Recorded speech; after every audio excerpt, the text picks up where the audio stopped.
Welcome everyone to the quarterfinals in the Aimchess Rapid. We are ready for some big battles. Jovanka, Duda against Vidit. What's your expectations? Oh, these players are so well prepared, so expect massive complications. Lots of action. Yeah, and then a big one, David. Erigaisi against Magnus Carlsen. What do you think? This is a battle of pride. Magnus beat Erigaisi easily, actually, in the Julius Baer Generation Cup last month, but he lost a few days ago. Both players will be going for each other. Richard Report against Gukesh, another young Indian, Jovanka. These players thrive in complications, in chaos. It's just going to be a mess on the board. And a very entertaining one, David. Mamedyarov against Abdusatorov. The man of the moment, Mamedyarov against the world rapid champion. Mamedyarov is going to throw everything at his opponent. Can Abdusatorov take the heat? Get ready for the action, everyone. Welcome to Aimchess Rapid. This move I have never seen before. It's now or never for Giri. Got to call that Prague style. They're playing like stockfish. But he's gone for it. White hanging on, and he's dropped a bishop. Dropped his bishop. Handsome mistake. This is so difficult. Whoa! Oh! No way! Magnus has logged off. What has happened? Magnus has resigned. Magnus Carlsen. He is the winner of the Julius Baer Generation Cup.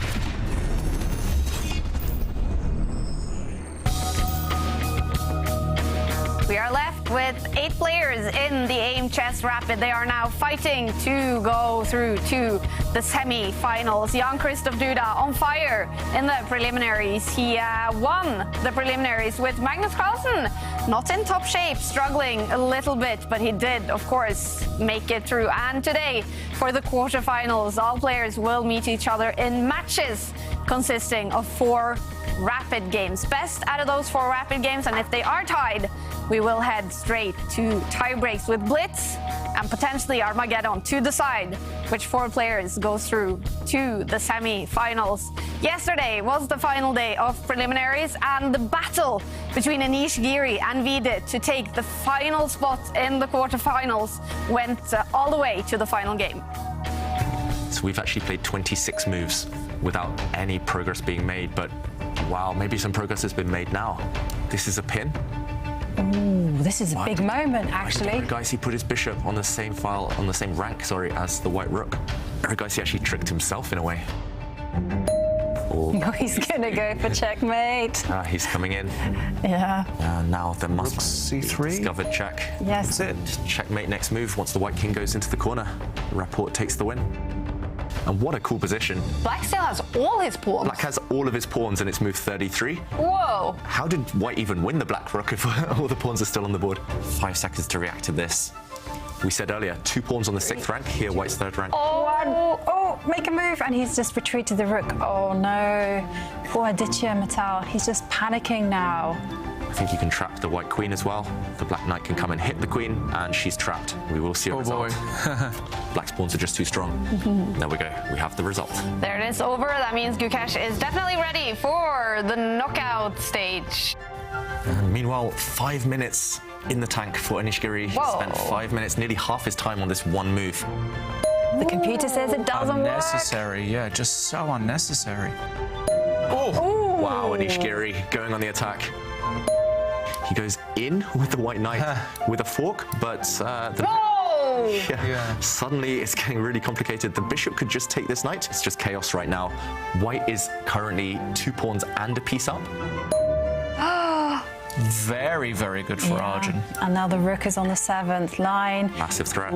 Huge threat. It's turned again. Wow, that went all the way down to the final moments. Anish Giri is knocked out of the Aimchess Rapid.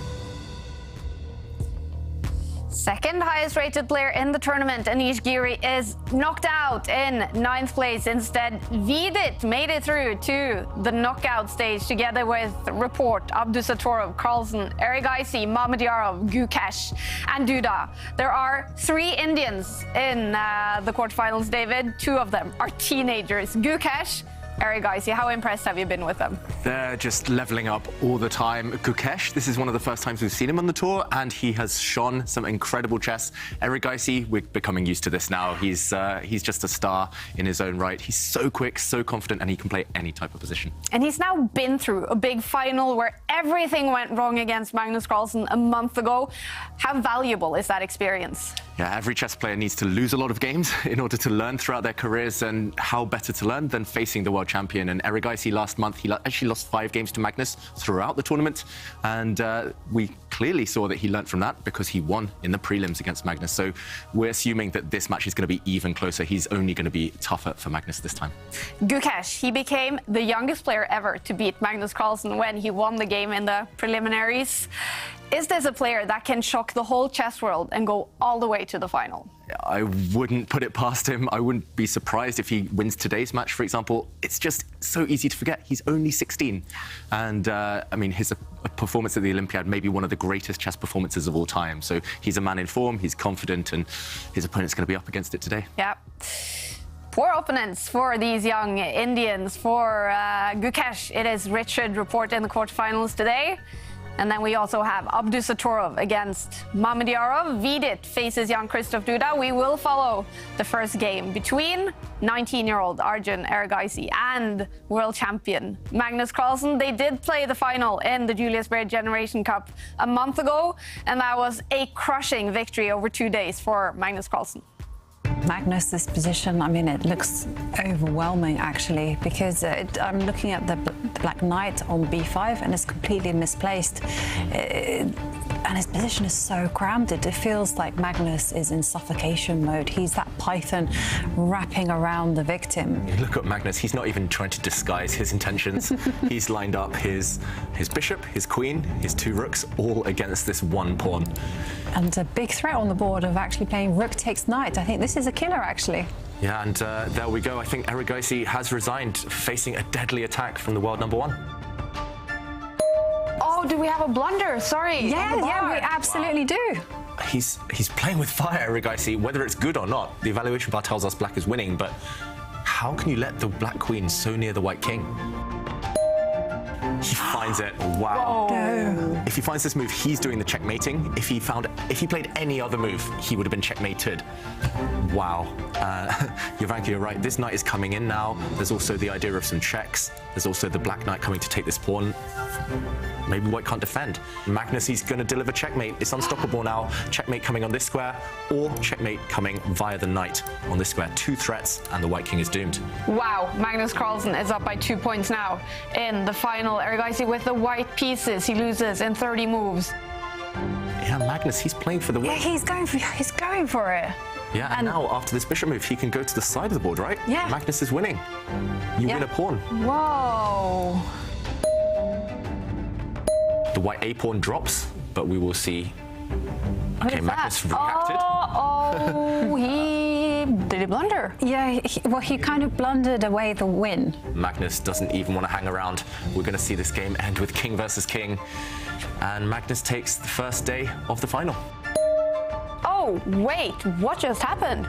Magnus played a slightly odd move, I've got to say. He's committing his pawns in the center. He's just encouraging Arjun to push forward even further and go on the attack. And evaluation bar thinks it's good for white. It does look odd to allow this. Jovanka, you mentioned there was only 1 move to survive. That was bringing the white knight in. Oh, yeah, there it goes up. Yeah. Wow. I mean, that makes no sense because, I mean, I don't understand that move at all. Okay, he takes with the queen, Magnus Carlsen. Very nice. And after a queen trade, which way is he going to take here? With his rook, with his pawn, or his knight? He takes with the knight. Wow. Lining up a discover check. If the black knight jumps out the way, this king is going to be in big trouble. He's bringing that knight in. It's coming. And I think it's time to, you know what? Yeah, there it is. Yeah. He resigns. Arjun Erigaisi, super tough start to the final day. Ooh. Yeah, he's really asking for trouble with his last couple of moves. He traded off the dark squared bishops. I'm surprised he did it on white's terms. Look at that white queen. Yeah. So close to the black king. Feels like trouble. We shouldn't be too hard on Arjun because it's just been the Magnus show, hasn't it? He's played fantastic chess, not taking any risks, but just playing good moves, various different openings, which is nice to see as well.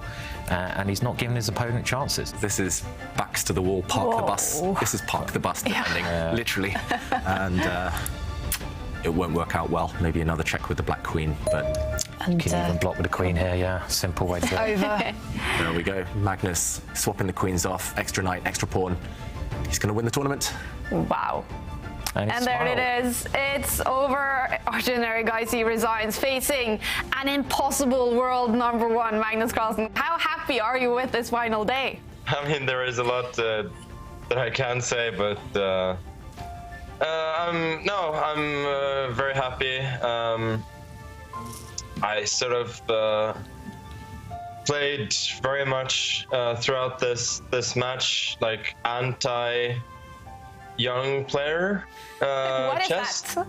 in the sense that sort of tried to play a little bit kind of older, less theoretical lines that have some serious strategic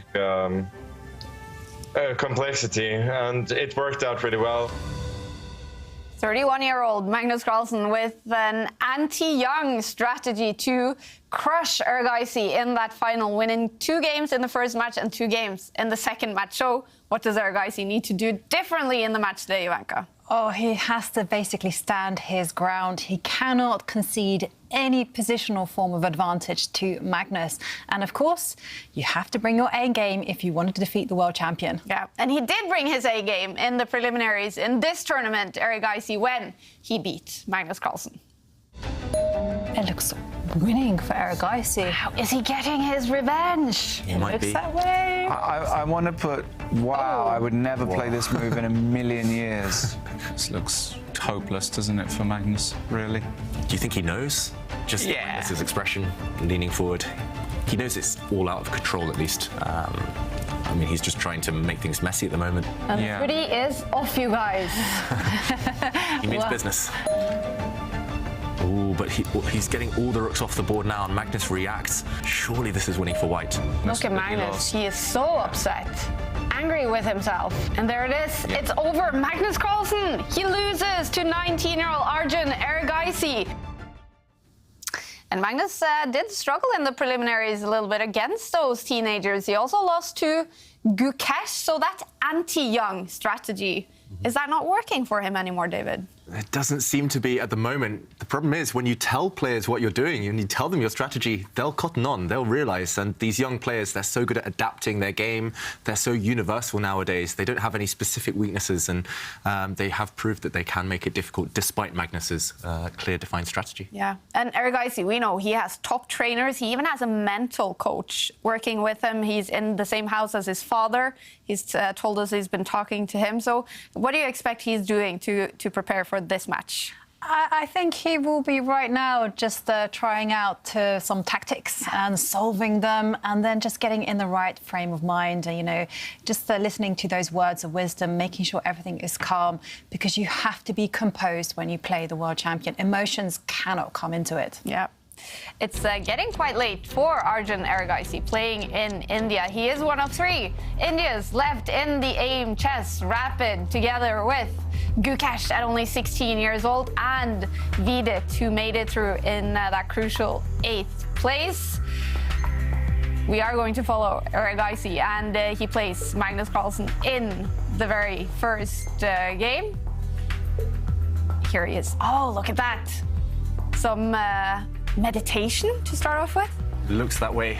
I don't think it's tiredness. I don't think he's having a nap. He is just meditating. We do know that Gukesh has meditated before his games as well, so maybe just a strategy in order to regulate the nerves, as Jovanka mentioned, just to get in the zone, to block everything else out. When the game starts, he'll be focused, he'll be ready and full of energy. Erigaisi is one of the most energetic players of his generation, but yeah, just getting in the zone. Yeah, I agree. I wonder whether he's visualizing something, because it looked like at the end, he was visualizing that scenario. Erigaisi, triumphant. I mean, they do say that this is a very important thing in sports. Very cool to see Erigaisi getting ready. Maybe with some meditation. These are the Aimchess head-to-head stats. And Magnus Carlsen, we know he is fantastic, especially in the end game. What impresses you the most about Arjun Erigaisi, David? Actually, all facets of Erigaisi's game. I'm going to say the resourcefulness, because for someone so young to win 40% or to score 40% when you are struggling in positions against the best players in the world, that is far from easy. Young players, they often collapse very easily if you put pressure on them or if things turn against them, but that shows how strong he is mentally, Erigaisi. He's behind Magnus in all of those stats we saw, but it's very close, actually. So on his day, if he can bring his A game, as Jovanka said, he has a chance. But he will rely on Magnus maybe not being at his best. 8 players are getting ready. We are waiting for the final one, Magnus Carlsen. And yeah, you mentioned it. He's been feeling sick. We've heard it in the interviews. Definitely some cold there. How much does that affect you when you play chess? Yeah, I guess small margins at this very top level, any percentage, if you're feeling flat, if you're slightly slower than normal, if you just take your eye off the ball for 1 second, which Magnus has done several times, then it can affect you. For example, if we remember Magnus has lost to Gukesh, he was winning, but maybe because he wasn't feeling great, he was rushing things, took his eye off the ball, 1 blunder, and that was it, turnaround. So, okay, we expect Magnus to be slightly more recovered, and he starts with the Sicilian Defense. Okay. Yes, a change of tactic from the world champion, because before he opened with a much more provocative opening. Here, this is more mainstream. Yeah, more mainstream. It's very kind of you, Jovanka, to say provocative for Magnus's previous opening choices against Erigaisi. It was just, I don't know, plain bad.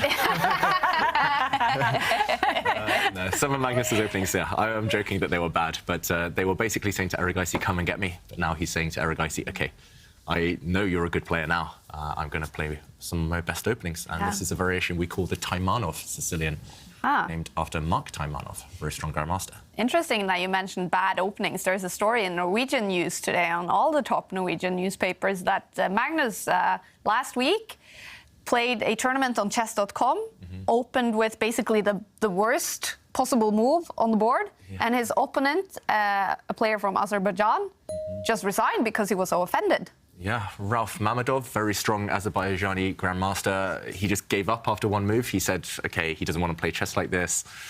It's a very emotional reaction. It's kind of understandable. If someone did that against me, I would be like, come on, take it seriously. But, I mean, it's not necessarily a handicap. I mean, he's actually helping Mamedov, if anything. If Magnus is going to play a bad move, let him. That gives you a helping hand to beat Magnus, maybe. And we've seen Magnus do it before, so it's nothing personal. Even against Jan-Krzysztof Duda, right? Yeah, Magnus, it's as if he's rolling a dice or something. Sometimes he's just randomly choosing moves, and it's a psychological ploy. I mean, it's not breaking the laws of chess. It's a valid move, and if the opponent gets flustered, that's on them. Yeah. So, yeah, that in those games, Magnus was opening every white game with 1 G4, which is called the Grob Opening. Very that doesn't sound good. Don't try it at home. It doesn't control the center, weakens your position. And as black, it was even worse. He was playing 1 G5, which is the Borg, which is like the opposite of the Grob, but also just very bad opening. But he still won the game then, because his opponent just resigned. Exactly. And he was doing it against everyone in that tournament, so it definitely wasn't anything personal. But I guess different players play chess for different reasons. Mamedov clearly wanted to play chess kind of on a proper professional level. Magnus wants to play chess for fun, and they're both valid. I think it's part of the chess upbringing, so to speak. I mean, the further east you go, the more kind of principled and classical you are. So if you were to play something very unusual and maybe even verging on the ridiculous, they would feel affronted because you're not giving them the respect that you deserve. Meanwhile, here in the West, it tends to be a bit more laissez-faire. You know, everyone is kind of just, OK, if you want to play a bad opening, play a bad opening against me. I'll enjoy getting that good position. But it is what it is. And meanwhile, some moves have appeared on the board. Yeah, I think we're just worse at openings here in the West compared to... Maybe that's it. We just don't study enough openings. Meanwhile, yeah, it's a rare branch of the Taimanov Sicilian. So White has done some quirky stuff with his knights. White's knight has kicked the black queen back to the 8th row. And maybe if we jump in, we can show some of the ideas. Because this is a very standard position. White has played a variation we call the open Sicilian, throwing a pawn forward, there has been a trade of pawns, so there are some open lines. Often it gets very crazy with black keeping the king in the center, white often trying to attack that king. But first of all, Erigaisi played a move that I must admit I haven't seen in years. I've seen it before, but not in a clash between two top-class grandmasters, bringing the knight, moving this knight for the second time, attacking the black queen. Usually white, for example, brings a bishop out or sometimes uses the other knight. But after this attack, the black queen stepped back and the bishop coming out. Tell me if I'm wrong, Jovanka, but I don't remember many clashes in this. Hardly any clashes, but it does seem to be a speciality of Austrian Grandmaster Valentin Dragnev, who's played this 4 times.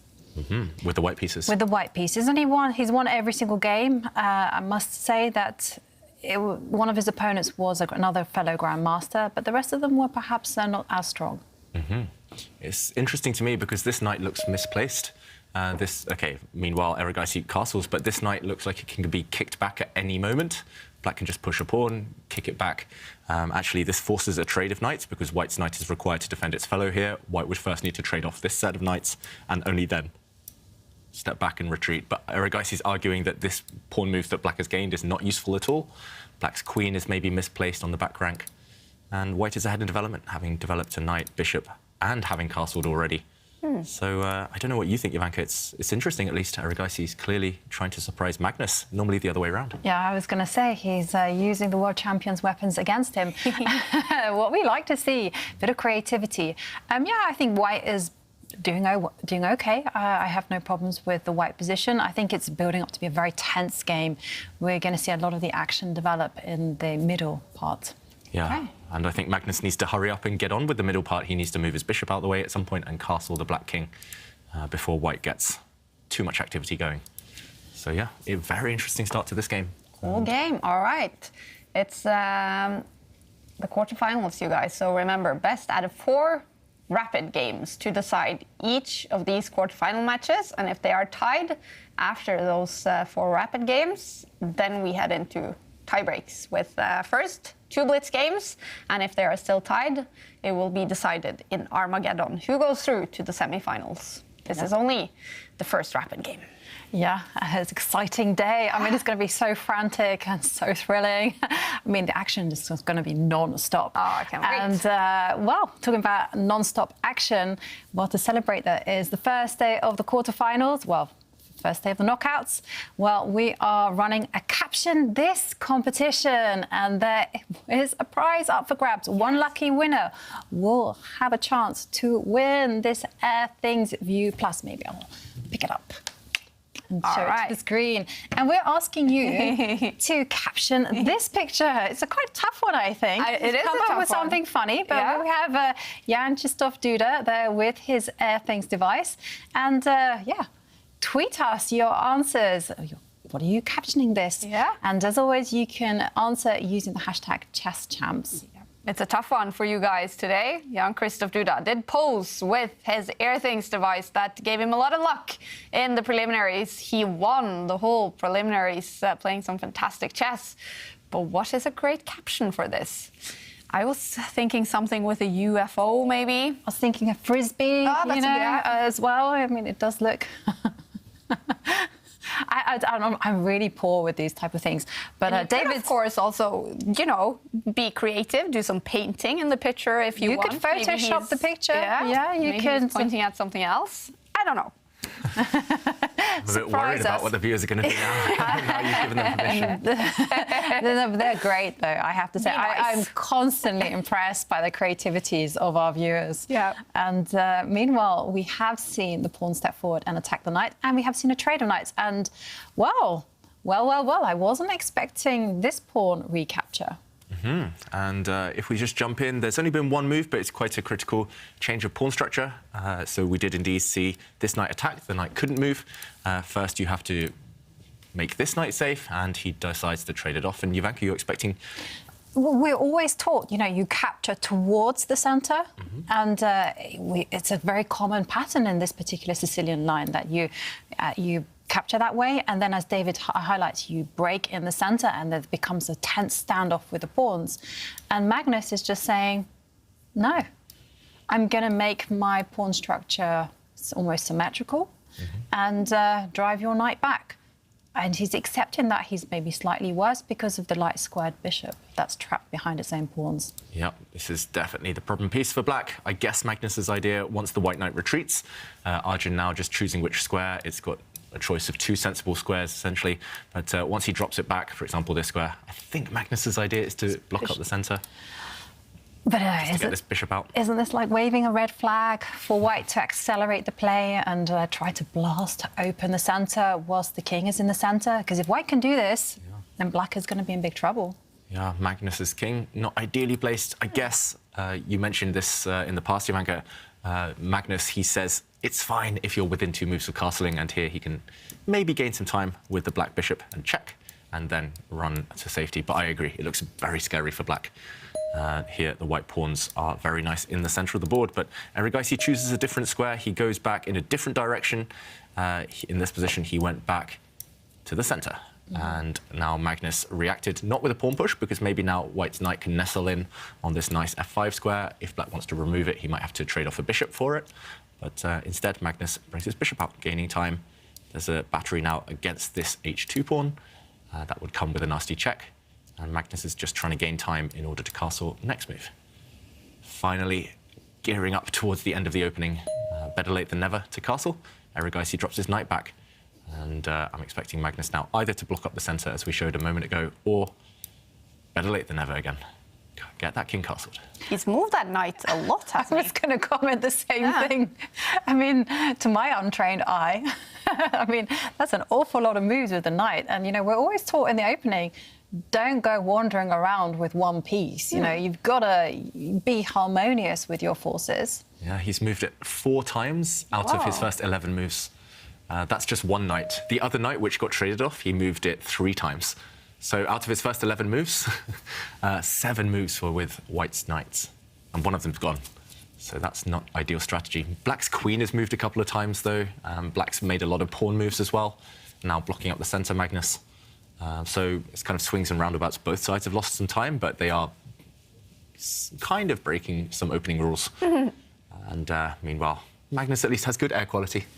I was a bit worried a few moves ago. He put his head down. We could only see the top of his hair, that massive hair. And yeah, it looked like he was kind of napping or something, but it looks like he's in good conditions to play. Yeah. From what I can see on the camera, he does look a little bit more healthy today, I would say. Yeah.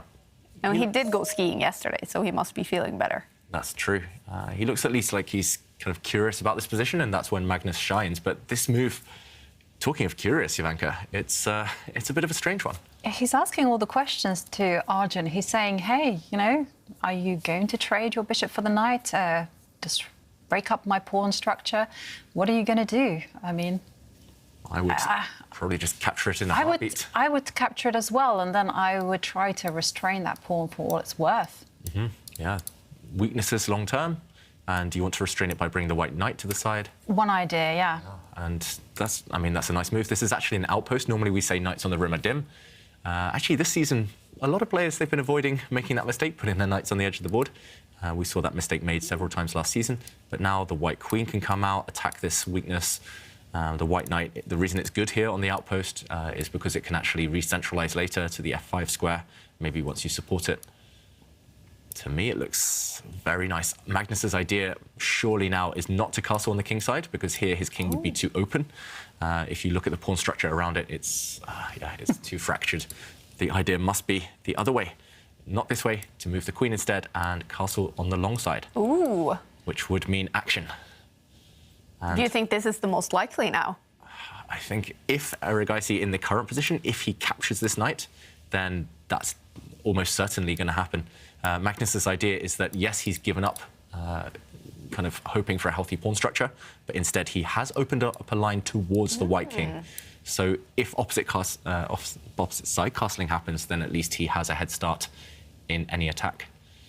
Really, again, it's that word provocative, right, Jovanka? And he does it. He plays it. Erigaisi's not afraid. He's standing his ground. This is the most principled move. Maybe it's even the best move, and Jovanka's idea on the board.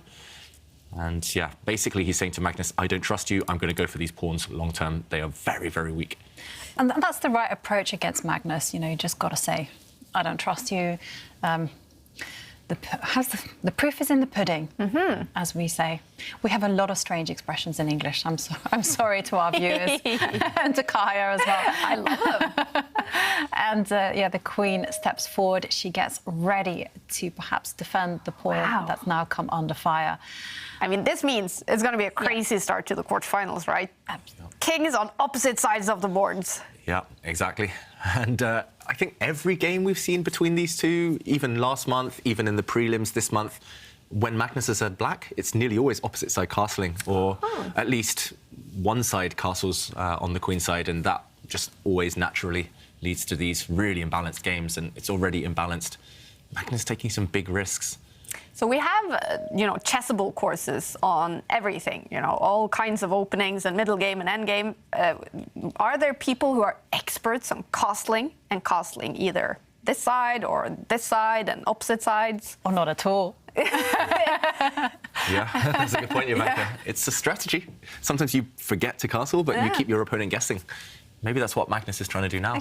Hang on a second. I was looking at some of the games in the Caro-Kann, and I was looking at David's games. You do this a lot in the Caro-Kann. He doesn't castle, and then he just waits with his king, and then when you least expect it, he moves. Yeah, it's like a staring contest. It's like I'm staring, and then I'm going to pretend I'm going one way, and you actually, as soon as you look away, I'll run the other way.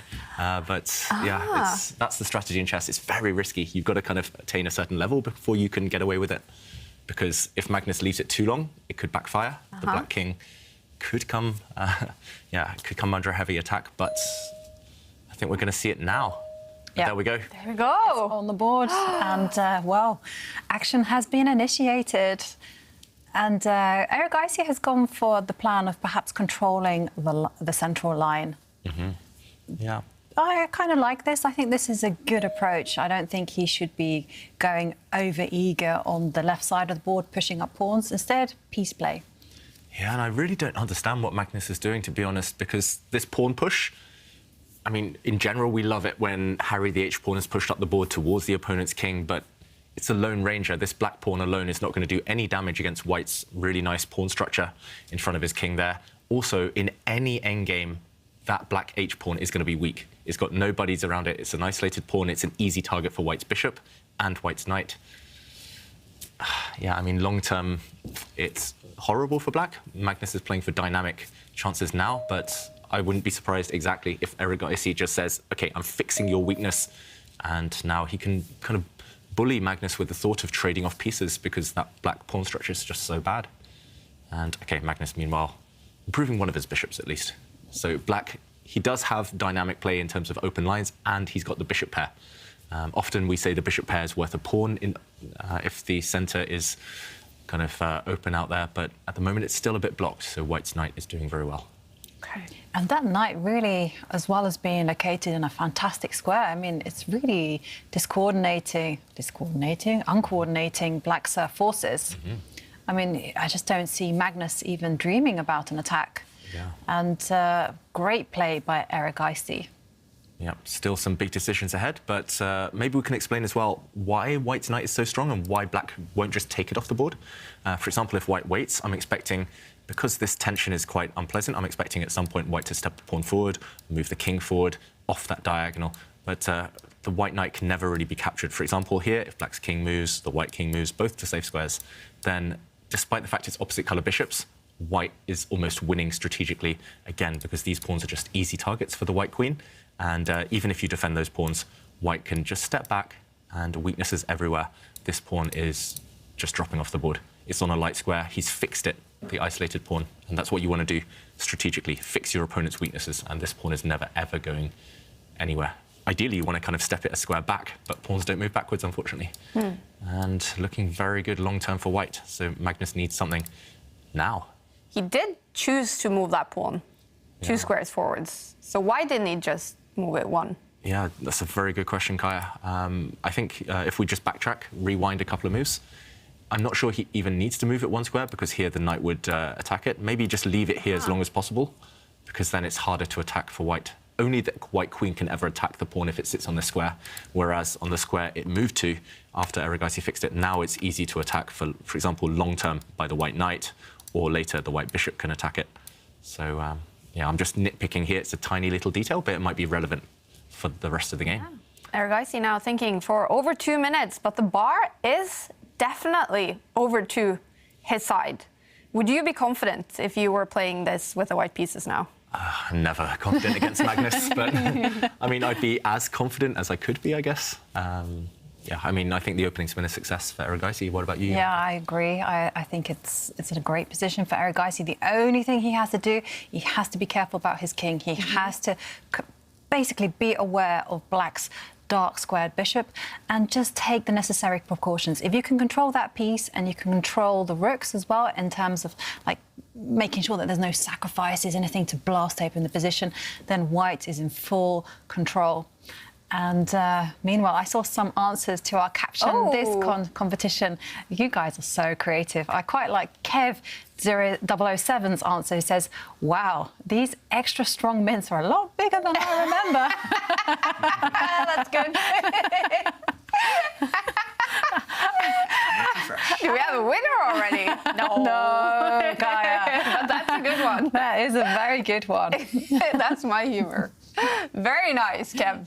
Kev, was it? Yeah. Kev 007. Ooh. Yeah, keep them coming. Remember, it's a picture of Duda with an Airthings device. We want you to caption this picture using the hashtag #JustChamps. And meanwhile, a pawn push from Erigaisi. Again, I'm slightly surprised that both sides pawn pushers, to be honest. They're both taking risks strategically. White put all his pawns on the left side on light squares. That means he has no control over the dark squares. And Black just happens to have an uncontested dark square bishop. So slightly surprising. I thought he'd try and put pawns on dark squares on that side of the board. Erigaisi, normally you want to put pawns on the opposite colour to your own bishop. But OK, no harm at the moment. And Magnus just playing a move you should always go for when we castle queenside. Move the Black king 1 square closer to safety in the corner. And Jovanka, what about this one? That one took me by surprise. I mean, I thought the bishop would step back and, we would see Erigaisi offer trade of rooks. I did not expect this because Erigaisi is like voluntarily saying to Magnus, hey, why don't you cripple my pawn structure? And Magnus just says, well, actually, I'm not going to get distracted by those type of things. I'm going to go straight for an attack towards your king. Yeah, and any attack still needs a few moves to, set things up, essentially. But you're right, Jovanka. I'm surprised Magnus just avoided this or just dodged the question so quickly. In the previous position, OK, we do see Erigaisi move his king there. Black could definitely have considered taking this bishop off the board. And whose pawn structure is worse now?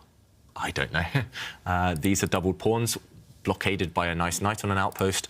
But these are also very weak pawns here. These 3, isolated, doubled. For example, the Black Queen at some point can start coming over and start kind of eyeing up these pawns, eyeing up this pawn. I'm very surprised Magnus just ignored this possibility, but maybe he's playing on the clock situation. He's got 3 minutes more than Erigaisi, but also it's that anti-young player chess, just making it strategically difficult. He moves his rook. Erigaisi reacted quite quickly by moving his king. Very sensible. The king is actually on the same file as a rook. It's on the same diagonal as a bishop, so why not just park it on a safer square? It's closer to the center, which is a bit vulnerable, but in general, a better square than it stood on. And same question, do you take this bishop off the board? Eventually, you might run out of other ideas. Yeah, it kind of feels like because Magnus didn't do it on the last go, that he's not going to do it now. He's going to let that question linger in the air for a while and maybe just improve the queen. Yeah, the Black Queen's not great. Where would you improve her to? This square, maybe this square? Yeah, I was thinking all the way to the A5, but I mean, I am actually at a loss for a plan for Black. Yeah, I guess there's just this kind of standoff with the 2 bishops. It's like, you take me. No, please, you take me. After you. That type the polite bishops again. Yeah, the polite... Oh, that's a really good term for them. The polite bishops. Neither one wants to take the other one. No, you hang up first. No, you hang up first. This is such a British thing as well. Yes, it is. When I was in Austria, there was security checks, and there was an Austrian there who was like, no mobile phones, good, go, just go in. And then there was a Brit who was doing the security checks, and he was like, mobile phones, no mobile phones, oh, frightfully good. If you could step over here, please. It's much nicer. Yeah. No, it's polite Brits. I like it. Yeah, and black doesn't want to take the white bishop because then white's knight will forever be sitting on an outpost, and vice versa. If white takes the black bishop, then a pawn will recapture, kicking white's knight away from an outpost. So it's all about keeping that white knight where it is, and that's why the bishops are so polite to each other. Just. And, I mean, could we see a scenario where both sides just kind of play waiting moves, just daring the opponent, testing the opponent's patience? The problem is, it's easy to improve white's position. You can imagine white's rook in the center, just stepping up one square or maybe two squares, and then the other rook in the corner sliding across, doubling up the two white rooks on the open D file. But black's rooks, what are they doing? One of them in the corner, the black rook in the far corner, is tied down defending that black H pawn that we talked about. It's tied down for the rest of the game, essentially. So Magnus is playing without a piece. And thinking now, for over 3 minutes, he has ticked under 7 minutes now, Magnus Carlsen. The bar is slightly over to Erigaisi's side. In a tense game, because we do see a lot of pieces in the middle there. Yeah, very tense at the moment. We mentioned the opening went in Erigaisi's favour, but he still has a huge amount of difficult questions to answer. And it's not clear who wants to simplify things. Erigaisi, when he's won most of his games this tournament, if we remember yesterday when he knocked out Anish Giri, it was just so complicated, pieces all over the board. I think it favours Erigaisi maybe if it's really, really complicated and messy and calculation to be done. Magnus doesn't mind pieces on the board as long as it's kind of a slower strategic game. Endgames, we saw the Aimchess stats earlier, they will favour Magnus. So, yeah, it's just what comes next. That's the big question. It's a bit of a mystery, right? I am also wondering whether Magnus will resort to very extreme measures. So he goes forward with his rook. There was a concrete threat of attacking the queen. So Erigaisi immediately pushes the pawn and controls the f4 square. And the kind of radical move that I was thinking, and please don't laugh at me, David. I promise I won't, unless it's really bad. I mean, it goes against the rules of chess, basically. I know what you're going to say. You should never push pawns on the side you're weakest. Yeah, I was thinking, can you attack that bishop and just try to... You're tired of the stare off. Yes. Jovanka, you really want to force this bishop to move. That's so rude. That's not polite. I know it's not. I know it's not polite, but I mean, it was an idea. Maybe it's kind of more of a concept. Actually, I wasn't thinking necessarily this is the right time, but just something so that you can push white back a bit. Yeah, I agree as well. It was on my radar, maybe more before this rook landed on this square. Because now white's bishop, as we mentioned, it definitely doesn't want to take the black bishop because now black's pawn structure is still bad, but at least you kick this knight out of its dream home on f5. And so therefore I think Erigaisi would answer this with just dropping back. And the reason I think it's less attractive now is because when the white queen moves, the rook will be hit. You lose a bit of time. But I agree. I think Magnus at some point might get itchy fingers and he might be tempted to just push this pawn forward because the tension is just almost unbearable. Wow, look at the evaluation bar there. Reacting after the offer of a rook exchange by Magnus. The problem is, white can just control the open file now if he wants. First move that comes to mind, at least, is a rook exchange, and now the other white rook, which was previously dormant, asleep, doing nothing. You can bring it across, gain time against the black queen, and you control the open file when she moves. Still complicated. You still have to evaluate this type of pawn structure that we mentioned earlier. For example, the black queen coming to attack this isolated pawn.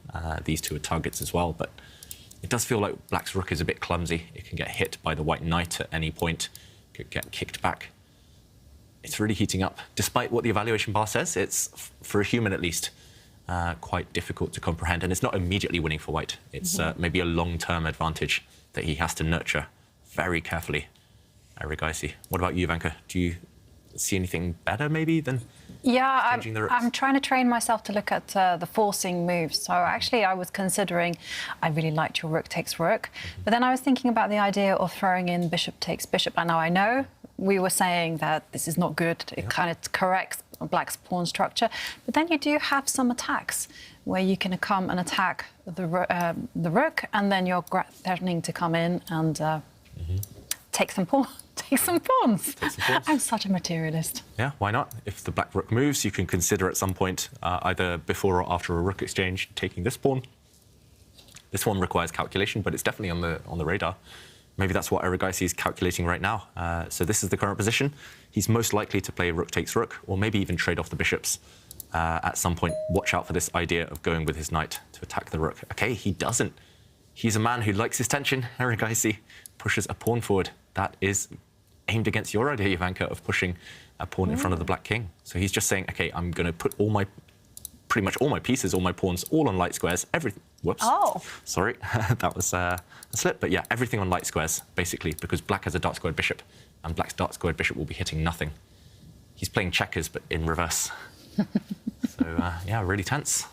Sensible.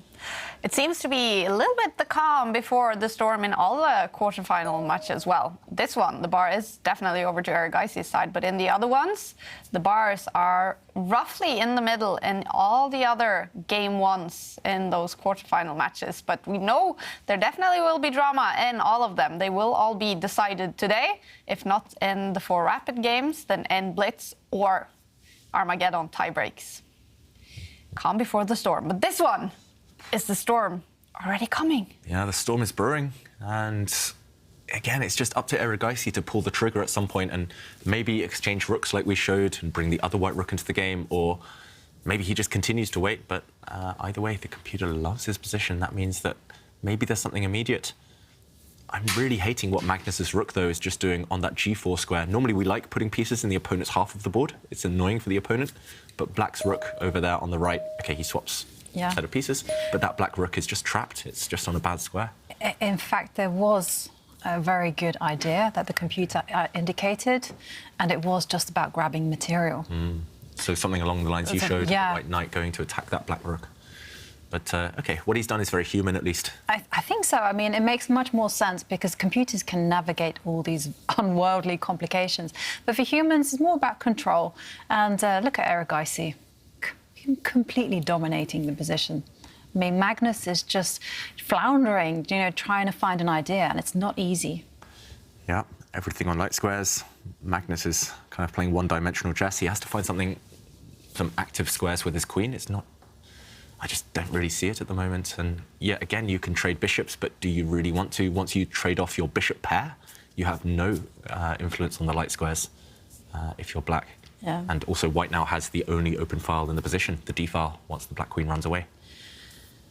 Yeah, I mean, where would you put the queen? I mean, I think I would probably line her up with the dark squared bishop. Yeah. Bring her somewhere to this left side of the board, but where? It's not clear exactly what she's going to be doing. And, OK, 3 minutes for Magnus, 4 minutes for Erigaisi. It could be decided in a time scramble. This one could turn around if Erigaisi loses control. That's the hardest thing in chess, keeping control forever.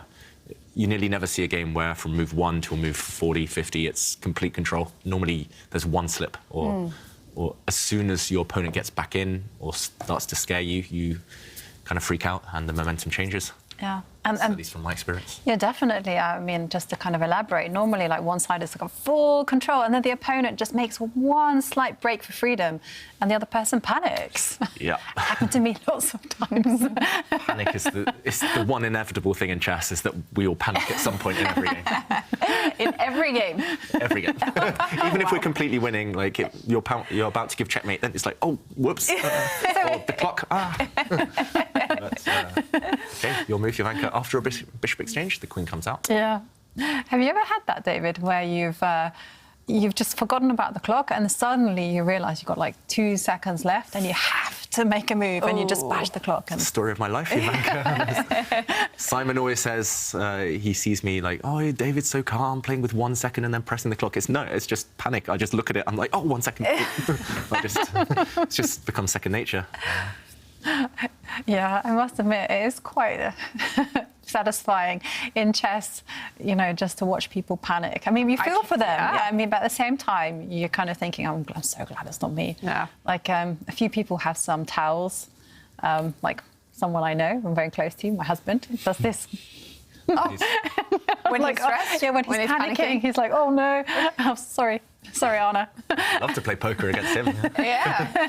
No poker face there. No, he's quite good at poker, actually. Okay. But just in chess, you know, there's remaining when the clock starts ticking down, you know. Because you don't have that in poker, actually. You don't have a clock in poker. Yeah, you don't have anyone going, move. Yeah. I mean, okay, can you sit there Unless the people on your table are really trash-talking you, I guess. That's true. Can you sit there and have a think for a long time in poker? Yeah, I mean, we miss Lawrence now, the poker expert, but I think you can sit there for a while. It's probably bad manners to sit there for like 15 minutes and think, like you do in chess sometimes. But, OK, the white king moving, safer square. OK. We have some poker experts in the control room. Bring them in, bring them in. I think if someone says time, then sort of a clock starts ticking. You have a time limit. Yeah. You need to make your bet or, It's rare to see, I think, for more than a few minutes. I think. Exactly, yeah. But, OK, black's queen is coming in, attacking some of those weaknesses. Magnus looking for counterplay. This is the type of thing Magnus, he's just trying to scare Erigaisi. I don't think it's necessarily a good move, but it's at least forcing Erigaisi to worry about those white pawns on the left side. Yeah, well, how is he going to defend them? That is not a easy question. I mean, I probably would go on a counter-attack myself, and he does. Yeah. Attack the rook, make it move back. Yeah, black's rook needs to move simply. I'm not sure where it goes, maybe to sit next to the white knight, to attack that white knight. But the knight's attacking some pawns, white's queen's also attacking those double pawns. Those black F pawns, to be honest, I just want to get rid of them. They're just so ugly. Actually, no. Like, the more I look at this position, the more I really don't like Magnus's position, because the white knight is going to grab the F7 pawn. From there, will jump forward towards the centre. And before you know it, it's looking at the black king. Yep, just 2 or 3 jumps, attacking the rook first. You grab a pawn. For example, if Magnus does the same, then, as you say, Jovanka, you might even jump this way. And combined with the rook coming in, you're going for the black king. OK, we don't see that on the board because Magnus was terrified of letting that knight jump further, so he actually covered this square. But now, OK, I was going to say, is Erigaisi going to get greedy and grab this pawn? This would have got complicated after the black rook moves to attack the white queen and knight at the same time. Maybe this double attack was too scary to deal with, so he plays positional chess. I like it for Erigaisi, bringing the queen over, plugging all the holes, and again, earlier we saw the polite bishops, now it's the polite queens. It's like, no, please, you take me first. And if Magnus takes Erigaisi's queen, then suddenly the white pawns are healthy again, connected once more. So you definitely don't want to trade queens if you're Magnus. And, OK, the standoff continues. He moves his rook to kick away the white knight. But now, I mean, you can retreat it back to a great square. I mean, you could even get greedy. Come back this way. And go that way. I mean, if you want to keep full control.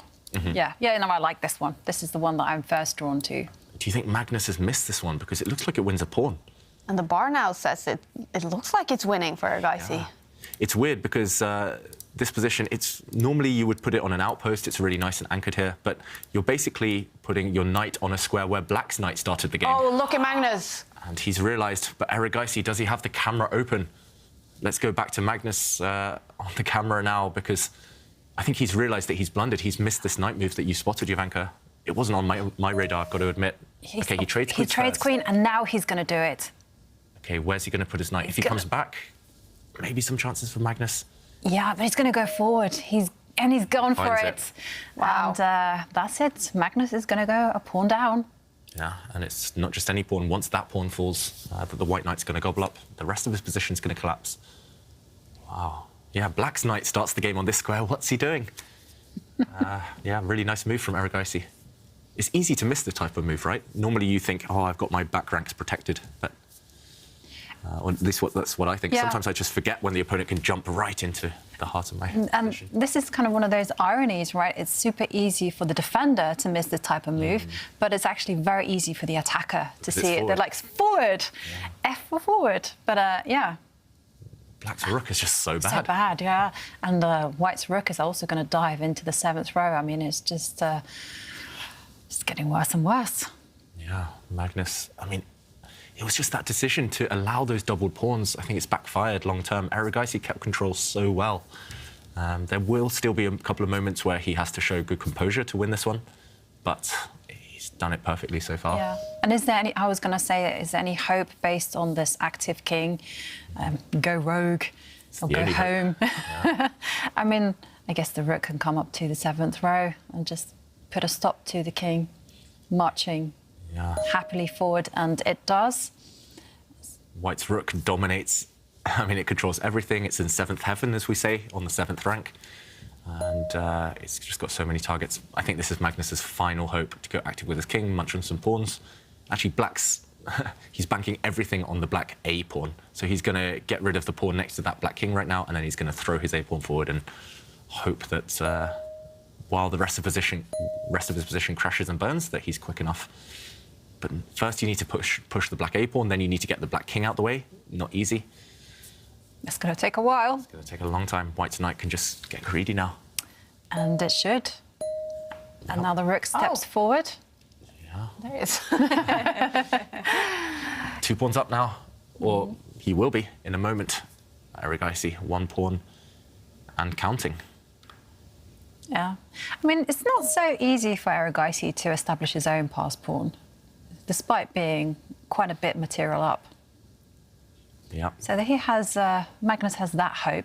I mean, when you're defending this type of position, just go as active as you can. Just rely on those slim chances, because hope, it's like the Harry Potter quote, it's like that little flicker of light in the darkness. Oh, beautiful. I don't know whether he said that exactly, but... It sounded about right. Have you ever seen Ted Lasso, the TV show? You mentioned it once. There's the final episode of the first season. The title is "It's the Hope That Kills You." Oh. And it's the same in chess. It's like you get your hope up, and then it all falls apart anyway. And then it's like, why didn't I even get optimistic in the first place? Very brutal.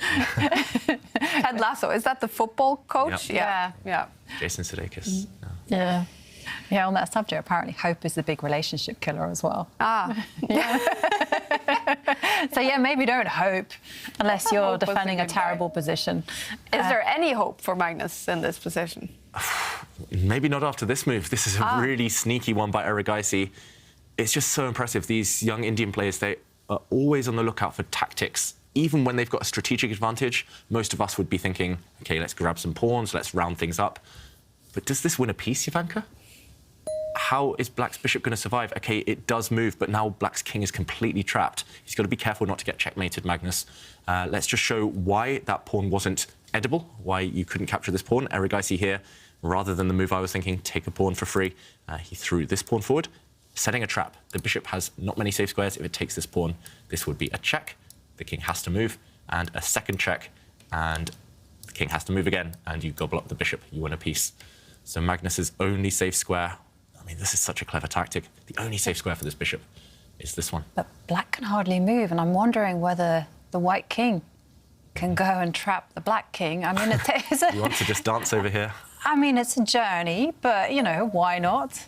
And, OK, he's pushing forward with his pawn. Yep. I like this plan, Jovanka. Just move the king. For example, let's just say Black waits for the next few moves. You're using the white king to take away Black's only escape square, and here, this would be checkmate. Really, really nice. But Erigaisi didn't go for this one. He did instead something similar, I guess. He just pushed a pawn forward just to lock in this black bishop. And where's this bishop going? There's just no safe squares. Look at what Magnus has done. He has to go back, my friend. Yeah, he's moved his bishop, and now he has to go back. But actually, wait, this is checkmate again. Is Magnus's bishop gone? Yeah, that's it. He has to give up his bishop, and it will be game over. Erigaisi's about to win now. He can just take this bishop. The only small trap is after the bishop is captured, the black king will move, white's rook moves, and the pawn starts running, but I think you can easily come back and stop this pawn with your knight. He doesn't even grab it, Erigaisi. This is really classy. He doesn't want to allow the black king onto the b file. He's still cutting it off. First, he gets greedy, and the knight is coming back. He's still going to win the bishop with a simple knight check, and that's going to be the end of the game. Any moment now, Magnus is going to resign. Oh, what a start to this quarterfinal match. Erigaisi about to win his second game in a row against the world champion. Incredible. Wow, actually, there was a trap that Magnus was setting, but Erigaisi didn't fall for it. If the white knight had come back and taken the black bishop, what Black's king would have come in, just like it's doing in the game. The problem is now you are 3 pawns down as Magnus, and Erigaisi just needs to move his rook to a safe square. Yeah. Still completely winning. Just don't put it on the E1 square. That's the only square I would say. But it... He puts it on that square, Jovanka. And Magnus frowns. Yeah, that was the one square I was like, no, just don't do it because of bishop takes pawn. But there we're seeing it. Erigaisi's worked it out that you can give a check. But the black king will take a step down and attack the rook, okay, it steps forward, but now the rook can just lift itself up and give another check. Yeah. White's rook can also go and defend its knight, perhaps, but a check is easiest. As you mentioned, still 2 pawns up for Erigaisi. Maybe I wrote it off too soon. Maybe Magnus is fighting. He's still completely losing, but the longer the game goes on, the more frustrated Erigaisi might become. Rook and bishop do work better than rook and knight. That's one thing I've learned from you, Jovanka. The knight now defending its pawn. And Magnus does have an active king as well. So there's still some fighting chances left. Yeah, it's not looking good, but there's hope. There's a glimmer, a tiny little bit of hope here. And Erigaisi still needs to win it. Winning positions are the hardest ones to finish off in chess. I'm expecting at some point the white knight to come back into the game. But first, Erigaisi goes after black's f-pawn. Yeah, that's the problem for Magnus. His 3 pawns are all isolated, the black pawns. And that black rook is pretty terrible. And yeah, it still is. Yeah, there's no way it's getting into the game. It is an endgame, though. Magnus's strength, usually. And Erigaisi just moves his rook forward, defending everything. And Magnus attacking the rook, causing it to dislodge. So he's won back a pawn. Huh. Only Is one. Erigaisi struggling to find the killer blow in this game? It feels like it. The evaluation bar thinks he's still completely in control, but he was 3 pawns up just a few moves ago. Then it disappeared, then it became 2. Now it's only 1 pawn. So the momentum's in Magnus's favour unless Erigaisi can find a killer blow, and this might be the killer. Again, it's that knight going to the top of the board, and it's easy to see for an attacker from this point of view, but maybe for Magnus, not so easy. The black pawns are just dropping like flies. And we'll see knight takes pawn. Yeah. White's knight can get greedy. It looks pretty safe. It looks like we can have another decided game here in the first round of the quarterfinals. Mamedyarov, the bar just shot up for him with the black pieces in game 1 against Abdusatorov. And, okay, Magnus clinging on. It's back to a 2-pawn advantage for Erigaisi. And Magnus, he is such a wily character. You know, he knows how to make an opponent's life difficult. Because, I mean, yes, Erigaisi has all these pawns extra, but it's difficult to advance them. And the pawn on c5 is dropping. So still some risk in the position for Erigaisi. It's not as clean as he would have liked it to be. Yeah, especially not with 30 seconds left on the clock. And actually, this is the second time we've seen this position now, so they have repeated this position once. Erigaisi has to find something else if he wants to win the game. He brings his king forward. Very sensible. However, there is a pin, so White's knight is pinned. It can't move because of the tension on the f-file between the rooks. OK, I was going to say, it's hard to find a useful move anyway, but he's going back with his bishop. He's threatening to attack that knight with the black bishop. And that's why Erigaisi pushes forward, because now the king protects White's rook. The problem is, things are disappearing. He wanted to win black's remaining pawn. He didn't want to swap it off. So there's, again, this tiny bit of hope if black can give up his bishop for all of White's remaining pawns. It's asking a lot, though. That is asking a lot from the position. And he steps up with his rook. And now it's a case of just pushing your pawns forward. You can come in with the white king as well and go attack that black bishop. I like your plan. Yeah. OK, he does push one of the pawns forward onto a light square. Maybe just to guard some squares against the black king. Yeah, getting ready to maybe retreat the white knight. White's main weakness is the c-pawn, and White's c-pawn can be defended by his knight on the next move. OK, Magnus. I've got to say, Magnus has played better maybe since he went into a losing endgame than he did in the earlier phase of the game. He's made it really difficult for Erigaisi. But I have to say, I've been very impressed by Erigaisi. I mean, the way he's handled this position, he hasn't really given Magnus a chance. Yeah, he might have taken the long route, but still, the result has never been in doubt. Yeah, not yet. And it's just about whether he can finish it off. So he basically needs to get one of those white pawns marching forwards. Which one is his best bet? It's hard to say. I think he wants to keep them all intact. So one pawn might distract the black army, and then you kind of use it as a distraction, then you go with another pawn. But he's defending everything right now, apart from this one. But now the other black pawn drops. So it's 2 pawns versus 0. And actually, if black's king was all the way maybe at the top of the board in front of the white pawns, there's some serious drawing chances. But the black king is so far away that it feels like white's pawns eventually will be able to race too fast for the black king to keep up. So still winning, but still some work to be done. Okay. Definitely. Magnus is, of course, very used to being the one on sort of the white side of this kind of position, grinding it out, getting those 2 pawns over there. Yeah. How used is he to defending this?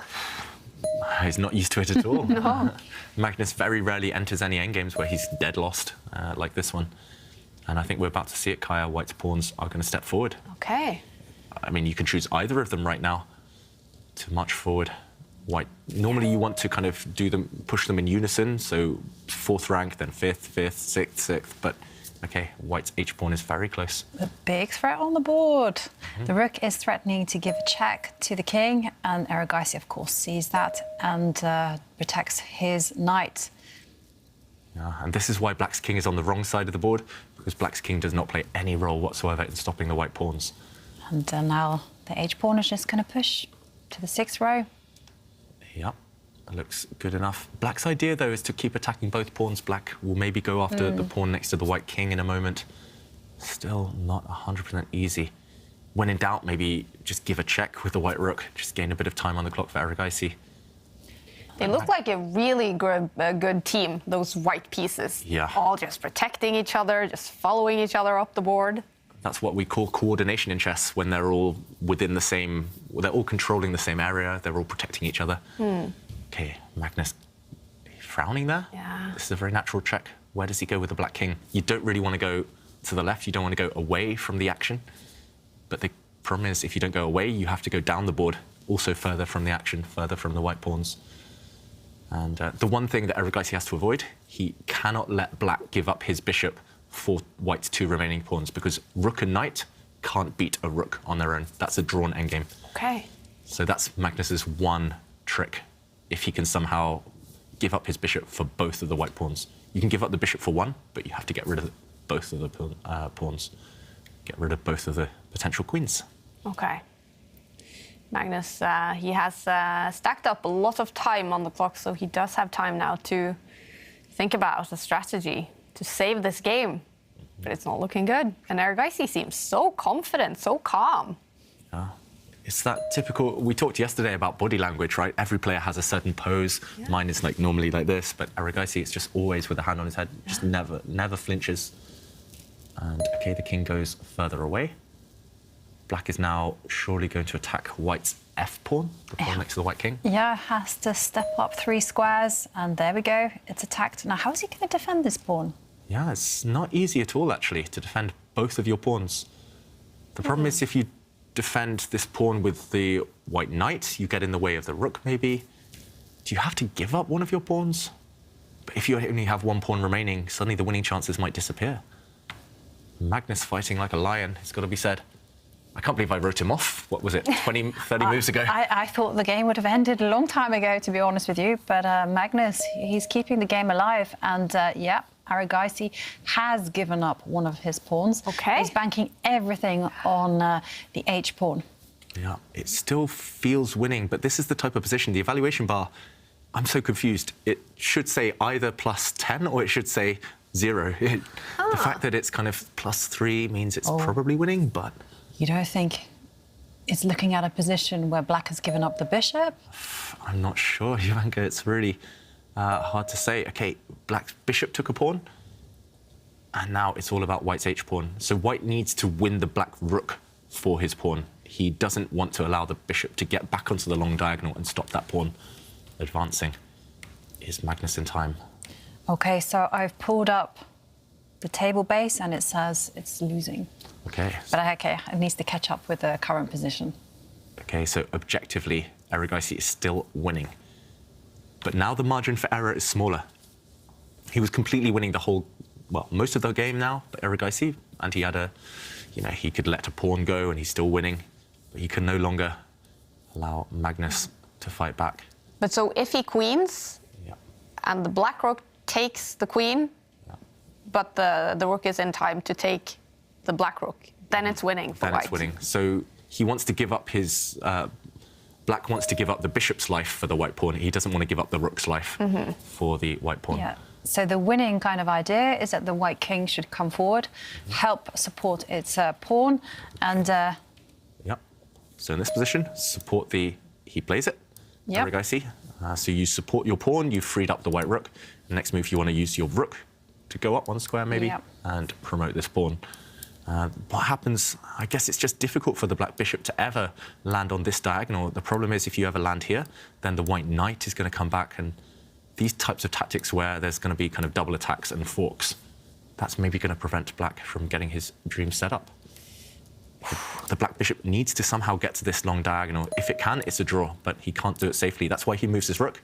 Now, for example, if the white knight steps forward, I guess his idea is to use his bishop. The bishop will sacrifice its life, not the rook. Okay. And that's why Erigaisi steps back with his knight to stop the bishop using this square.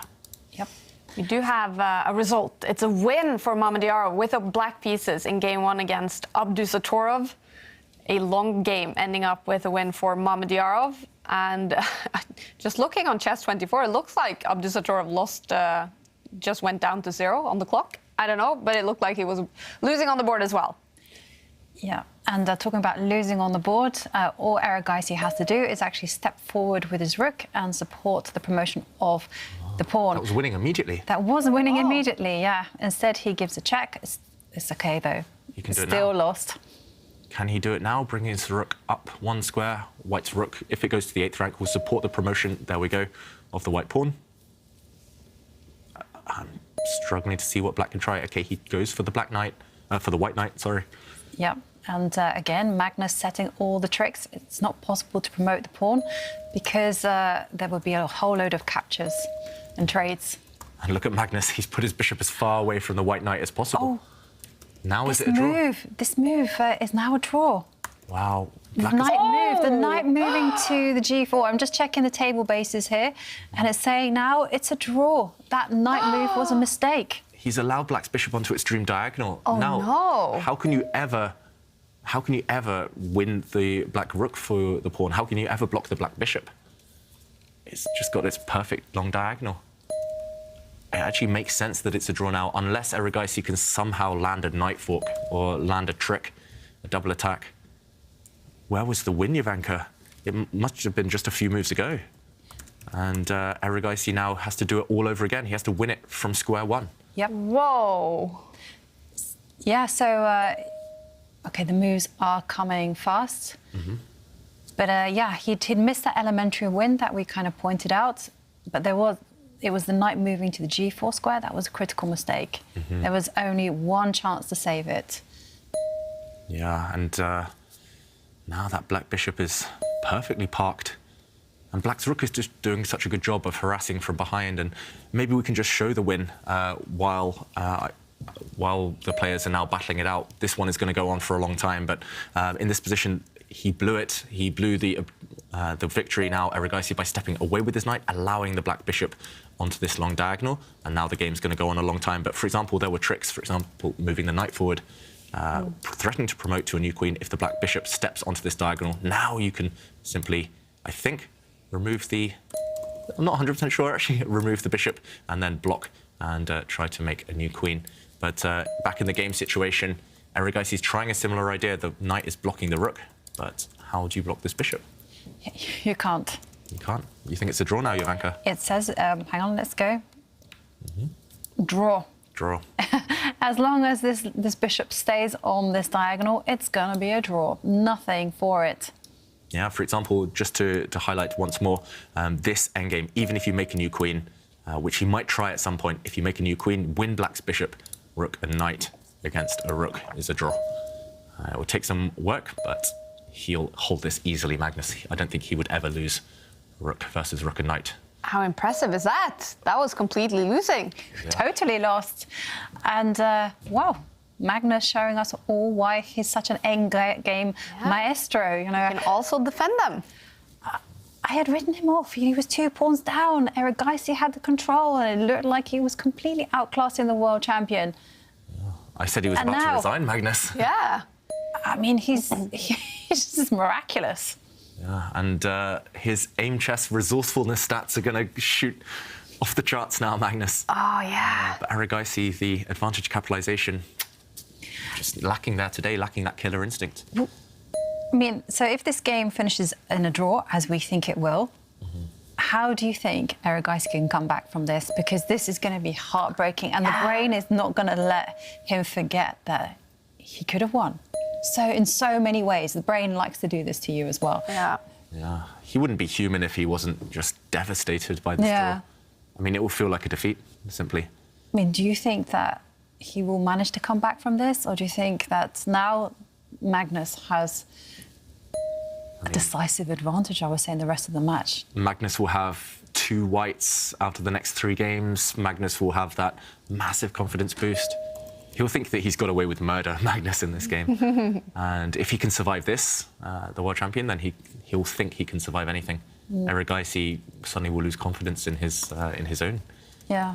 In his own his own chances simply in the match. Because when you draw this type of position, I mean, you think you come out of it with such a buzz, and it feels like you've almost won. Yeah. And the king just moves away, but it doesn't change the situation that it's still a draw. Black has the optimum defensive setup. You know, bishop is on the perfect square, rook is doing its job. It's all good. I'm just looking at it. Every single move that Black plays is a draw. Yeah, unless you blunder your rook or bishop in one move, you draw. You can move the black king, draw. You can move the black rook back to attack the white knight, draw. One more move that is perhaps natural, that is a terrible move, is actually moving the bishop to the d4 square, where it's lined up with the rook. Yeah. That's the only kind of move I would say that's... Black's bishop is actually perfect, just very safe. This is actually nice practical play from Carlsen, just putting his bishop far away from ever getting into a knight fork. Black's king will never really get checked by the white knight in the near future. And, OK, Magnus, he's got 1 minute, built up a bit of time. They played now for 61 minutes, super long game 1 in this quarterfinal match. The other games were also very long in the first round here in the quarterfinals, but they have now finished the games, and Gukesh's report should be starting game 2 very shortly. The other ones should be starting shortly as well. These two will have a 15-minute break as soon as this game finishes, before game 2 starts. And... yeah, still no progress. We might be here for a while as Erigaisi tries to somehow trick Magnus, but Black's bishop is just a phenomenal defender suddenly. OK, coming back with his king. Do you think we'll see a blunder from Magnus here? I mean, because the defence is just involved keeping the bishop on this diagonal, and as long as it doesn't put itself in any funny position, so on, say, for instance, same line as the king or the same line as the rook, it should be fine. Just the computer is just saying, just shuffle it between the A1 and B2 square. Yep. It's hard to argue with that. And here we go. Black's rook is actually going to annoy white by checking from the side. He tried checking from behind, so Black's rook was checking the white king vertically. Now he's going to check the king horizontally. And, OK, first a check from Erigaisi, but doesn't help at all. The black king can move to any safe square. And white's pawn is so close, but so far.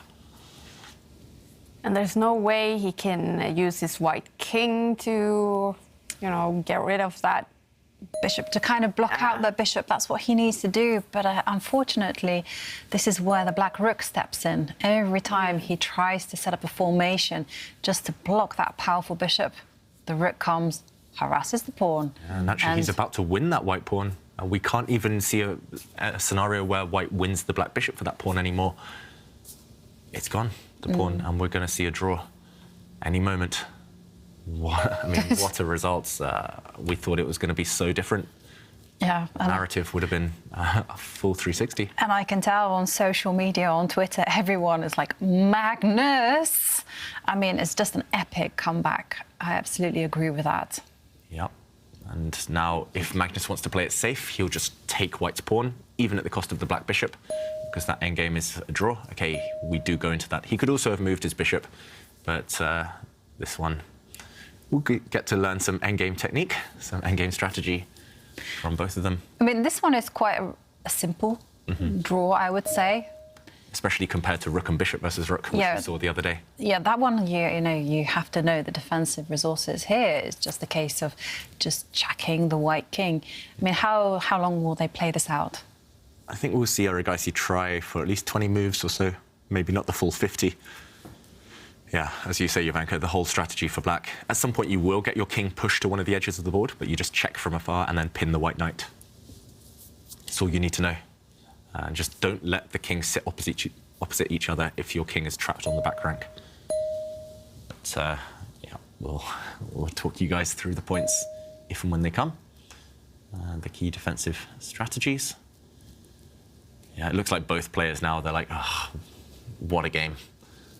They're both sick of this one. 100 moves, too many. But Magnus must be happy to sort of prove that he can also defend these endgames that he usually... Right. It's a kind of a form of domination over your opponent, you know, if they get these winning positions and they still can't win them against you. And there we see a check. And this is definitely an epic defensive try from Magnus. And Hadi Ahmad asks both of us, what's our best chess game of all time? Our personal game or...? Yeah, personal game. Oof. Oh, good question. I've been asked this a few times. I can never give a good answer because none of my games are perfect. All right. OK, Magnus just setting a trick here. There's going to be a discovered check if the black king moves next turn. It looked like he was walking into a knight fork. Sorry, I got confused a bit there. But my best game of all time, I'll say Howell Korobov from the Grand Swiss last year. Ah, that was a good game. Yeah. How about you, Jovanka? It was my game against Sassy Kieran at the British Championships in 1999. And it was the very first time I was playing someone who was Grandmaster strength. I don't think he was a Grandmaster. And I just thought that I was going to lose, you know, because I was playing with the black pieces. And I ended up playing really, really well. I kept surprising him. Maybe he played really badly, but I thought I played a fantastic game. And I came up with the most creative idea I've ever had in my life. Oh. And I was really nervous, actually, about playing it. And then when I did it, he just looked at me like, what? And I was like, but there's a plan. It's always satisfying. Yeah, the computer hates it these days. You know, when I checked it out, the computer's like, no, what are you doing? And I'm like, no, no, no. I'm going to check out that game later as well. See if you can spot my move. I will. And meanwhile, the black king has been pushed near the edge of the board. The problem is it has taken Erigaisi a whole lot of time. Yeah. And this is the technique for Magnus. Now the black king is just going to run the other way, away from the white king, most likely. Normally, you want to keep your rook pinning the white knight, or at least checking the white king. Here, white knight can't participate in the attack anymore because it's pinned. So run the other way with the black king. 67 minutes long, this game right now. And only 2 rooks, 2 kings, and a knight left on the board. Yeah. And that should not be enough to win a game, right? This is not enough. I mean, as long as the rook now gives a check from behind, and now this is David's point. The knight is pinned, the king runs away. Yeah. As soon as the knight blocks a check, you run the other way from your opponent's king. And Magnus looking away, he's impatient for this one to finish. And the last capture was on move 102. So the 50 move rule will come into effect at move 152. Still got a while to go. One of the longest games of the tournament so far. Yeah. Why are they not agreeing a draw? Why is there not a move repetition here? I think Erigaisi's frustrated with himself. So here we were talking about chess manners, chess etiquette the other day. It's considered a bit rude to offer a draw if you're defending and can only hope to get a draw maximum, which is Magnus's case here. He can never, ever win. Even if he wins the white rook for free, it's still a draw, rook versus knight. But for Erigaisi, there's still some winning chances if black doesn't know how to defend. So it's up to Erigaisi to offer the draw. And we can't blame him, I think. It's that fighting spirit that we admire to keep playing. We don't like premature draw offers. We'll learn a bit from this endgame anyway. And there we go. A pin, a check, followed by a pin, and black's king will never be cornered. And I have to say, some grandmasters have actually lost this endgame. I mean, they've been in worse kind of scenarios, like the king has been pushed all the way to the bottom row. I can remember Judith lost against Kasparov. Yeah, Judith Polgar lost this once. I think, was it Svidler or Morozovich? One of those two lost this endgame once as well, so very strong players. But usually that's when the king's already in the corner, and there's a couple of specific tricks. Here, black's king is not quite pushed to the side of the board. Erigaisi still trying. I think he's going to go the full 50. I think so too. Whole 9 yards. Because when you're annoyed with yourself, you tend to play this position out. I mean, if it were kind of a natural situation where it was a normal game, where both sides played fighting chess, I think we would have seen a draw. But because Erigaisi had such a dominating position, he's not ready to let go of that victory. Maybe it's good strategy for the match in general for Erigaisi. He's the younger player. That's true. Also, he's getting it out of his system. The longer he plays this one, the more he'll forget that he was completely winning earlier in the game. How about you, Jovanka? Have you had this endgame before, Rook? Once. I was on the defending side. And you... I drew. You drew. Good. Yeah, it was just... And this is also finally a draw. Both players shaking their heads. Look at Erigaisi. He obviously knows he was completely winning this game. But now, it is a draw the first game. And in 15 minutes, Magnus Carlsen will have the white pieces in game 2 in their quarterfinals. It was a long and interesting game. And here is today's Lisoveta Learning Points.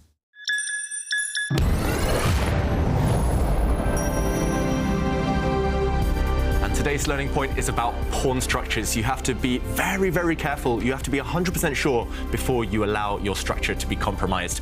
Magnus Carlsen, as black in this game, allowed that to happen. He allowed a set of doubled pawns, ignoring the threat of bishop takes knight. He moved his bishop out, but after this capture, after white's knight parked itself on the side of the board, ready to jump into the outpost in front of these double pawns, Magnus had to suffer for the rest of the game. It was, in the end, over 100 moves. He suffered, he managed to hold, but due to this idea of white's queen coming out, attacking these pawns, white's knight jumping in front of them, he ended up in a terrible middle game. This was a mistake. He should have prevented this either by defending his knight or by even moving it away. Maybe retreating the knight would have been a safer option and he wouldn't have had to go through all of that torment. But that's the thing. If your opponent is about to change the pawn structure, think twice and you have to be certain. All right. Here is game 2. Shahryar Mamedyarov won the first one against Nodirbek Abdusatorov, and here he has the white pieces. They are 13 moves into the game, and I would have loved to give you guys a little bit of a break after that marathon game, but here we go again. We love the chess, Kaja, don't worry. And I recognize this position. I mean, we're in the realms of theory, the Benoni theory. Benoni defense, the son of sorrow opening. And this is a very sharp variation, so white's won a pawn, but black has the bishop pair and black has the development. Look at white's king in the center, and I've played this before myself from the black side in many blitz games, and I've always ended up doing quite well because white often neglects the move order or fails to get their king to safety in time. I'm sure Mamedyarov, though, he's going to take the opportunity to castle. Probably now. There we go, white's king gets to safety, and we settle into a middle game finally. And still theory, as far as I know. Yeah, and from what I remember, they challenge the knights, because I actually played this with the white pieces. And just like this? Yeah, just like this. Although I remember from my notes that it was a draw. And I remember I was like, okay, must fix this because I cannot have any forced draws in my repertoire. Yeah, if I remember correctly, I mean, this is years and years since I studied this, but yeah, white can go into an endgame where he's slightly better, but it's just a draw. Yeah, like I think you do it now, like knight takes bishop. Oh, he's gone knight takes knight. So white's knights look very good, but one of them will be removed right now. I'm assuming the black queen is actually going to swing over and take one of the knights. Oh. Okay, he takes with the bishop. And, okay, interesting. So white is a pawn up. We mentioned that out of the opening, just before we joined it, white did win a pawn. But black is very, very active in return. Look at black's queen. She's actually parked quite nicely. She's putting some pressure on white's pawns on the left side. She's kind of got her vision on some diagonals as well. Black's bishop, much stronger than its counterpart. And white's pawn in the center of the board, the passed pawn on the d file. Maybe more of a strength, maybe more of a weakness than a strength right now. Yeah, but it is an extra pawn. That was the logic of my choosing this particular variation. No real risk for white. No. Mamedyarov won the first game, so it makes sense to go into something like this where he can try, but if it goes wrong, he gives back his pawn and it will be a draw. If I remember rightly, I think my notes went that the queen came out to the f3 square. I switched lines, so I can't quite remember what I had prepared. Yeah, that would make sense. White's pieces are fast asleep. They need to improve, so we're expecting White's queen to come out. And yeah, there we go, Jovanka, prediction queen, back on point. We have a 37-year-old Shahryar Mammadiyarov from Azerbaijan, ranked as number 13 in classical chess in the world, against a teenager, 18-year-old Nodirbek Abdusattorov from Uzbekistan. He is the world rapid champion. And we know Shahryar Mammadiyarov, he's unpredictable, he plays some crazy chess. What about Abdusattorov? What kind of a style does he have? So he can do anything.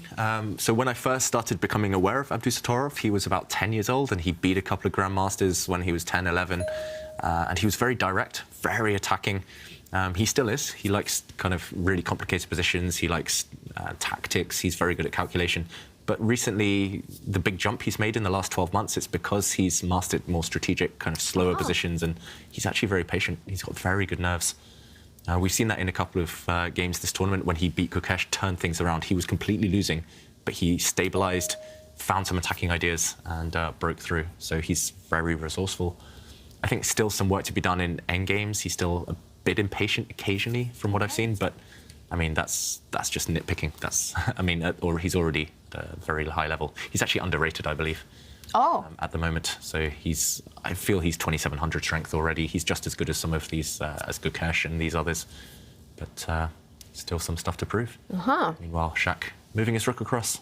Yep, getting ready to support his, well, he is ready to support his pawn. That's the one big asset in the position. Yep. Abdusattorov as well, his openings are a strong point in general. Okay. The reason he won, or the main reason he won the World Rapid, is because he was playing the same line of the English opening every white game. And with that line, he beat Magnus, he beat Jan-Krzysztof, he beat, I think, Caruana, he beat Aronian, all with basically the same opening, because he'd studied it so deeply, played training games with his coach, with his friends. He knew all the strategic ideas. And I'm expecting, if you go into something like this with black, you have to know the ideas, right? Otherwise, you're just a pawn down. So I'm expecting him to show off some knowledge in this opening. Knowledge that I don't have, unfortunately. I kind of ran out at the same time. You mentioned this queen move. Around there, I was like, I've seen this before, but fuzzy on the details. Yeah, from what I remember, the black bishop takes a step forward and just blocks the coordination between the rook and the pawn. So just parking yourself on a nice outpost, this rook and pawn. Connection severed. And I think the reason black has full compensation here, Jovanka, or mostly compensation for the pawn, is because this bishop is tied down. This bishop is stuck defending this pawn. So this bishop holds the key. This bishop is passive. Also, this rook is passive. Black's queen eyes this pawn. So if white can't move either of these two pieces, he's going to struggle to capitalize with his extra pawn in the center. And yeah, this looks very sensible to me. I love this move, Jovanka, just parking this bishop. Also, now you have access to the open file with your rook. Yeah, and I think the main move, I'm just checking the theory, the main move is actually just to say, OK, fine, well done. Hang on a second, let me just check whether this one has been played before, because I wasn't expecting. OK, has been played in 2018. Let's have a look at who played it. Ooh, Wang Yue. And another Georgian grandmaster, was the Austrian grandmaster, Schengelia. Schengelia plays for Austria nowadays. Austria, yeah. So he's also played it against Vugar Gashimov, who was one of the best players in the Benoni. Yeah, who sadly passed away at a young age. Actually, one of the best friends of Mammadiyarov. Oh. Yeah, an Azerbaijani player. He was, what, top 20 or so in the world, and sadly, no longer with us, but really creative and, like you said, a master in this opening. So if he plays it, then it can't be a bad move. Abdusattorov simply wants to push this black pawn forward. For example, if white moves, I'm not sure what move you play, for example, then this black pawn could push, perhaps, and this looks a bit scary to deal with. The rook coming in. Maybe you don't even need to push. At some point, you can start attacking this pawn, which is a backward pawn. You can attack it with your rook, and your bishop, remember, is staring down at it. So this is the target. Yes, it's very difficult to unravel the white pieces there on the left. So perhaps the best thing to do is to give up a pawn. And he's pushed his pride and joy and saying to Abdusattorov, take it, but then you let me develop the dark squared bishop. Yeah. So at last. I'm not sure where the bishop's going, to be honest, because black's bishop is going back to the centre.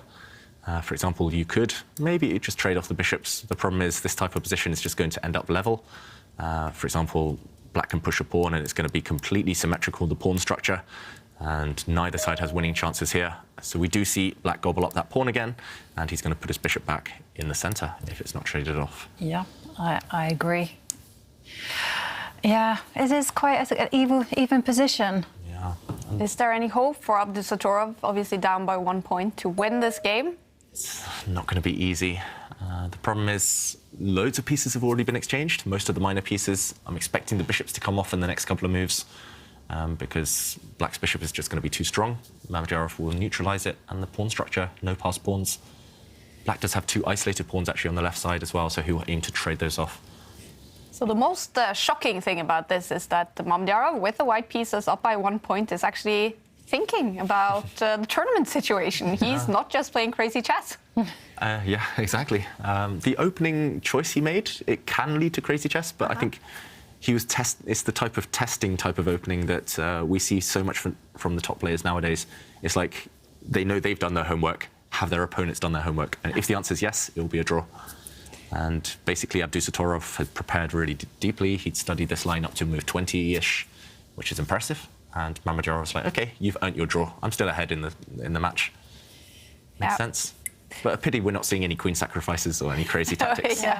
We did have that game a couple of days ago against Anish Giri. Shakhriyar Mamedyarov sacrificed 4 pieces. He won the game and later called it, didn't he say, the best game he played his whole career? Yeah, and I mean, when in your life do you sacrifice so many pieces? And I do not count blundering, by the way. Yeah. But they were beautiful sacrifices, right? They helped him win the game. Exactly. Oh, no, my queen.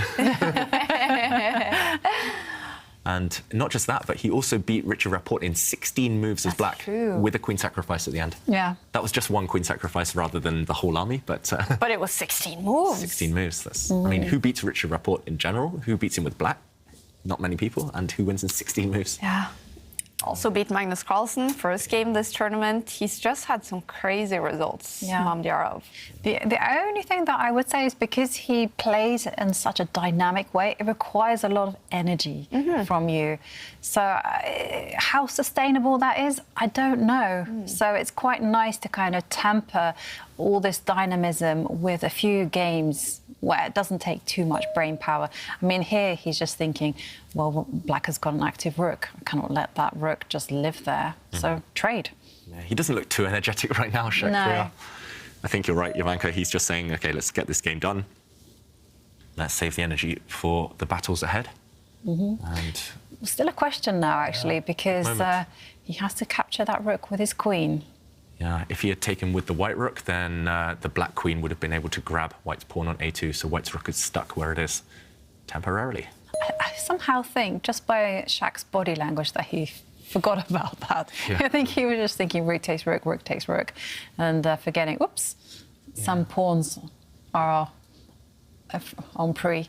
And there the queen swings across and attacks the pawn on b2. It wouldn't be advisable to be too complacent, to relax too early here for white, because still some life. And queen and rook positions, it's all about who can get the pieces active first. I mean, you can pretty much play anything and draw, as long as you don't blunder a pawn, but still some tricks in the air. Yeah. So you don't want to relax. Abdusattorov, meanwhile, looks really confident. He's like, yep, let's go on to the next one. I'll have white again. I'll try harder next time. Drinking some tea, I think. Or coffee. Or coffee. Or Coke. I just forget that coffee's even an option. I can't believe you never had coffee, David, and you stay up all night playing bullet chess. I know, it's just the worst thing in the world, coffee. Like, literally, I can't believe it. If I could choose to get rid of one thing in the entire world, it would be coffee. Oh, wait, but you would have a lot of angry friends and neighbours, and everyone would be angry. And a lot of people with headaches. Don't take our coffee away. I just don't understand. Yeah, I agree. I'm in your camp, David. I would also get rid of the drink. I thought, I actually heard not too long ago that the drink that is most drinked in the world, I thought it was coffee, but it is actually tea. It's tea. Oh, wow. Probably because of England and China. Yeah. Yeah. Yeah, absolutely. And India as well. And India as well. Oh, yeah, definitely. And there we see Mamedyarov offer his queen up for an exchange. And whilst Abdusattorov is thinking, well, we are running a Caption This competition where we're asking the viewers at home to caption this picture of Duda. And I quite like this very sweet photoshopping attempt by Tar Elkin, because it's this photoshopping Yovi level. Oh! Just get the paintbrush out. Hair things. I like it. What is that? It's just, he just scribbled some brown thing and just said hair things. So is it like a hair dryer or something like that? Just put some hair on top of the Hair Things device. Hair things. But I just like it for its photoshopping attempt, because literally I get a picture and I do, I'm so bad with technology. We don't use Photoshop, Jovanka, we use Paint. Good old Paint. Yes, that's right. I do as well. I do it on my phone. And often I get remarks back from my friends like, what on earth have you sent me? Yeah, and the queens have left the board. Any chance? To me, it just looks like it's going to fizzle out as soon as possible. I agree. For a moment, I thought black could maybe get a bit excited, but the problem is white's rook is going to get active finally as well. And I mean, here, if you play slowly as black, if you just move your king, then you're not really going to make progress. You're not going to win this game. So at first, I thought, OK, exactly the move Abdusattorov played. He can come in, put pressure on this pawn. But Shakira is not going to go passive. That would be a cardinal sin in any rook endgame to go passive. First, you go active yourself. And this attack is going to be surely met by a counterattack. There we go. And Mamedyarov, he's going after this pawn. And we're just going to see everything get simplified on the queen side. This pawn you can't really keep alive much longer. If you take white's pawn, the black pawn drops. And for example, we could see a continuation such as this one. Black's pawn pushing, white's rook behind the black pawn. And sooner or later, black's rook will have to go and deal with white's passed pawn that's running up the board. So we'll see the whole of this side of the board just be eliminated. 3 pawns versus 3 pawns on one side and a draw. All right. Yeah, not much else to say, unfortunately. No. That's almost guaranteed at this point, and we're racing right down that variation. And they will then have 15 minutes before game 3, Abdusattorov with the white pieces, and he's going to be in a must-win either in the next game or the game after that. If Shakhriyar Mamedyarov wins the next game, then it's going to be over. He will be ready for the semi-finals. So it's going to be a little bit dramatic for Abdusattorov after this game. Mm. Yeah. And I have to say, I really like Shak's last pawn move. And the reason I like it is because it's quite thematic, because basically whenever black wants to advance any of his pawns, he has to make trades. And the more trades you make, then closer you get to the draw. Yeah. Now white's pawn will act as a distraction. The black rook will have to go behind it sooner or later. And then we'll see that mechanism where both rooks slide behind the enemy pawns and the Hoover comes out. It's hard to get excited here. But Abdusattorov, he might try. The black king's slightly more active than the white king. I do feel that Shak could have drawn this a bit easier. Mm-hmm. He's kind of gone the hard way about drawing. He's just really trying to force the issue, but it should be still within the realms of equality. White's pawn is pretty far advanced now. The problem is as well, when the black king starts moving towards its own pawn, he's going to have to give up those pawns on the king side, on the right side. I don't think he'll be in time, but it's tempting. Do you think Abdusattorov will risk it? Risk it for the biscuit. Nothing ventured, nothing gained. Yeah, if this was the last game of the day, I think Abdusattorov would just run with the black king and gamble. Yeah. But I think, firstly, you have to do a bit of calculation just to make sure you don't just run with the king for no reason. And white's rook will just gobble up all the pawns on the 7th rank, and maybe Shak will even win. But yeah, it's something to consider, for sure. I was just checking the computer assessments to see whether he could run with the king. It says, yeah, do it. Oh, wow. It's 0.00. Okay, still a draw. It's still a draw, yeah. And now the best move is probably to move the rook behind the far advanced black pawn on the c-line. Yep. Don't let that pawn run much further. You need your rook behind. I mean, maybe Shaq could also consider just moving the white king, for example. He pushes his pawn. Yeah. That's fine. Just as long as you've got the plan of putting the rook behind the pawn, it's all good. Next move. You can almost pre-move now for white. Put the rook on c7. Almost. Almost, yeah. Game 2 has started now between Magnus Carlsen and Arjun Erigaisi. Remember, they are tied. It looked like Erigaisi was winning Game 1, but eventually it was a draw, and now Magnus has the white pieces in that game. So we will follow that later on, and we can also see that Gukesh, well, the bar is all the way over to his side, and Game 2 against Richard Report, they played a draw in the first game. Maybe the 16-year-old is about to win. Yep, Gukesh is a pawn up for nothing in that game, so it's looking very promising for the teenager. Ooh. And meanwhile, we'll see a draw any moment in this one. The pawns have disappeared. It's symmetrical, no chance for either side. And we'll see the players find a way to repeat the moves, and then they will agree a draw. Yeah, this one, the opening was quite interesting, but it feels like Mamedyarov pulled the safety brakes, and here we go. Any moment now. How are they still going? Why are they still going? Two pawns can't be two pawns. They're doing it now, and is it a draw? There we go. We have a result. It's a draw, and that means Mamedyarov still in the lead in this quarterfinal match. He can decide it in Game 3, starting in 15 minutes if he wins it. Abdusattorov, the pressure is on. He needs at least a draw, and he will have the white pieces. The final game for him with the white pieces in 15 minutes. He's going to go for the win in that one. I feel very sure about it. This is Game 2, just started between Magnus Carlsen and Arjun Erigaisi. Is Magnus going for something winning with the white pieces here in Game 2? I think he's trying to imbalance things at least. It's not all-out attack from the world champion, but he's again given himself ugly pawns, just like we talked about in the last game. If you look at white's pawns on the c-file, doubled, isolated. But we are heading quite likely towards an endgame where white will have very active pieces. So even if white goes down a pawn, white's bishops, especially the white bishop in front of his king on the light squares, they're going to be very strong. And it's interesting because I looked at essentially this position a while ago after I lost a couple of games, blitz games, to Vidit.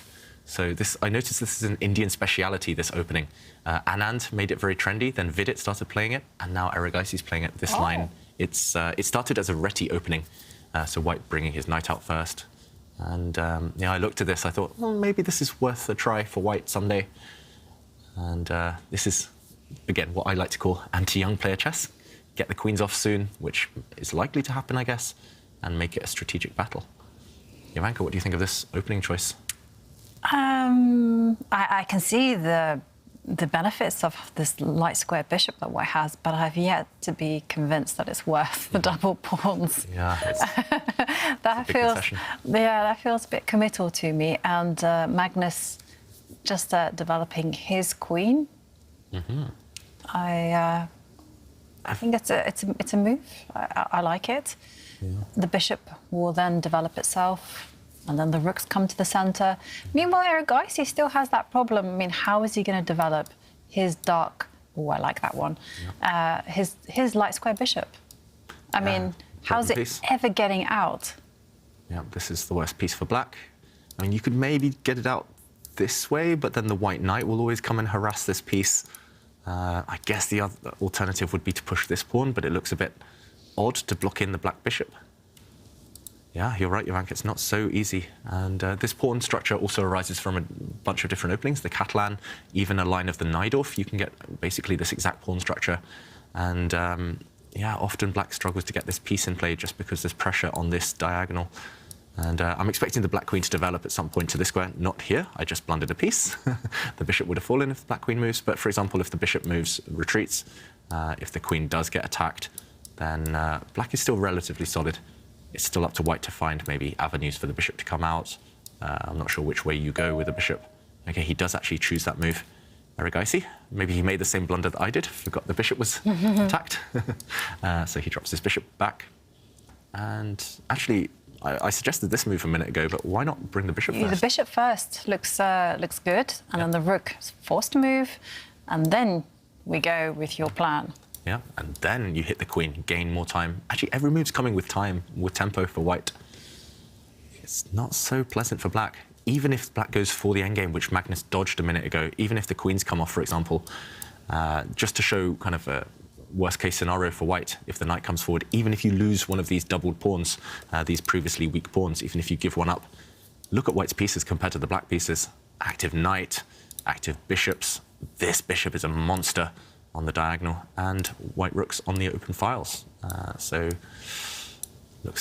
to me, it looks quite pleasant. Maybe black has a way to equalize and hold this position, but doesn't look much fun. So yeah, this looks nice. We're expecting Magnus to start with this move, and possibly something along the lines of that variation we just showed. He does indeed put the pressure on, gaining time with these threats. Nice. He's not one to miss an opportunity, is he, Magnus? No. And yeah, I'm coming round to this opening variation, David. You'll have to give me your notes here. Yeah, I mean, my notes dried up about 3 moves ago, but it was very superficial. I lost to Vidit in the Mr. Dodgy Invitational last year in this opening, and I decided to look at a line like this. But didn't you beat Jordan van Voorhees in the same tournament? I did, yeah. I did. But yeah, I lost to Vidit in the final game, best of 12. Oof. Best of 12. Oh. I was completely winning the final one. I'm still bitter. Well, Vidit, he is playing in the quarterfinals here. It's game 2 against Jan-Krzysztof Duda. First game was a draw, and I think actually the bar is slightly over to his side here with the black pieces in game 2. We have a result between Richard Report and Gukesh game 2. It's a win for 16-year-old Gukesh. He takes the lead in that quarterfinal match, and if he wins game 3, then he's going to be ready for the semi-final. Now, I know Christopher Yu is the youngest player we had in the knockouts. Mm-hmm. He did not make it to the semi-finals, did he? No. So if he makes it, Gukesh, to the semi-finals, he's going to be the youngest player to do so. He got the tie breaks, though. It was very close. Yeah. If I remember, I think it was Arjun Erigaisi he was playing. That's true. Yeah. Christopher Yu fought back twice. He was 1-0 down, then he equalised, then 2-1 down, he equalised, but Arjun, just very good blitz player. And Christopher Yu playing the US Championship right now. Yeah. How is he doing, and what's happening in the US Championship? Yeah, it's still Caruana, I think, in the lead with 2 games left. I heard Samuel Sevian, one of the players who's played in the tour, has actually come into contention now. He's 1 point behind in 3rd place with Dominguez, Ray Robson in 2nd. Mm-hmm. Mm-hmm. It's funny, actually. I was reading as well. Now the highest rated American player is Nakamura again, and he's not even playing in the US Championship. So essentially, everyone else has been dropping points, and he's overtaken them now just by. And what is his position then on the rating list, Hikaru? Somewhere in the top 10. I think it might be number 5. But is there only one American top 10 right now? I think Caruana and Wesley So, Aronian. Yeah, okay. No, there's several. Yeah, there's a lot of American players. There's a lot of Indian players who are climbing up the standings. Yeah. Yeah, and meanwhile, Erigaisi has offered a trade of queens, and it's going into that endgame that you mentioned. Yeah. And whilst Magnus is considering whether to trade queens or not, we have a very interesting question from Sedat, who asks us, do we think that in the future there will be a personal AI chess trainer in training a grandmaster? What do you mean in the future? There's already Aimchess. Yeah. I mean, I'm a grandmaster. I've used Aimchess to study my own games, so yeah. But I guess he's kind of asking that, will you exclusively have an AI coach? I mean, could we see the future with just that? It's possible. I mean, now everything's stats-based, and players, they're competing day in, day out, hundreds, even thousands of games a year sometimes. maybe AI are actually more efficient at crunching the numbers, spotting weaknesses than humans are. But how about the human side of it? You know, Arjun, you were winning against Magnus, but you can, it was a draw, but you can still fight back to have that human touch, right? You think it's not very inspiring to when you lose a game. You can still do it. Exactly. Go and beat them. Exactly. We don't want that. No, you don't want that. No. But but I mean, it would be interesting to have something crunch the numbers and say, okay, if it could pinpoint like Aimchess does, and this is your strength, this is your weakness, this is your opponent's strength, this is their weakness, and this is where they're vulnerable, and especially if they can look at those weaknesses in the openings. I mean, that's a big part of your job done. Yeah. But interestingly enough, one of our players in the tournament, he didn't look at a computer for most of his life, I would say. Can you guess which one it is? Well, the oldest player in the tournament is Mamidyarov. Yeah. So I want to guess him. No. Well, though he probably is in terms of numbers. But Hare Krishna? No. One of these players. Only started Magnus. Only started a year and a half ago, maybe, with computers. So Argaisi. Magnus. David. Little ones. The youngest one. Oh, I thought you said one of these two. Oh, sorry. Okay, these no. ones. Okay, one of the 8 in the Bukash then. Yes. Gosh, Yeah. He refused to study with computers. He wanted to do everything with a board, and he's really big on studying endgames just with the board, and he composes them himself. Yeah. Wow. Yeah, so he became a grandmaster at 12 years old, barely looking at computers. Maybe his coach would feed him some opening ideas that the coach would study alongside computers with, but yeah, it's impressive. Up until a year and a half ago, and then he said he started looking at these computers. Suddenly his openings went bang, just to another level, and that's why he's gone from strong grandmaster to breaking into the elite. And so computers, they're a tool, but they're not kind of the be-all and end-all. You don't rely just on computers. They should kind of help you get that extra edge. It was the same for Magnus and kind of this 1990 generation, which has dominated world chess for the last 10 years or so. We grew up when computers weren't very strong. Around the age of 12, 13, they became fairly reliable, and only then did we start using it. So you build your chess knowledge first, build the foundation, and add to it with computers. It shouldn't be the other way around. Yeah, interesting. Yeah, and Magnus, meanwhile, queen's off, endgame, territory soon. He's in his element. Yeah. Yeah. And talking about the endgame, Truth Seeker also has another question for us. Says, generally speaking, do you think Magnus grows stronger after game 1, given his history of comebacks? Oh, I think, the nail has been hit on the head with that tweet. It's always the first day, right, where he struggles a bit in the prelims. It's always game 1 where he struggles, and then suddenly it's bang, bang, bang, win, win, win. Or at least, he feels fresher, more focused, I feel, the longer the day goes on. Yeah, that's true. It's the same for a lot of people who are night owls, who wake up later in the day. Often it takes them a while to warm up. Yeah.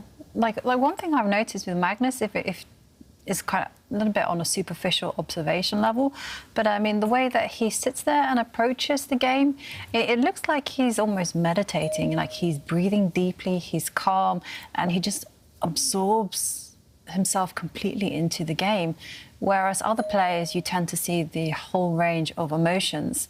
And now the knight comes forward, just as you indicated. Have you thought about becoming a fortune teller? I got there by a different move order, but yeah, the same idea, right? Yeah. I got lucky with that one. But I mean, again, it's just pattern recognition. I've seen similar positions, similar ideas before. And also it comes with a threat. White has temporarily sacrificed a pawn, but that was a weak pawn anyway. Yeah. Who cares about those double pawns? White's pieces are all in the game. Yeah, and Black's pieces are so passive. Yeah. It's difficult bishop you highlighted. Yeah, it's difficult to find a move that kind of repairs the damage or just unravels the position. I mean, is there anything? I'm so surprised the evaluation bar only says a small advantage for White. There's a threat, of course. Knight takes pawn, guarded by this rook. Okay, the bishop drops back.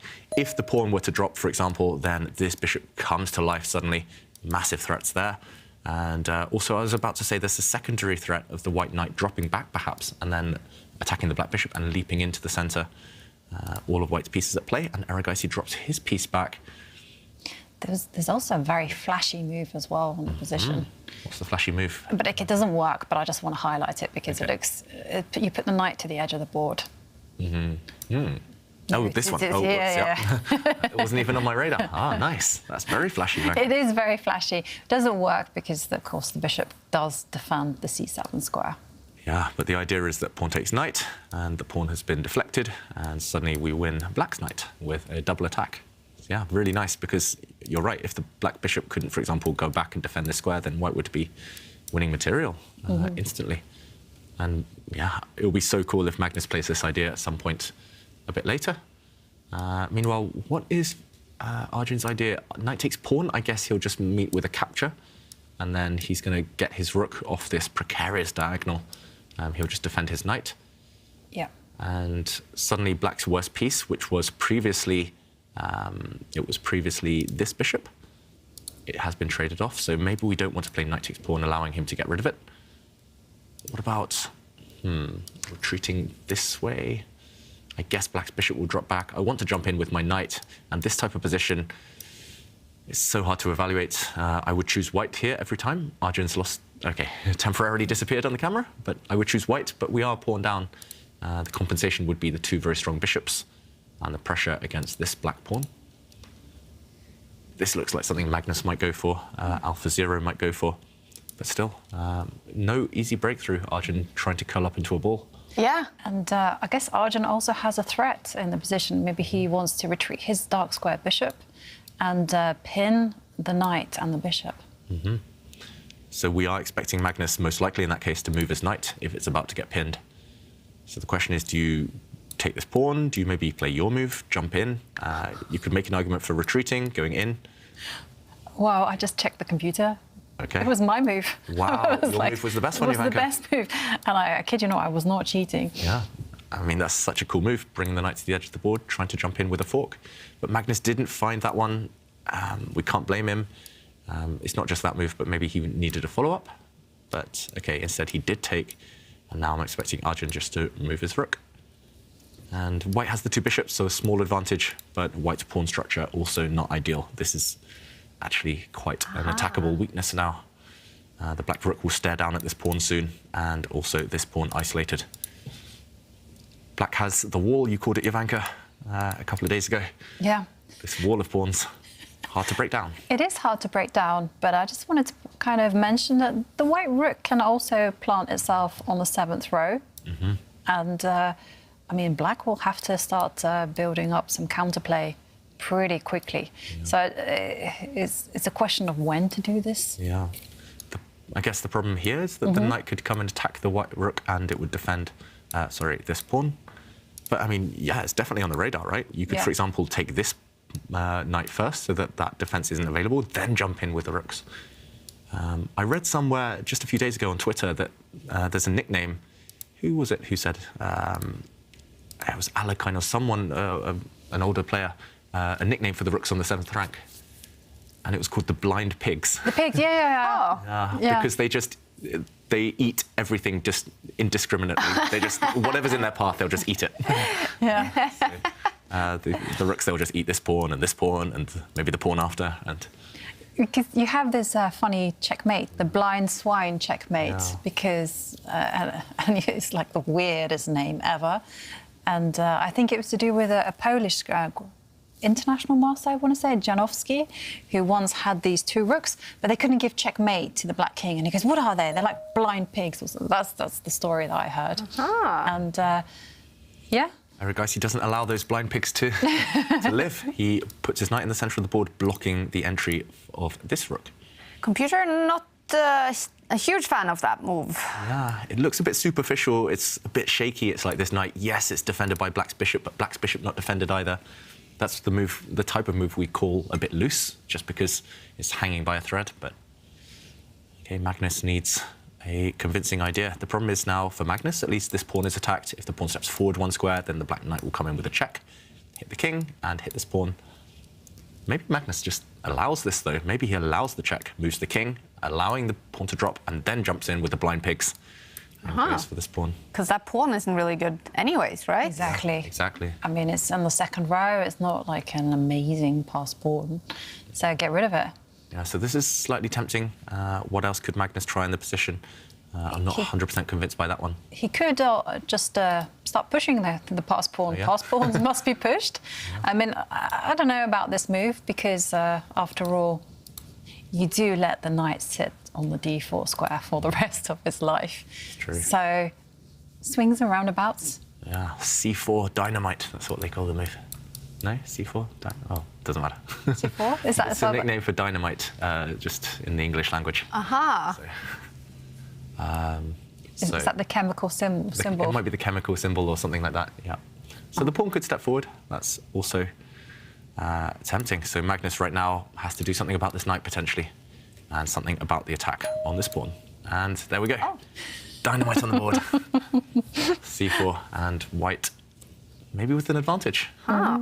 Well, there's dynamite in the quarterfinals right now. Mamedyarov is now playing game 3 against Abdusattorov with the black pieces. And if he wins this, Mamedyarov, he will be ready for the semi-finals. This game just started a few minutes ago. We will keep a very close eye on that. Abdusattorov needs at least a draw, and with the white pieces, he preferably needs a win in this game 3. And game 3 just started between Gukash and Richard Report. Gukash up by 1 point now with the white pieces.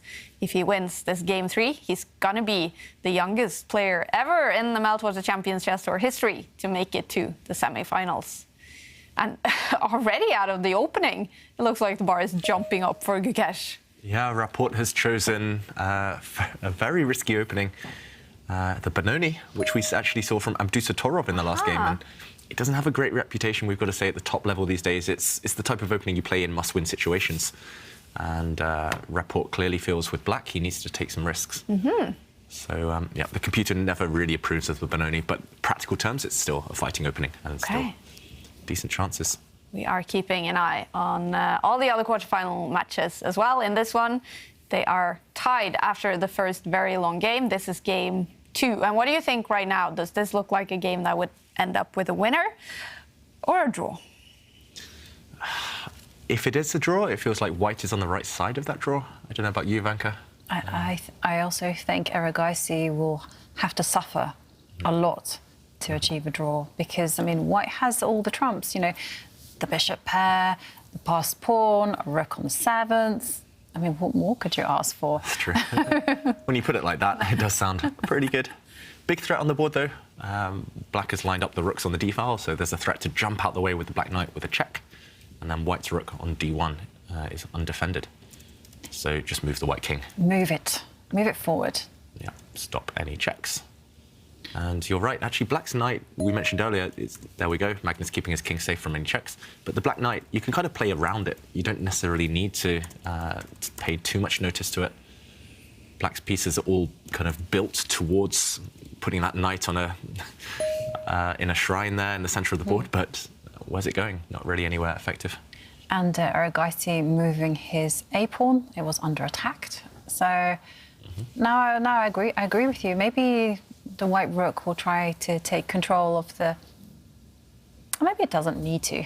Maybe it's the dark square bishop that needs to move. Yeah, so here, endgame strategy, you're right, Jovanka, you'd be talking to your pieces and which one needs to be improved. This rook looks pretty good. Yeah, that one I'm not touching. So, and okay, pass pawn's there to be pushed, I guess.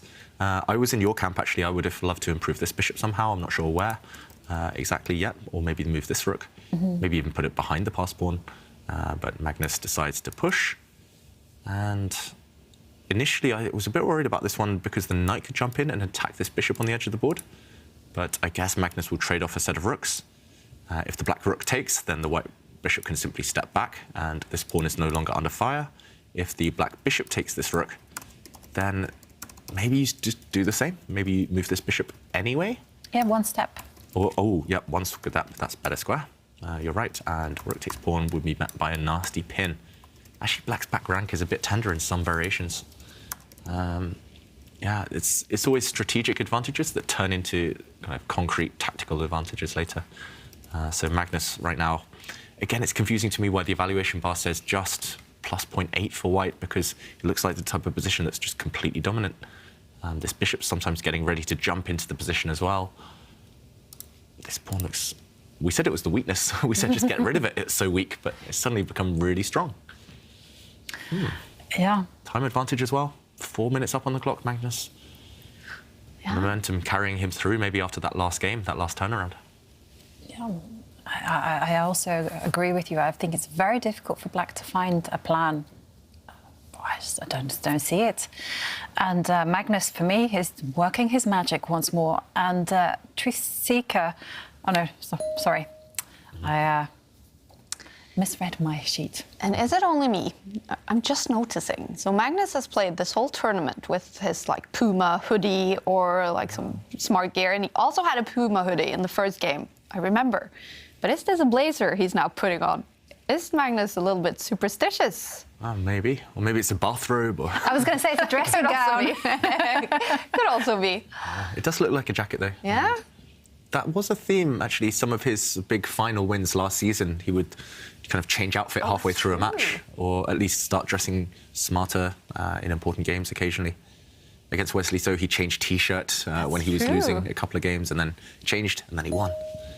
Is he also superstitious with colours? Because we saw a little bit of this in the World Championships, right? Whenever he played with the white pieces, it would be a light suit, dark suit. So, yeah, he's like most chess players. He might deny it, but I think... Exactly. I feel he would not admit to being superstitious about dressing according to, luck.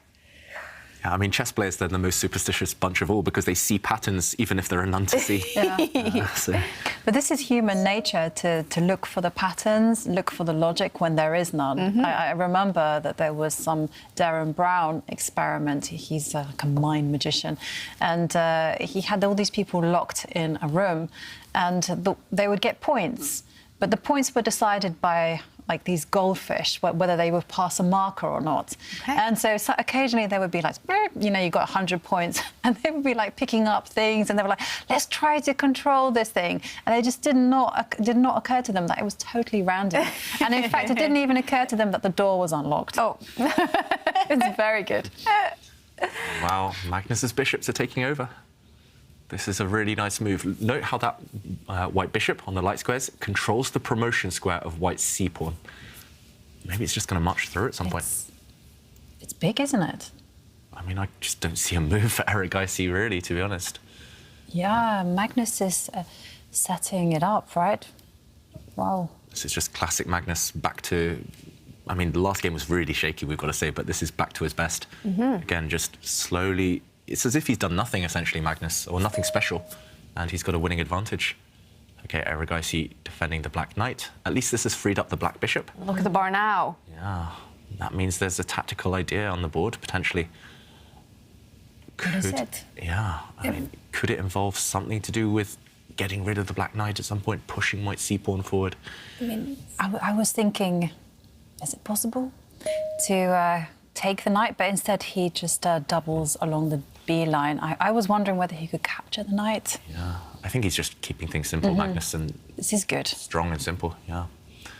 So he's bullying that black rook into making a decision. If black's rook on the B file trades off for white's rook, white would take back with a pawn, possibly even, and that pawn is racing through. If black's rook has to move into the corner, run away from this attack, this tension, that looks disastrous. It does, because the c-pawn, as you mentioned, is just going to run through to its destination. It's complete overwhelm. Yeah, you can tell Erigaisi, he's still got his usual pose, but he's covering his face, his eyes a bit more than usual. That is negative body language. That means he knows he's in danger, in trouble. And yeah, just to show this point, this is really nice strategy from Magnus. The bishop is covering this promotion square of the white pawn. OK, nice tactic here from Erigaisi, but it's just temporary, stemming the bleeding. So there's tension against this rook. If rook takes rook, this pawn now is simply going to race through. It's going to win the game. And if the rook had moved into the corner, then white's pawn could run through anyway. And next move is going to step forward, and it's going to promote. It's going to cost black a rook. So, OK, Erigaisi utilised this pin on the B file to drop his knight back. If rook takes knight now, then the white rook at the bottom of the board drops. But, OK, Magnus knows that this is the only loose piece in his camp, and therefore he pushes it to a defended square. And he's threatening to capture the knight. I mean, Magnus is just relentless. And have we seen a trade of rooks? We have indeed seen a trade of rooks. Now this pawn is one square closer, no longer blockaded. And, well, this is still, it's so bad for Erigaisi. All he needs to do is just remove that knight and then push forward with the b-pawn. Yeah, and the knight can sometimes blockade, but first of all, this pawn drops on the side of the board. But even if it blockades, White's bishop can move, can retreat at some point, and this knight is just a completely dominated piece. So it's looking bad. Still no immediate knockout. Erigaisi's defended pretty well so far over the last few moves, but it's desperate times long term, and the pawn pushes forward. Maybe now time for your idea. Maybe just put the bishop on the square and come back and take this pawn. Actually, looks relatively simple. I mean, that looks like it's going to cost black at least 2 pawns. Yeah. Oh, Erigaisi. I mean, it's heartbreaking for him. He was so close to winning in game 1.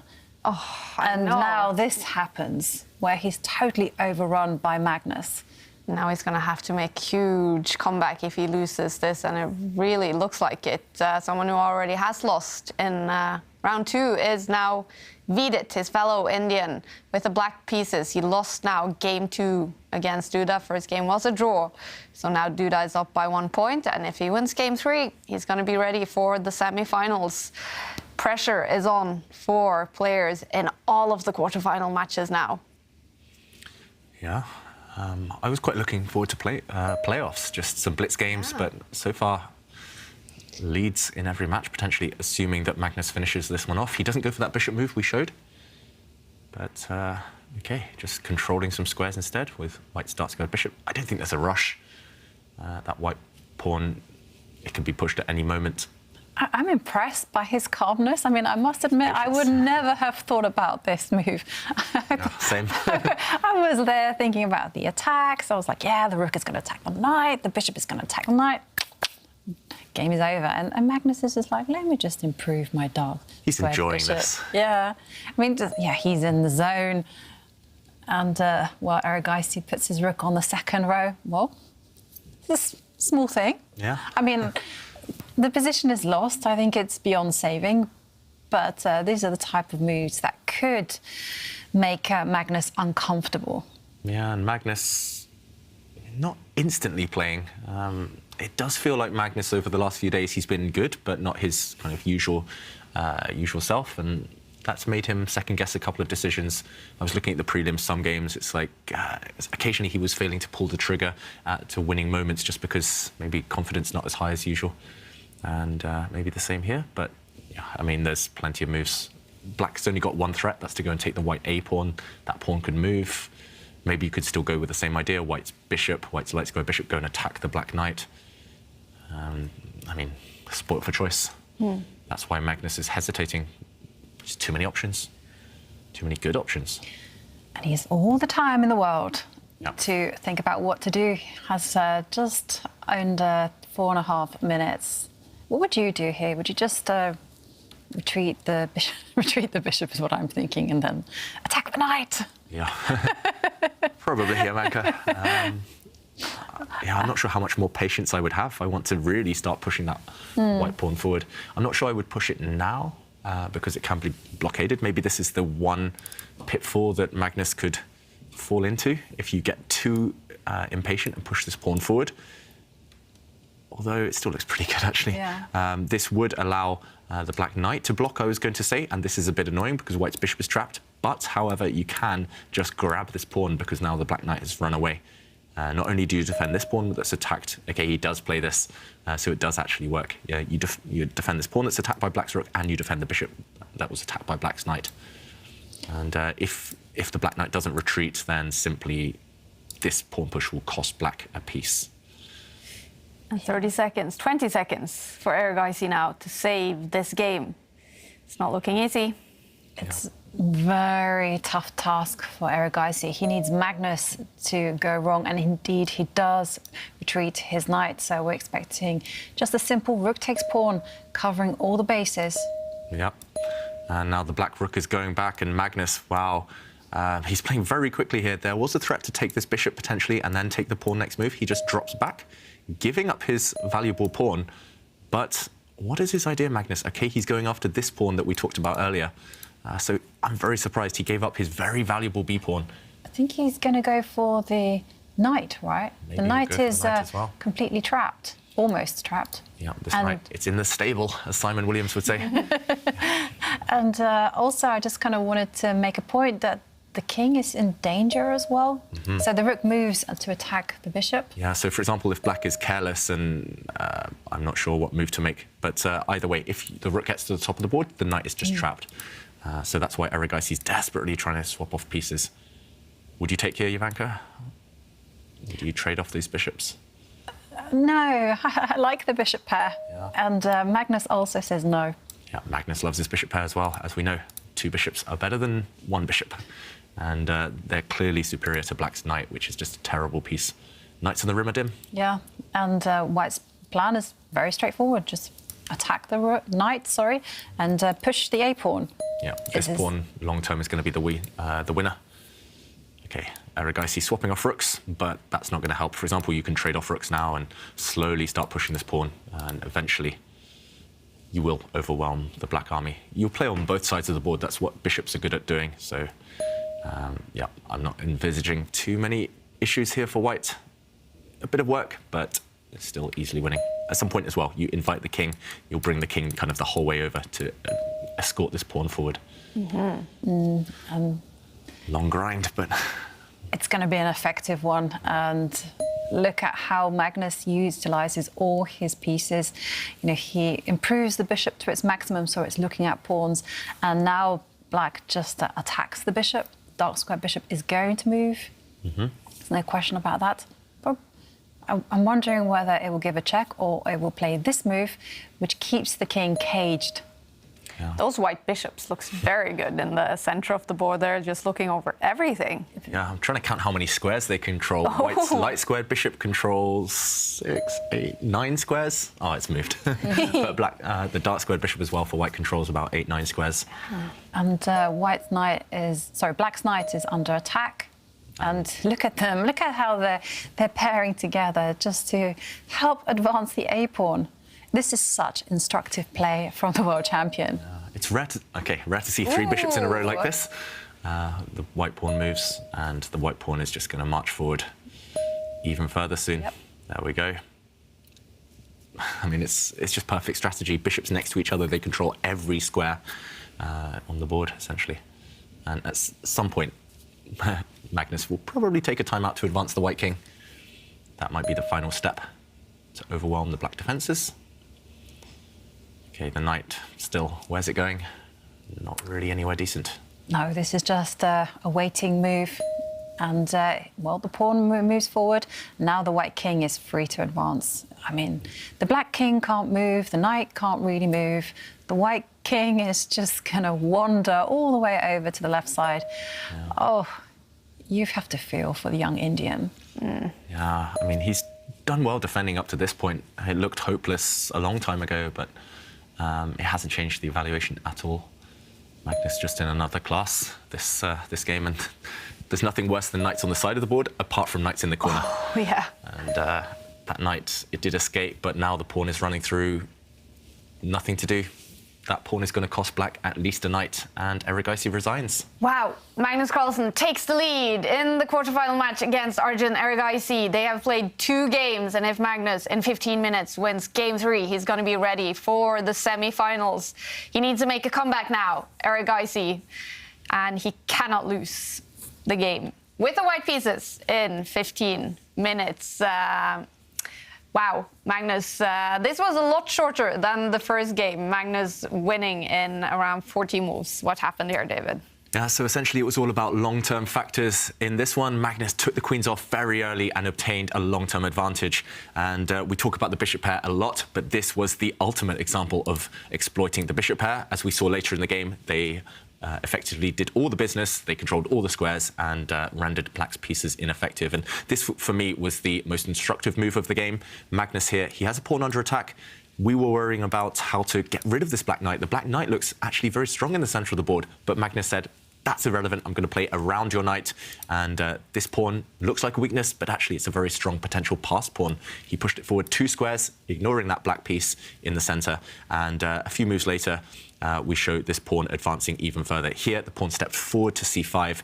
It stepped even further forward, and it ended up helping to win the game. Just strong pieces supported by a strong pass pawn. And Magnus takes the lead. The quarterfinal matches are decided in 4 rapid games, and we have a leader in all of the 4 quarterfinal matches. Duda won game 2 against Vidit to take the lead.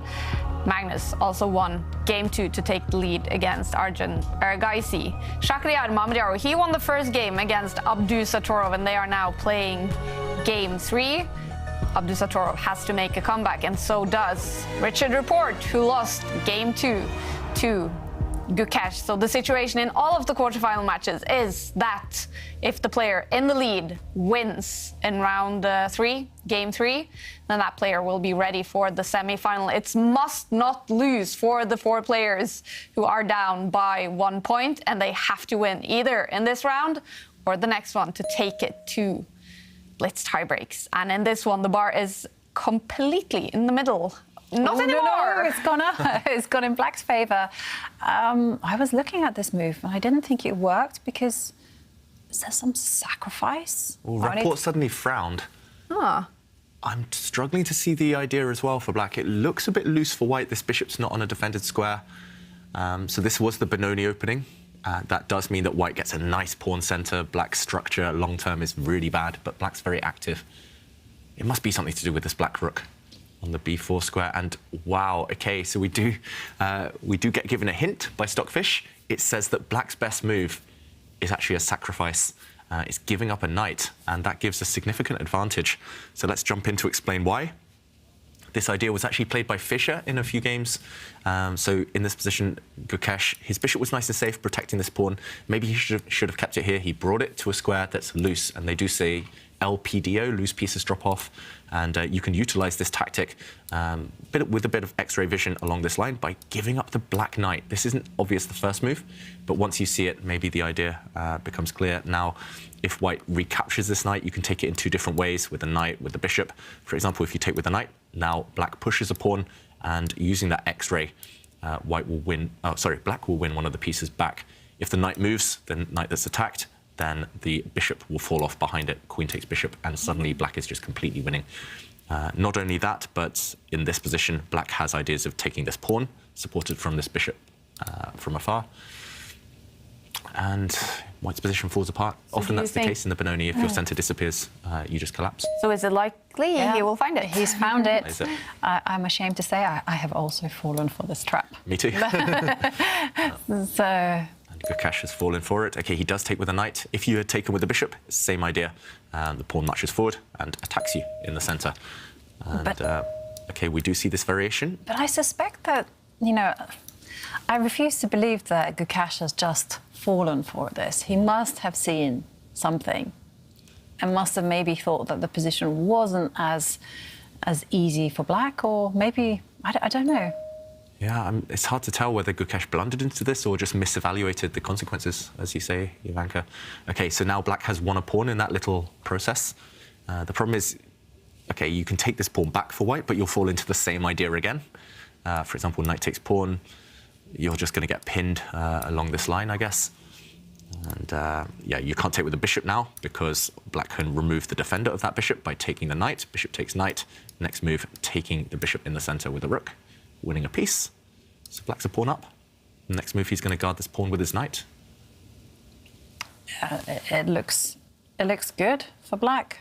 Yeah. I mean, it looks very good for Black. It's just this rook, right? One active piece.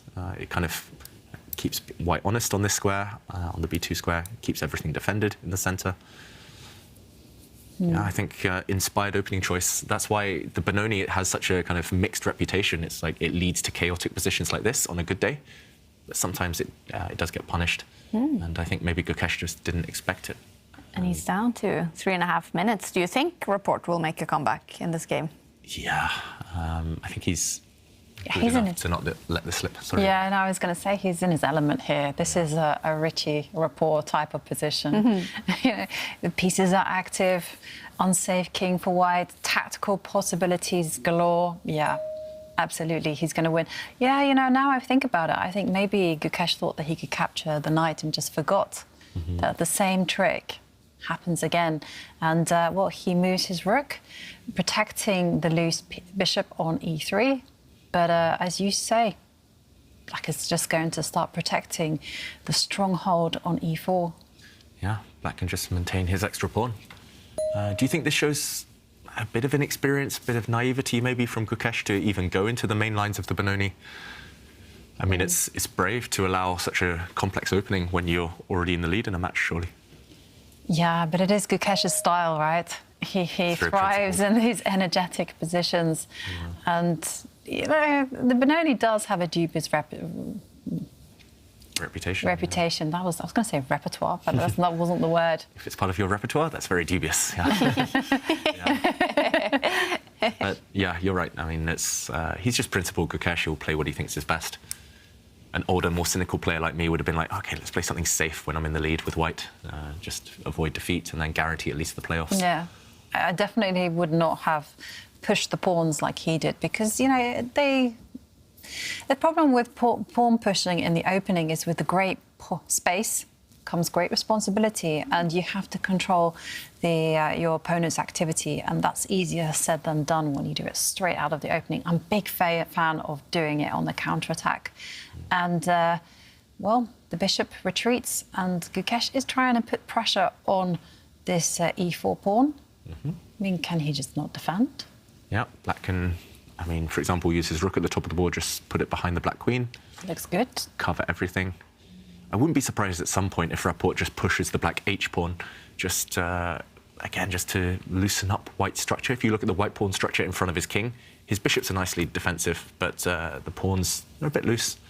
So you can probe at that structure later. It's looking good for Black. Yeah. Richard Rapport, he is now, as you can see, playing under the Romanian flag. First tournament, he's playing under that flag.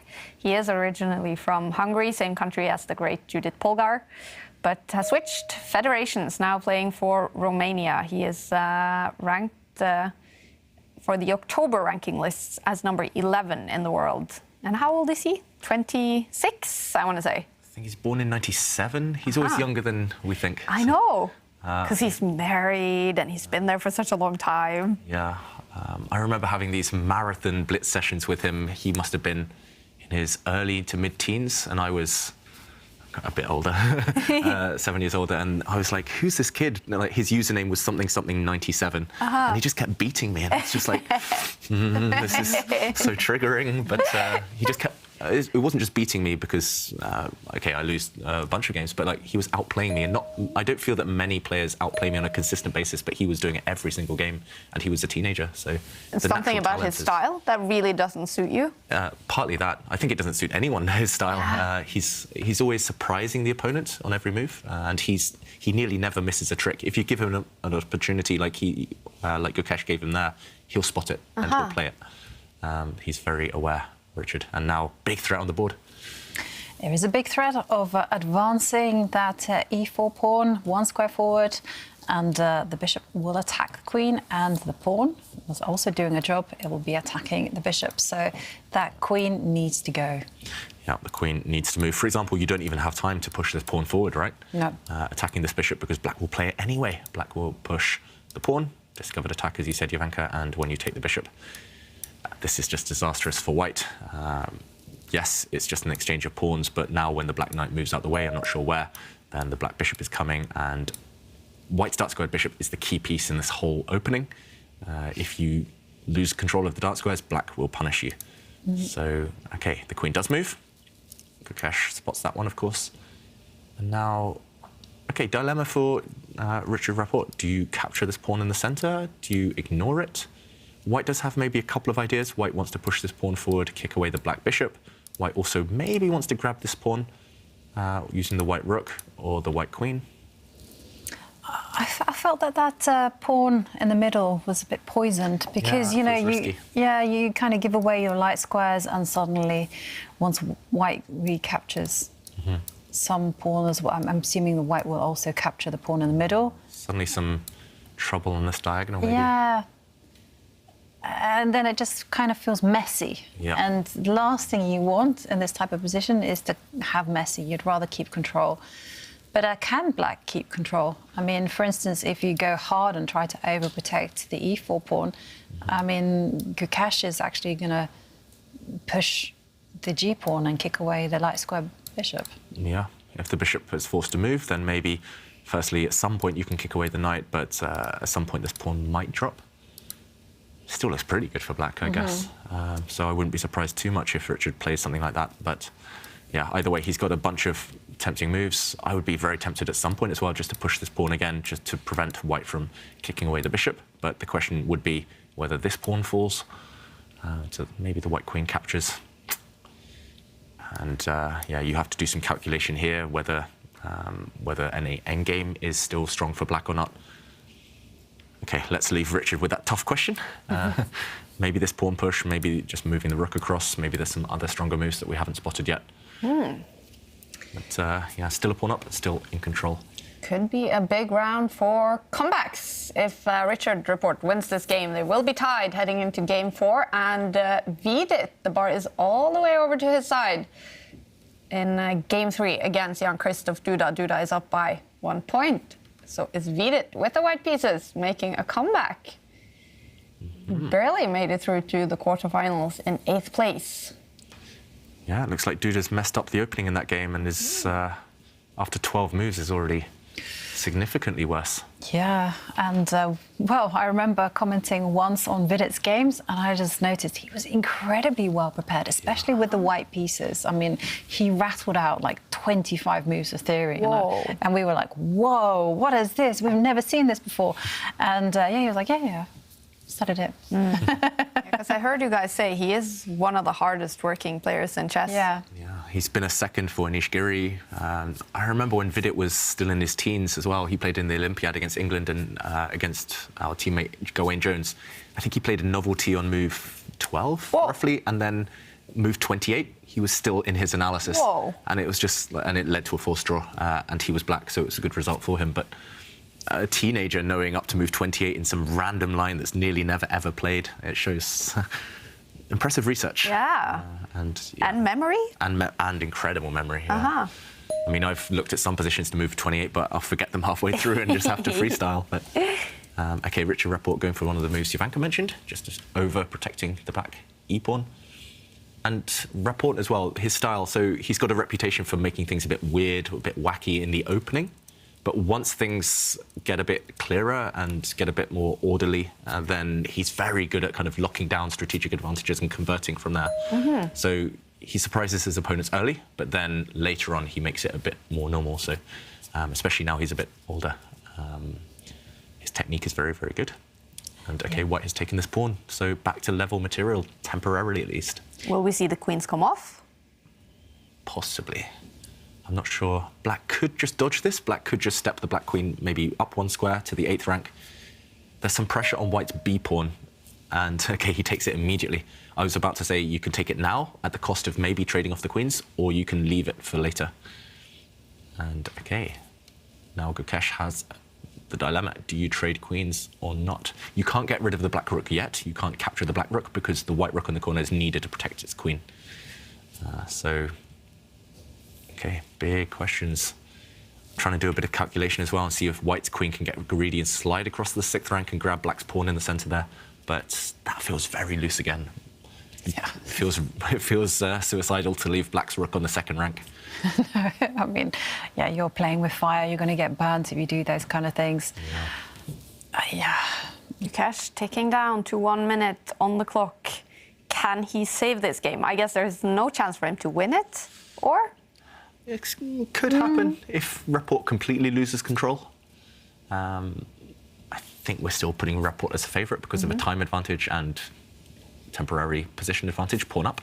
Yeah, I mean, you can kind of see a situation where the white pieces have been allowed to push the black pieces back. Like, for instance, you get in the pawn push, and then, yeah, and if the e4 pawn drops, then, well, Gukesh has all the chances in the world.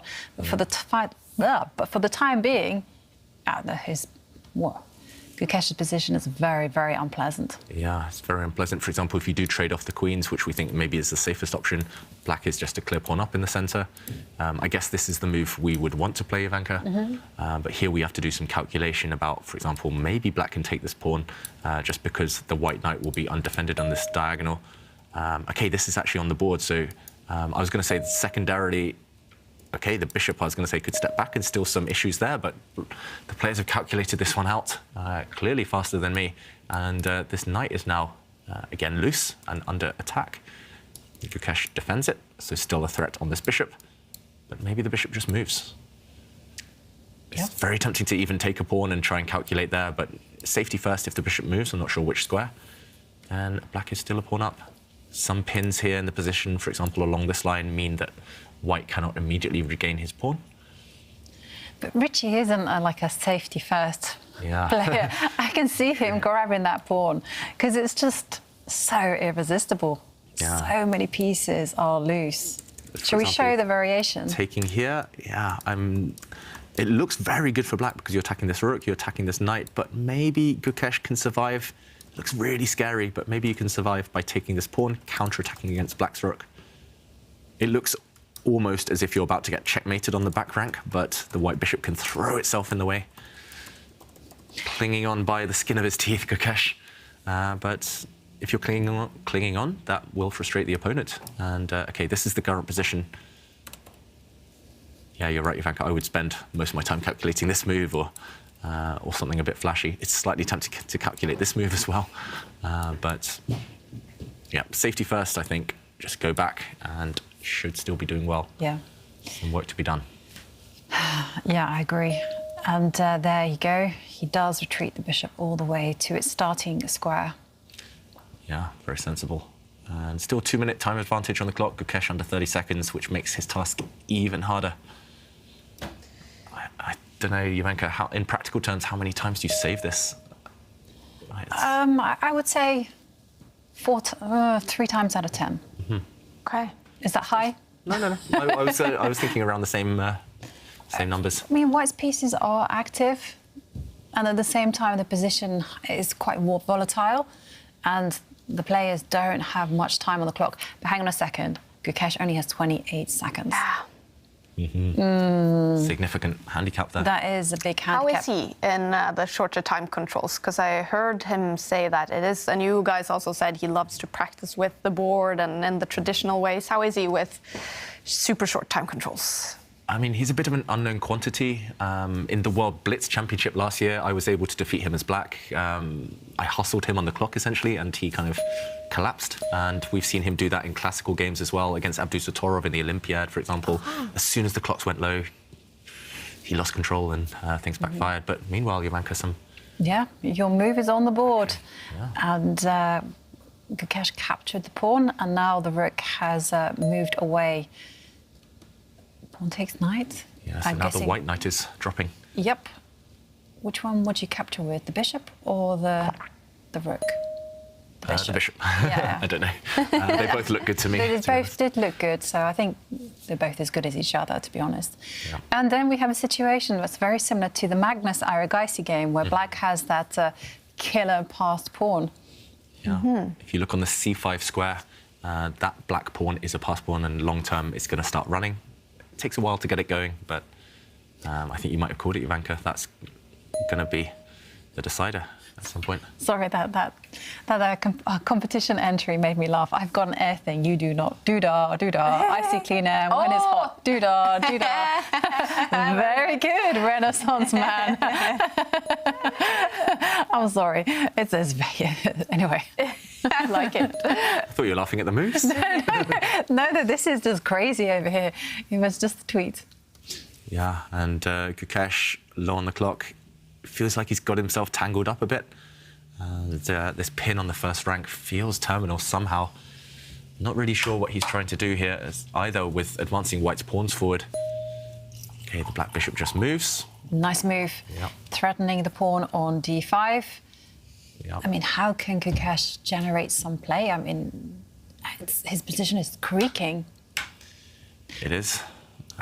Do you trade a set of rooks? White's rook in the corner now is threatened. Do you retreat it? But where to? No good 8 squares. seconds, 7 seconds. He has to take a decision. It's a difficult decision, especially with a few seconds left. He trades off a set of rooks. He made that move with 2 seconds left. Oof. And still, he's a pawn down, and his position is full of holes.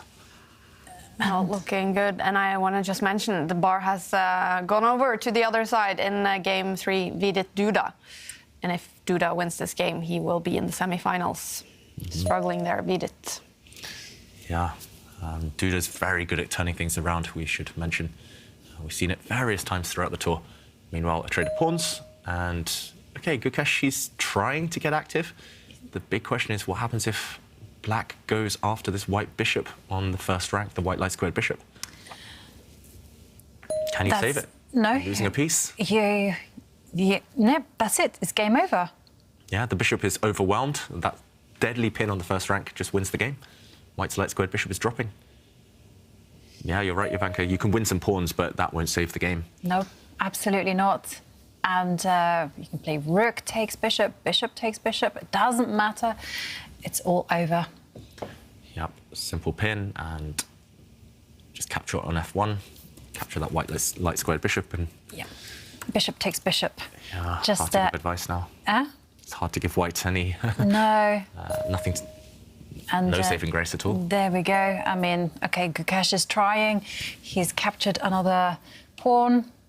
Still some microscopic chances because, you know, the bishop and rook are lined up together and there aren't too many pawns on the board. So if you trade off rooks, it is going to be a draw and you need pawns off as well. Yeah, if black's remaining pawn drops, then some chances to draw. So can Richard keep his last pawn alive? Keep that black pawn on the board? Black's king is likely to move. You could move the black bishop out of the way as well. Black's rook will give a check. I'm not sure where you go if you give a check. Maybe it's nice to keep that one in your pocket for later. Okay, the clock times, though. Richard hesitating. Oh. He's a very good blitz player as well, but on the tour we have seen him make a few mistakes when low on time. Black's king marching forward. This should be the final. The nail in the coffin. Yeah. The king is going to step all the way up to the third row. It's almost unstoppable. Yeah, all of black's pieces are just really well coordinated, covering all the key squares. Black's king is going to be a great attacking piece. As you mentioned, okay, the white king steps out of any discovered checks. The bishop just can move out of the way, or the black king can continue with its march. Yeah. And 47 seconds for Richard. Yeah, I think he might adopt a similar strategy to Magnus in the last game. When you have the two bishops, put them next to each other.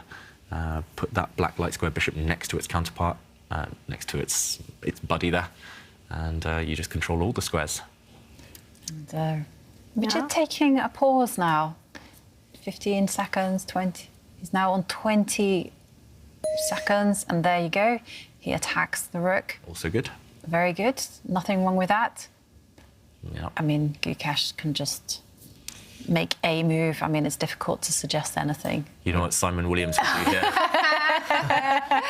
You would say? Resign. If you're watching, Simon, we miss you. We hope you're doing good home in London. And we'll see you again next month. Yes. And meanwhile, okay, Gukesh is fighting. That's good. I do believe for young players, it's nice to see them play to the very end. They'll learn something along the way. And even if he only saves this game once out of every 100, if you play on 100 times in lost positions, you might save one. Still a decent rating point gain compared to resigning. Magnus kind of proved it, right? Yeah, in exactly. Game 1. Exactly. I would have resigned, I think, at some point there. But, yeah, not the top players. They're very resourceful, tenacious. We have a draw in Game 3, Abdusattorov, Mamedyarov, so that means it's going to Game 4, and that's going to be must-win for Abdusattorov with a draw or a win. Mamedyarov is ready for the semi-finals. Yeah, and the king is marching. It's either going to get checkmated, or if it survives, maybe a small chance for Gukesh. I think this is a good strategy just to confuse the opponent. Rapport might burn all of his time trying to checkmate that white king, and then there will be counter chances. So Rapport did also offer a trade of rooks. The rooks, if they come off, it's winning for black as long as his pawn survives. So an attack now, white's rook on the black dark squared bishop. And these players are so tricky because there we see Gukesh counter-attacking, and now the bishop comes to the edge of the board. I think Richard is just thinking of ways that he can control the advance of the white king. This is very clever, stopping any checks as well. White has no good checks right now. And, well, the threat on the board is bishop takes pawn. Yeah, that white pawn in the centre. How do you even defend it? You don't. Yeah. I think you have to give it up and hope for the best. And he has. OK, that looks like a nice move, getting rid of a pawn. Now it's a whole clear bishop advantage, but the black king is forced backwards. Actually, where do you hide from the checks? Oh. Got to be a bit careful if you're Rapport. White can keep giving some checks. Yeah, hang on a second. You're right, David. I think you can escape. You have to be very clever about it, but... we have to show this. We have to show this. It's not clear. Yeah, OK, white does give checks, and the black king hides on this square. If you'd gone to the corner, you've got to be really careful, because suddenly there are checkmating ideas against the black king. And you don't want to put your king in the corner, ever. So he puts his king on this square, and the problem now for white is if you check this way, it gets blocked. The black bishop can slide back and defend. Yes, you give one more check, but you step back, you will defend on light squares. So Gukesh, running out of checks, he's trying a different trick. Instead of giving any checks, he's going after the black bishop, which moves. And a bit of a loose square, but same idea. Any check will be blocked by black's bishop, I'm assuming. Richard first repeats the position. He's not going to go for the draw. We're assuming another check or two, and then he will change things up and block.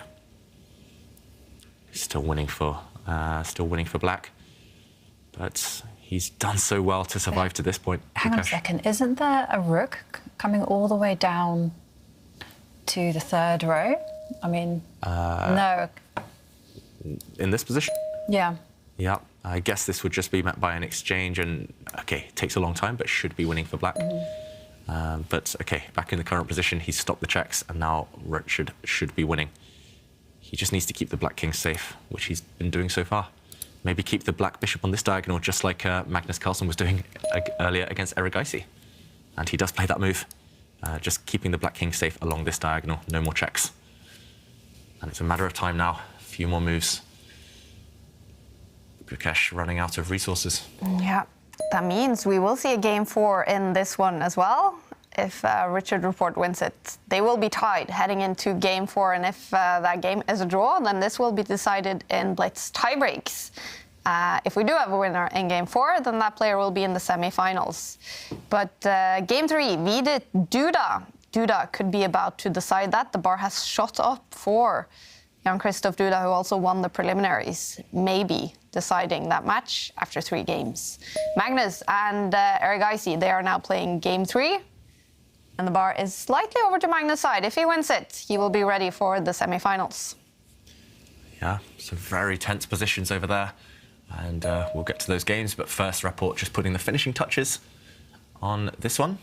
It's really flashy what he does. He never keeps things simple, right, Rapport? No. He meets an attack on the black bishop with a counterattack on white's bishop. And I guess his plan is just to gang up on the remaining white pawn. And yep, there we go. We have a result. Richard has won. A comeback by Richard Rapport. They are now tied after 3 games. And in 15 minutes, the 4th and final rapid game will start.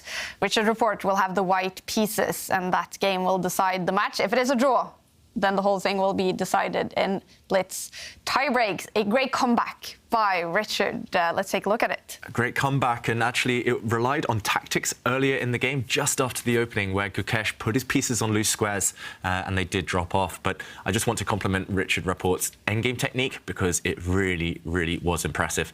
And a lot to learn here. Black has won a pawn, but it's about keeping pieces on active squares. This bishop is fantastic on great diagonals, controlling all the important squares. This bishop has been placed really nicely as well, attacking white's weakness, isolated pawn in the center, but most importantly, the rook cuts across the first rank. And actually, there's no way for white to save this pinned bishop. As we saw in the game, white's rook stepped up the board, attacking a couple of pawns, but Rapport ignored that, and he went for the pinned piece. So this is why pins often win. When they are this deadly, overwhelming now this bishop with two of black's pieces, and after rook takes pawn, black simply captured a piece up, and he went on to win the game. It's going to be a dramatic game 4 between those two. This is game 3, Erigaisi, Magnus Carlsen, Erigaisi fighting for a comeback. He cannot lose this game, but the bar is over to Magnus' side after 20 moves. What are we looking at? Yeah, it looks, on the face of things, quite a standard position, but I think this firstly came from a Najdorf Sicilian, or at least it looks that way. But secondly, a few small factors. Firstly, the queens are about to come off the board, I was about to say, and then he dodges it. It's about the bishops as well. White's bishop stuck, staring at its own pawns. It's what we call a bad bishop when it's blocked in.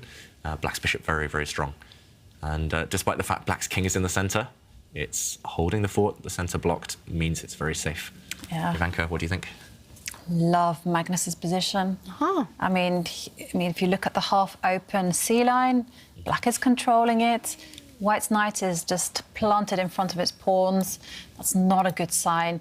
And like you say, you know, when you compare the light square bishops, White's is just appallingly bad. It's just a dead piece. It's horrible. And what is white going to do? I mean, this is the big problem. There is no plan. And when you don't have a plan, it's so easy to go wrong. Yeah, white has no plan. Black has an easy plan. Just kick away this knight. And this is an ugly move to have to play for Erigaisi. Maybe it's the best one, or maybe it's what he had to do, moves the rook across, but now he's just staring behind a pawn. Rooks hate this, right? Mm-hmm. And the whole idea is that now after the pawn push, at least the knight has an escape square. It doesn't really want to go to the edge of the board, so it retreats. And maybe on a good day, it could start jumping out, but to fresher pastures, but it's still a bit sad. Can you get greedy? Oh, Jovanka, that's so greedy. I know. Magnus is going to take this pawn. Normally, I would never, ever think about taking that pawn. But the whole kind of premise is that if you try to trap it, I'm just going to go, well, the joke's on you, my friend, because I'm going to capture it. Yeah, you can get away with it because of a pin along the c-file, the white rook undefended. So pawn takes bishop is met by queen takes rook. You're right, you can get away with it, and it's just a clear pawn. It's a clean pawn if you go and capture right now. Magnus is paused, meaning he's tempted. Actually, if you don't take this pawn, maybe white can start to fight back. For example, if you're a bit too slow with black, if you just push, then suddenly your bishop might get kicked back. And if it gets kicked back, maybe white can start kind of trying to throw pawns forward to lock things down. Still looks quite good for black, to be honest, but Jovanka, Stockfish confirms it, as we see just below the board there. Greed is good. Take a pawn and probably win the game. Yeah, I like it. I see it. I like it. I want it. Yes, that is my life philosophy. OK, whilst Magnus is considering whether he should capture that pawn or play another improving move, I do have a very cool tweet from Graham Smith and also the Meltwater Champions chess tour to share with you. And it's asking us a question. OK. Who wore it better? Oh, I love these. Yeah. And here we go. We have someone, I think I've been told it's Jack Nance. I haven't seen, he's from Twin Peaks. Okay. It started in the Twin Peaks series in the early 90s when he was a bit older. Yeah, OK. So we have Magnus, Jack Nance. I'll say Magnus. I'll say the other dude. Do we quite like this, like, stick your finger in the socket? Yeah, I kind of do. I've seen there's been many tweets about Magnus's kind of cabin hairdo, not doing his hair well at the cabin, and someone wrote on Twitch, I think, that the birds could build a nest in his hair and he wouldn't even notice. I think they already have, haven't they? Yeah, maybe. Too busy studying chess. That's always the excuse, right? All chess players do this from time to time. If I go weeks without shaving, it's like, yeah, I was too busy studying chess. Sorry. Very cool picture. Graham, he's a colleague of us in the Champions Chess Tour in Chess 24. Very cool picture. And meanwhile, Magnus did get greedy, and I think he's justified in doing so. We should mention that previous variation we just showed, it does work. Black's bishop isn't trapped, but 9 times out of 10, you don't really want to go and grab a pawn like that one because you will get your piece trapped behind enemy lines. So this time it didn't quite work for Erigaisi. But what do you think of his last move, Jovanka, pushing this pawn forward? Is he just trying to confuse Magnus? Yeah, I think so. I mean, you've got to roll the dice, otherwise Magnus's forces are just simply overrunning his own. So, I mean, get active. I mean, the black king is potentially a little bit unsafe. Yep. So if... It doesn't feel great, this black king in the centre, necessarily. There was only one move that I think black should never have played, and that was actually to push the b pawn forward. Then you voluntarily trap your own bishop. Just don't do that. Now, you might not lose your bishop here, but it definitely won't participate in the rest of the game. So Magnus found a really nice solution. Another one I wouldn't have chosen, white's pawn push, was 2 squares, so you can actually legally capture en passant. You can take it as if it just moved 1 square, but this would have only allowed the white knight back into the game, attacking this bishop, and also sudden ideas along this line because the black queen is vulnerable to the white rook. For example, the white knight could spring forward with a check, winning the black queen. So Magnus decided, OK, no en passant, no blocking in of the bishop. He's just going to spend 2 moves retreating. And he's played a lot with this... Sorry, not this square. He's played a lot with this bishop since we joined the game. I think this is his 3rd move with the bishop since we joined. But he can get away with it because look at the centre, it's completely blocked. And normally we say don't move the same piece 2 or 3 times in a row. But if the centre's blocked, you have that luxury. So he moved the bishop, the white knight moved, and he moved it again. So he's out of its prison. And he's grabbed a pawn in the process. Yeah, and where you've highlighted the bishop will go, it's a beautiful, beautiful diagonal. And the target, that weak pawn on e4. Yeah. The problem is white can never really effectively jump into the square. Black is happy to trade knights because remember, every piece that you exchange, white is just going to be left with his bad bishop. Here, black could just retreat the queen. Next move, he'll maybe use his rook to trade off, or he'll use his bishop to kick back. And black's just going to play on the dark squares. White has no... White just can't contest on that colour complex. Yeah, very one-sided position. And Magnus... Again, it's that strategy, right? Just it feels like he's understanding these positions better than Erigaisi right now. And in the current position, white's just a clear pawn down. All right, Magnus is fighting to win the quarterfinal match in only 3 games. Erigaisi cannot lose this game, not looking too good. And Jan-Krzysztof Duda, he is ready now for the semi-finals, winning 2 games against Vidit. It's over, and Duda, wow, he is on fire in this tournament. He won the preliminaries, and after 3 games, he is now ready for the semi-finals to face the winner of this one. It's going to be either Arjun Erigaisi, and it looks like it's going to be Magnus Carlsen. That's going to be a tough one for Magnus. Yeah. Yeah. They've had some massive clashes in the past, Magnus and Duda, right? Yeah. Magnus has emerged triumphant in most of them. On the tour, at least. Yeah, on the tour. Somehow they get under his skin. But, of course, Duda beat him in the World Cup. That is true. Yeah, World and in Norway Cup? Chess Yeah, 2020. he's had Norway Chess. OK, yeah. To end his winning streak, or his unbeaten streak. We did, at some point, call Duda a little bit of a nemesis to Magnus Carlsen, I remember, because there was quite a few games. Yeah, it seems to be over the board, but somehow it hasn't transitioned into online chess. Magnus somehow seems to have the measure of Duda, and we've seen some spectacular wins come from Magnus. But tomorrow, I think it's going to be very exciting, because I do remember in the Charity Cup where it was like Jan-Krzysztof Duda came back and rose from the dead, because he'd lost day 1 without any hope, and day 2 he came back and took it to playoffs. That's true. And we're joined by Jan-Krzysztof Duda, ready for semi-finals. Congratulations. Thank you. Was this an easy day for you? It's 3 games and you are ready. Yeah, I wouldn't call this day easy. I think I think it's actually kind of unexpected that I won the match in 3 games. In the final game, I think I was I was basically very lucky because I blundered, and and basically this blunder allowed me to win because my opponent somehow totally misplayed it with white. I mean, sometimes such things happen. Like, for example, I also did kind of similar thing against Levon Aronian in some of the previous tournaments. Yeah, it's just that if you sometimes want to win with white very badly, then such disasters may happen. And also, of course, the second game was kind of crucial because I wasn't better in that game, but I think I won basically because of I'm kind of more used to playing on all time, and I think I'm just cooler, so that prevailed in the end. Very impressive, though. And we are following Game 3, Arjun Erigaisi against Magnus Carlsen. You will face the winner of this match, and if Magnus wins this game, it's going to be him for you in the semi-finals. I don't know if you can see the game and give us your thoughts, because the bar just shot up for Magnus. I think Magnus will win. His position looks very nice.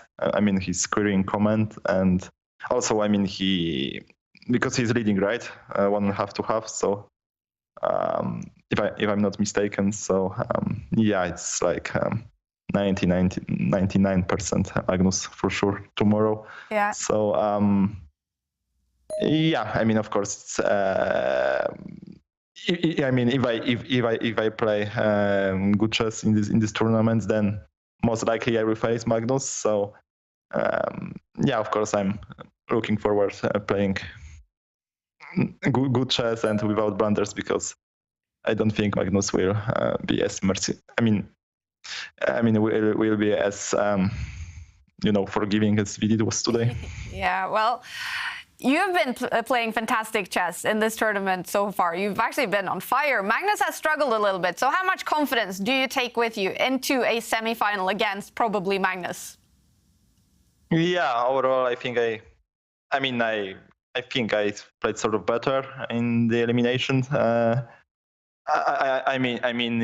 the earlier stage of the tournament, but now it's knockouts, so it's almost as if another tournament. So I think the history doesn't matter at all, to be honest. And he will be very motivated actually to win against me. So it won't be like it won't be an easy match for sure. But I'm positive and hoping to win and to play the best chess I can. Yeah, it's going to be a very cool match. We wish you best of luck tomorrow, Jan-Krzysztof.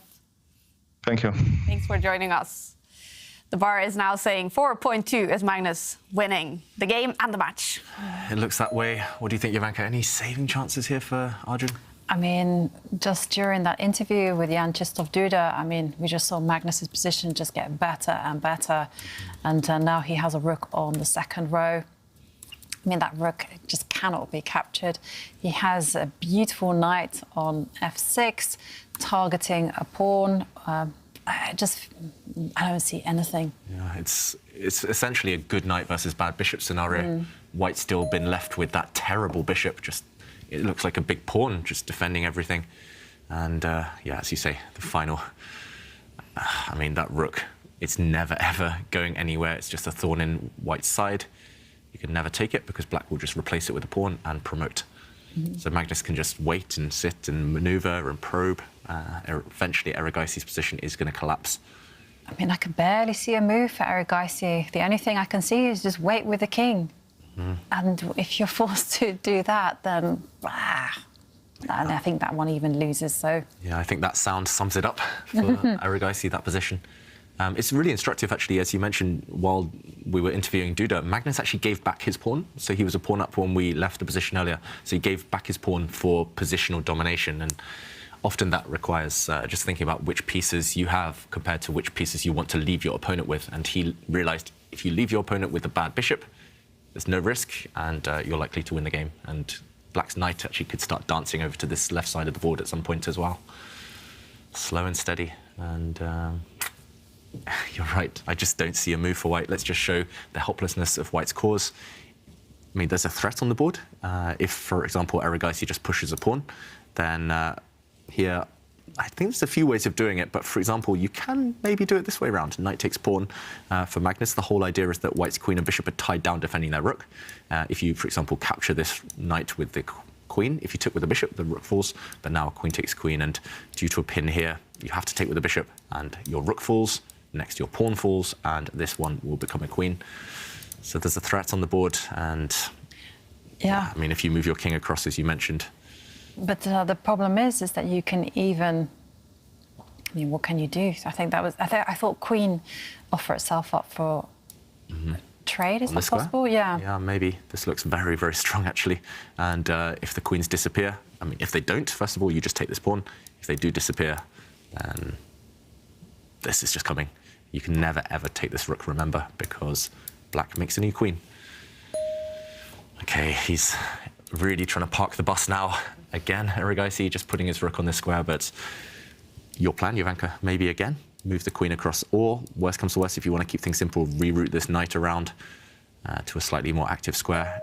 Yeah, and he goes for your option. Yeah, he goes for my option. And I think the best thing to do is actually trade off queens, because if you allow the queen to grow pawn grabbing, it's not going to be good news. It's not good news anyway. Yeah, but I just don't see how you stop this pawn, really.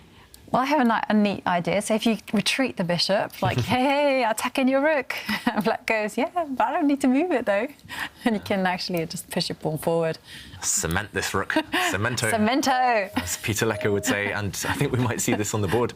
The problem is you can't take this rook because these two pawns, they'll probably just become two queens. And yeah, I mean, if you can't take this, then the black knight is coming in to take this pawn, the black knight is coming to kick away this rook. Game over. And OK, Arjun, he's fighting till his last breath, but I think we're going to see the black pawn step forward. OK, he doesn't go for it yet. That's not running away. First, improving the black knight. I mean, it's just coming round, right? It's coming round to this pawn. And it's got his eyes on, that B2 pawn. You can just see it there going like that. Got my eyes on you. Yeah, it's over. It's over. Any moment now, Arjun's going to throw in the towel. And again, just a masterclass, a positional masterclass from Magnus. The first game was really shaky, should have lost. But game two, Magnus was another level. And again, this one, Magnus, as soon as we joined it, we already sensed it was his type of position. Arjun just not in the game. Was it, so he does it again in 3 games, like he did in the final. Was it with a different strategy today than the anti-young? In a way, it was also anti-young. The second game, Magnus kind of took the queens off very early, had a long-term advantage, grounded out, never let Arjun get active. This game, never let Arjun get active. Still strategically very complicated, lots of pieces on the board earlier. Your idea now, Jovanka, cement that rook. That black rook is just, I mean, it's... Oh, and you can see the pain on Erigaisi's face. Oh. Yeah, I was laughing about that rook, but actually, yeah, it's difficult to see when a player knows they're about to go down to defeat. It's inevitable now. Yeah. Black rook too strong. And the king does move over. But the knight is coming. Just leave that rook where it is. Yeah, and here you go. Magnus is such a killer. He's so ruthless in these type of positions. He's not going to let this slip at all. And now the pawn on e4 is going to fall. And with it, the game. Yeah. White can barely move. He can win at will now. Magnus Carlsen and Arjun just going through the motions, coming to terms with the defeat. But I've got to say, game one, he played so well, Arjun. I think he was better this time than he did in the final last month. So if he keeps going like this, in a few months' time, he's going to give Magnus a really, really close match. He'll come back stronger, Arjun, from this defeat. Yeah, he looks just devastated. Been playing so good in the whole tournament. He ended up above Magnus Carlsen in the preliminaries in 4th place. But he's just such a tough nut to crack in a match. Yeah. And again, Arjun trying to curl up into a ball, just putting his pieces on their last safe squares. But White is almost in Zugzwang. White can barely move. I'm expecting Magnus to do something with his king now. I don't think you want to rush and trade off rooks. I don't think you want to rush and move the black knight away, because then White's rook will gobble up the d pawn, so giving up a pawn. I was wondering about this. Anything to get the king into the game. Yeah. And, OK. King is coming. King is coming. And it's going to go all the way to the third row. Nothing to do. Arjun is completely paralysed. He still can't take that black rook because black will take back and make a new queen. Is this where you just don't want to move any pieces? Every move kind of worsens your position? This is where you'd like to have like magical moves, but you'd like to kind of magically transport your king. Ooh. That would be a cool chess variant. Yeah. Just once during every game, you can just place a piece anywhere. Yeah, I agree. You think you got me? No, you don't. But then you have like this new game coming, Anychess. Yeah, that's true. Where There's you're a going to bunch of have stuff the like that. magical ideas. Yeah. You can Once use a game. magic and spells. Yeah, you can freeze your opponent from moving once again. Yeah, this is what you would like to do. This is what Eric Geisser would like. Freeze Magnus and then have like 5 moves. The problem is, even if you can sit still and not commit anything with white, black's got a clear plan. Black's king is coming towards the white rook. It's 1 square away now from attacking that white rook. And that will tip the defences over the edge. Simply nothing to do. If you push the white pawns, the black king will happily just take a time out and go and take them back first, and then the black king will come in. And it's nice to see a tweet like that from Amrit Patak, who says, you know, sad but super proud of Arjun. So, yeah, he is a star in the making, and this is just another lesson to be learned. We've seen Arjun come back stronger. He's going to do it again. Yeah. Oh, absolutely. Only 19 years old. We started with 3 Indians in the knockout stage. Vidit is already knocked out by Duda. Eric Geisser about to be knocked out. Can Gukesh make it to the semi-finals to be the only Indian to do so? Yeah, and Magnus, this is just putting the boot in now. He's actually ignoring white's pawns. White could even make a new queen, but he's going for checkmate. And yeah, the problem is the white king is completely stuck. You can give up the white rook, go with some pawns. Shall we show the checkmate on the Show board? it on the board. I think we might see a resignation any moment, but okay, he's going to try and make a new queen. Magnus is going to take this rook, and he's going to trap the white king by bringing his rook across. White can make a new queen, but too slow. The king is trapped. And we'll see, okay, similar to this at least, happen on the board right now. This king, nowhere to go. And we see Magnus play that move in the current position. He is threatening the killer blow, pushing the pawn forward. Checkmate. And there we go. We have a result. The quarterfinal match is over. Magnus Carlsen wins it in 3 games. Arjun Eric Geisser, he looks devastated, but he put up a good fight. He almost won the first game, but Magnus fought back to draw that game. And winning 2 games in a row, Magnus Carlsen is ready for the semi-finals with a great game, David. How did he win it? Yeah, Magnus won a great game towards the end there, but it was all about having a good night against a bad bishop.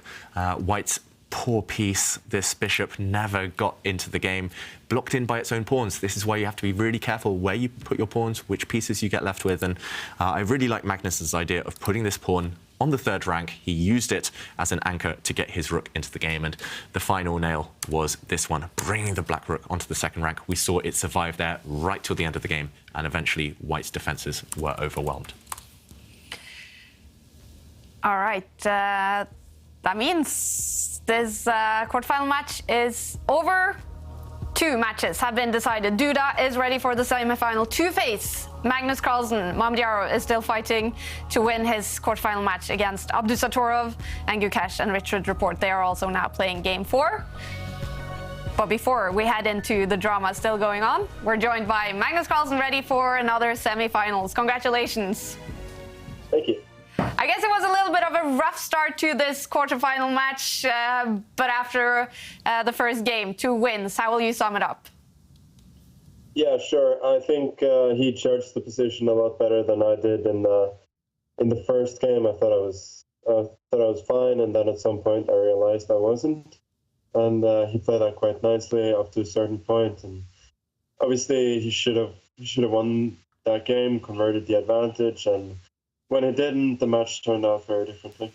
Yeah. We're used to seeing it's you that push in those long grinds. Do you find some joy in also saving those long grinds? Sure. I mean, it's just as important to save them.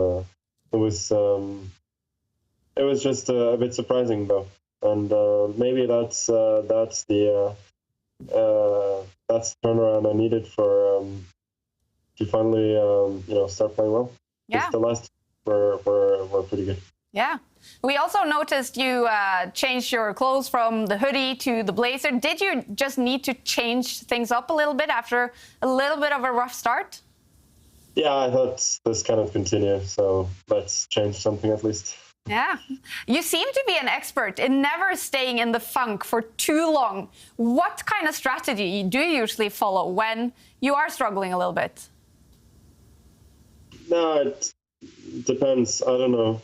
I just kind of always believe that things will turn around, but as you say, sometimes doing something a little bit differently, like just changing up some kind of routine can be helpful.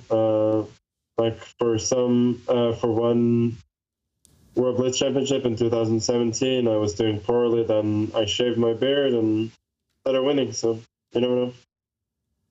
Nice.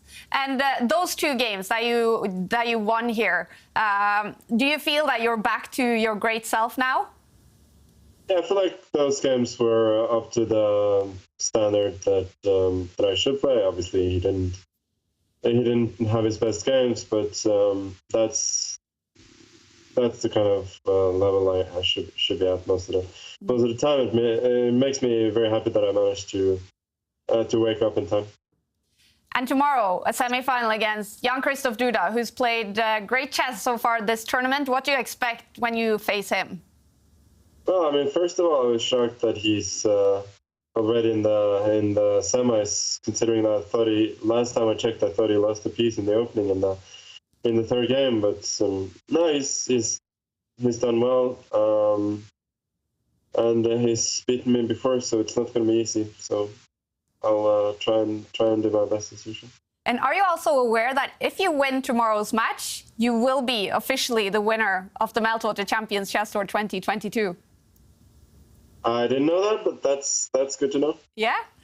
Magnus, we wish you best of luck, both fighting for that and in the semi-final tomorrow. Thanks for joining us. Thank you. It actually can be over tomorrow, the fight for the title in the Meltwater Champions Chess Tour 2022, but we still have that one major to go starting in November, and there will be a winner of that major as well. This is Game 4. Richard, Report and Gukesh, they are tied after 3 games, and if we have a winner in this game, that player will be in the semi-finals. If it's a draw, then tie breaks. What's happening on this board? So it's very early in this one. Actually, apart from one set of pawns, everything else is still on the board. And I'm not sure. The evaluation bar slightly prefers whites. Jovanka, who would you take here? It just looks very tense to me.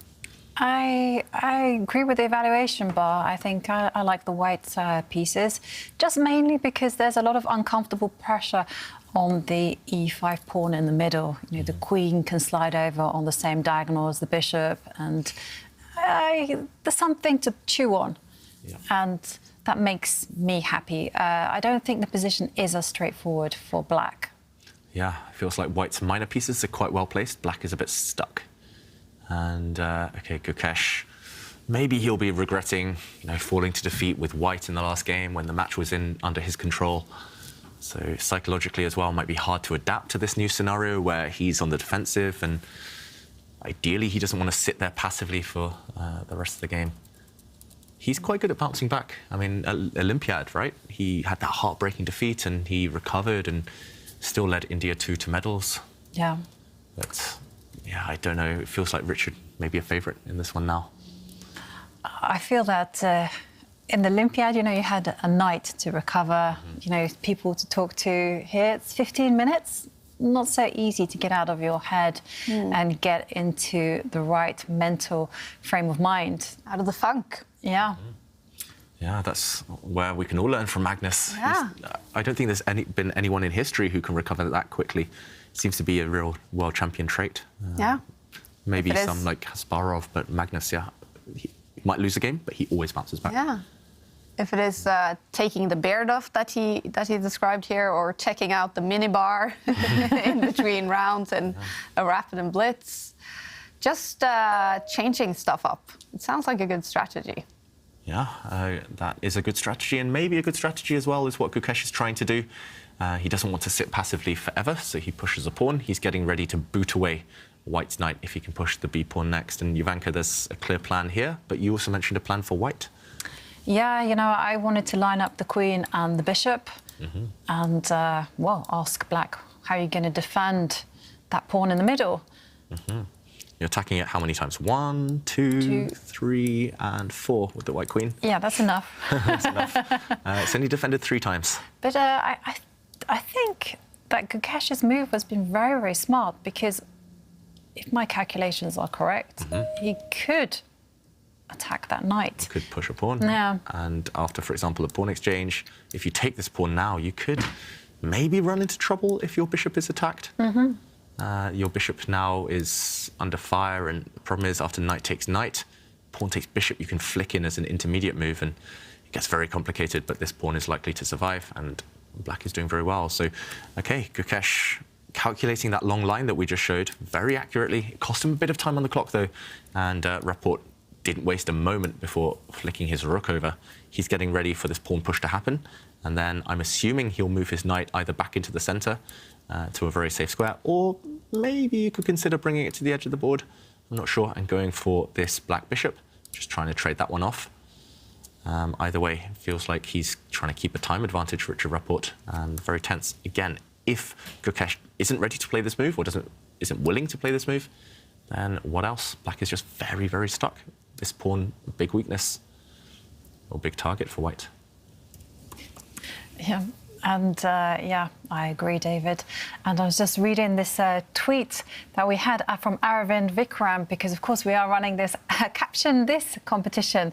And I think it said, what did the air tracker say to the Grandmaster? Air quality is poor because you're on fire. Ba-boom. And remember, we are asking everyone to caption this picture of Jan-Krzysztof Duda with his air things. And you can do this by tweeting us using the hashtag ChessChamps. And remember, one lucky viewer, well, one, if you enter the competition, that is, will win this awesome Air Things View Plus. It's an amazing prize. I have one at home, and I can recommend it. So you always study chess in the perfect conditions, Jovanka? I do. And you too can also study chess if you enter our competition. And, well, I think the original photo said that I think Jan-Krzysztof Duda was like, it's these little things that help. And he's playing well. Is it coincidence that he's won the prelims, he's in the semi-finals, and he's got an Air Things device? I don't think it's coincidence. He's breathing in some good oxygen. I found out a fact, actually, that in casinos, allegedly, I don't know whether this is true, they pump the rooms full of oxygen. I think this was... I've heard this somewhere as well, maybe in a movie or something. They mentioned this. No clocks on the wall, and apparently if you have lots of oxygen, it makes you feel high, and... It gets to your head, and then you make rash decisions. So it's very important to have a good air. Yeah. Good air and good hair, as we've learnt from today's tweets. You need both. I mean, I've seen such wonderful entries. I really like some people's photoshopping skills. Some of them sophisticated, some of them on my level.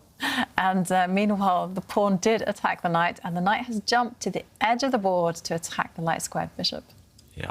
And there is a tactic here, a small trick that we should point out. It looks vaguely like Rapport has actually blundered a piece. For example, Black can push a pawn forward and sever the connection, break the connection between White's bishop and knight. Here, for example, it would be a mistake to actually move the knight and capture Black's bishop, because after the White bishop is captured, suddenly this knight has no way home. It's trapped, no escape squares, White will lose a piece. But after this pawn push, if it were to happen, actually it's Black blundering, because White can change the move order of that tactic. You switch the order around. Instead of taking this bishop first, you first take this pawn. And this is actually Richard's sneaky idea behind putting his rook on the same line as the Black queen and the Black bishop, because now if the bishop is captured, then Black's bishop drops off. White could happily grab this piece, and in that process, in that little transition, he's won a pawn. So setting a trap there, Richard Rapport. This is what the top grandmasters do all the time. I've fallen for so many of their traps over the course of my career. The most obvious move here is actually a big blunder for Gukesh, so he can't actually play that move. That means white is guaranteed to be able to take this bishop on the next move and gain the bishop pair. So the rook moves, maybe now lining up this threat, and Rapport will most likely, maybe with this exchange of pawns first, but he will most likely capture this bishop. There we go. It's off the board. I mean, it was potentially quite a good piece. So I really like the way that Richard has handled this position. I mean, he's been so sneaky, so good. And I can see why the bar is thinking that this is quite a significant advantage. Still, white has all the trumps in the position, and lots of pressure against the pawn in the middle, and also the potential now to open up those lines. I mean, I would be thinking about capturing that pawn at the right time. Yep, gaining access to the open file. I'm not sure where you plant your rook, but you can use one of these squares as an entry point. The reason I say black should take this pawn back with a pawn is because if black were, for example, to take with a queen or rook, then black is left with 2 isolated pawns, white only has 1 isolated pawn. And white's knight could easily reroute back and to a nice outpost. And we do therefore see that variation. And you're right, Jovanka, access to the open file. Jump into the 7th rank, maybe. Maybe you line up against the black pawns. I'm not sure which one I would go for there. Active. Yeah, active is good. Active is always good. Bring the rook in and move first, think later. Active rook. And white has an advantage. Definitely. And there we can see the players thinking. And what they're thinking gives me the opportunity to ask some questions that our viewers have asked, and we see a pawn move actually challenging the c-pawn. Again, I really like the way Richard has been playing. He knows what kind of weapons he has on the board. You know, he's got the rooks, the bishop pair, so he's doing everything he can to open up the position. And how is black gonna deal with this pressure? Yeah, it's not easy to react. The black queen feels really uncomfortable, stared down by the white rook, so I'm assuming the black queen's going to move to a safer file, but it's hard to say. Gukesh, under 6 minutes. Yeah, big time of disadvantage now. He needs to up the pace. It feels like he's overthinking in a way after his past defeat. He started today so strong, Gukesh, but Rapport looks in the flow. Feels like he's just woken up Richard. And yeah, it's looking very good for white right now. Yeah. Such a pity that Gukesh's camera is quite dark. Because it would be nice to kind of get the full range of emotions. And he does sidestep the attack with his queen. Yep, very logical. And how can Richard keep the momentum? Yeah, I guess, again, you could swing over the white queen to that square you mentioned earlier, Jovanka. You could... I've been raving about that square for a long time, and that was also on my radar. Also, maybe I was thinking of jumping in with a rook, but I like swinging over with the queen. I don't think it's possible for black to get greedy in these kind of positions. You don't need to worry about that. For example, just to highlight what we're talking about here, white's queen could swing across, adding extra pressure to this weakness in the centre. And yeah, you mean greed by taking this pawn. Yeah. It looks like it should be punished. Not exactly sure how, but I guess at the very least, I don't think we can trap this queen. I think we can capture the pawn in the middle of the board. Yeah, this is the minimum, and we trade, and white's bishops have come to life, attacking this rook, attacking this knight as well. Probably winning something. And, looks very good for white. Definitely. Yeah. So maybe swinging across. That's a potential move. And actually, after some calculation, $2,000 were missing from our calculation. It turns out Magnus Carlsen now is the winner of the Meltwater Champions Chess Tour 2022. Wow. Big moment. Yeah, and we missed it. Whoops. Sorry, Magnus. We need to have some poppers, like, We'll celebrate tomorrow. Magnus Carlsen now is the winner by $2,000 that Duda cannot take back, even if Magnus loses all his matches in the major next month and loses his match against Duda tomorrow. Duda cannot take him.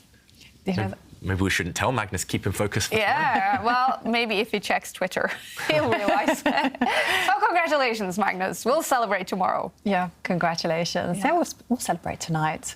Yeah. But your story reminded me of the time when I missed New Year, the ticking down of midnight on New Year's Eve. Because we were watching this really good comedy show in the UK, like the Year in Review, and we were just busy watching it, la la la. We were expecting for the clock to strike down, and one of us checks the watch and we're like, oh my God, it's midnight. This show did not finish until I mean, what kind of lunacy is this? And there we see the tour standings. Yeah, Magnus Carlsen now at $192,000. Duda, second place, way behind. And there is no way Duda can now go past Magnus Carlsen on the tour standings. He is the winner after... what is it? 7.5 tournaments this season. Magnus is crowned the winner. He's been so dominant this season on the tour. That's not bad, right? Yeah. Slightly more than pocket money. Yeah. His winnings. And our move suggestion got the Richard Rapport seal of approval, but not the computers. Did you see how it's now gone to 0.0? Oh dear. Human error, as usual.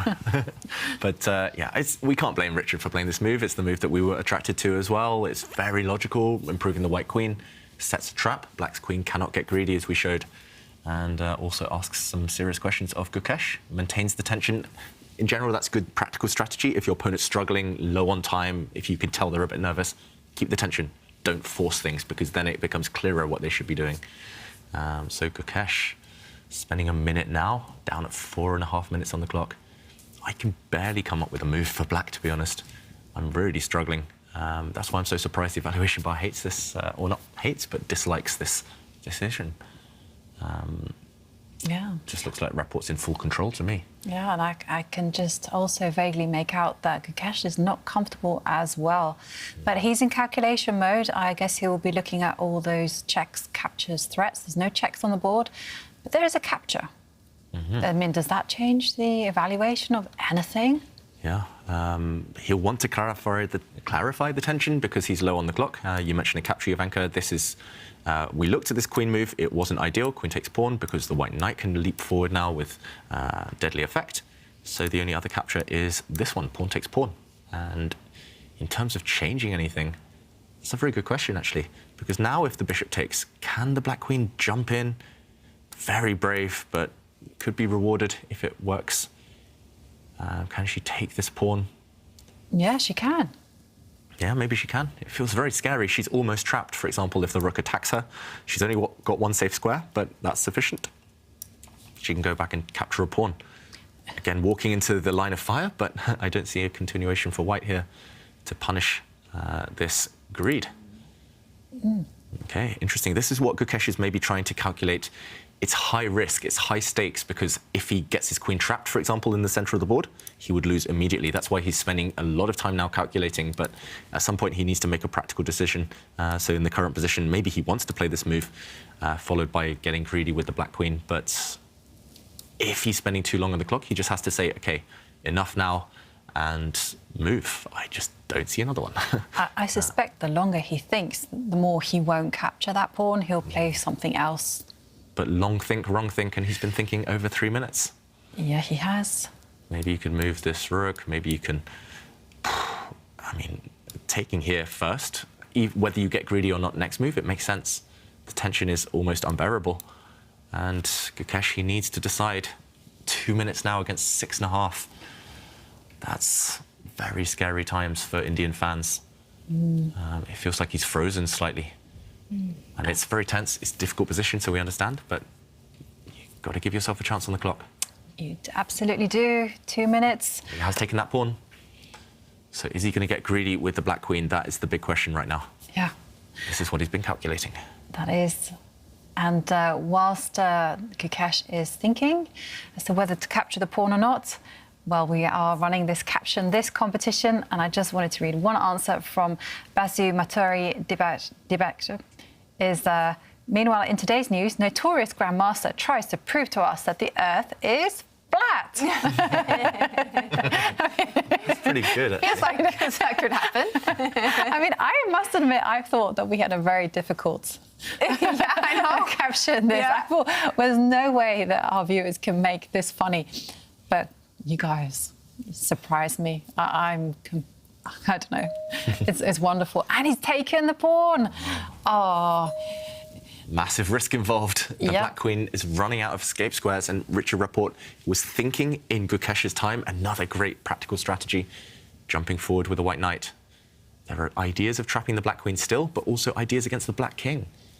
The light square is now very weak because Gukesh has had to part with his light squared bishop earlier. Looks really scary to me. And where to plant the queen? I mean, you've got to extract her away from dodge. Yeah, get her out of dodge. So this Black Queen, we're thinking, is vulnerable either to attacks from the rook, maybe even attacks from the bishop at some point. Can you offer a queen exchange? The problem here is that White will say no and just step up, and this is White's secondary idea. The f7 pawn is actually a huge target. It's really weak, and you can't defend it efficiently. So right now, Gukesh, this move would have been a surprise to him, this knight jump. He would have been looking at other moves first, attacking the Black Queen, but he's got to be careful of this pawn. For example, okay, he drops his bishop back, good move, but if he had attacked the White Knight could potentially have sacrificed itself, and this looks deadly. Some attacks along the diagonal. Look at the White Queen, look at the White Bishop. This king is in massive trouble. But okay, he finds a resource, and maybe a strong one. Probably one of the only moves to survive, actually, because the tactic you showed, that was deadly. Yeah. And now at least he's trying to get rid of White's bishop pair. That's been the theme of today, the bishop pair. And in the last game, that really worked out in Rapport's favour. But now these ideas don't work. For example, if White lines up the queen against this pawn, I mean, it's tempting, but bishop takes bishop might be possible, and White and the Black King can hide in the corner. No more checks.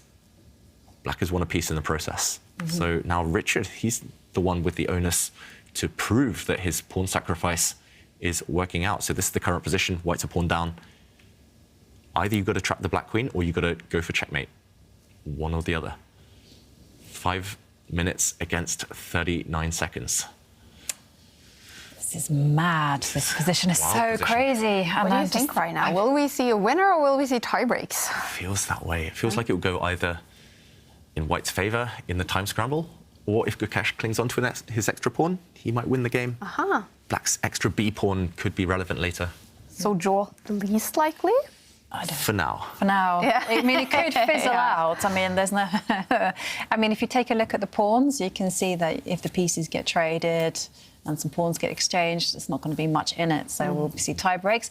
But for the time being, my goodness me, position is just wild. And... I mean, there's so many attacking moves, so many tactical ideas. Very tense. And I just took a peek at the other game, Mamedyarov against Abdusattorov, and that one is going to be a draw. Almost definitely. Abdusattorov had massive chances, I've got to say, but Mamedyarov survived. And that means Mamedyarov will be in the semi-finals to face the winner of this match. And imagine if it's Richard Rapport. Isn't that two crazy styles just clashing? Yeah, fire meets fire. If Rapport Mamedyarov is a semi-final. But part of me wants to cheer for youth. I know, because we haven't. If Gukesh is out and Abdusattorov, as it looks like, no teenagers left. Their time will come. They're taking over the world already. Give the old guys a break. A last hurrah. Yeah, that's true. That is very true. I say old guys, I mean, they're just... They're not that 20s, 30s. Okay. And Richard doing the right thing, investing some time in a think, and figuring out what he should do, you know, how he should attack the queen. I suspect he'll attack it with the bishop and then take some squares away and then... And then something. Then something, keep on attacking the queen just to maximise the pieces. Yeah. It is frustrating, though, because if Gukesh gets just one more move and trades off the dark-squared bishops, I think he's out of danger, right? Or mostly out of danger. Any endgame, then, would be decent for Black, even if Black loses his extra pawn or gives it away. Yeah, if you can't keep the bishop pair for Rapport, your attacking potential is diminished massively. Okay, it's down to 3 minutes. He spent half his time on one move now, Rapport, and Gukesh will be gaining in confidence. Yeah, it's really fascinating seeing the body language. Gukesh just ice cold, never changes position. Rapport like, where is it? Where's the good move? It's got to be here somewhere. And I share his pain. I often feel the same when it feels like there's a strong idea and you fail to see it. Here I just can't really come up with anything for Rapport. Lots of tempting moves, but no knockout blow. Feels like he's looking for something really strong. Maybe it doesn't exist. Maybe he just needs to keep the bishops on the board, or like you said, Jovanka, start attacking the black queen, kick her away. I think that's what you've got to do. I think you just have to kick the queen as far as she can go. And by then, hopefully, your pieces will have maximised themselves and the rook will be on the 7th row or something. Yeah. I mean, if in doubt here, maybe just plant a rook on the 7th rank and just say, OK, I've got compensation for the pawn. But again, it's not the most ambitious. The most ambitious is to go for the black king. Some of those lines we showed, but it's unclear whether it works. And Rapport, is he going to come up with something magical, something genius? OK, he attacks the queen steps back, and now you say no, kick her, and then she has to go back, and she's gone to the D line. Yeah. Somehow or other I had missed this square.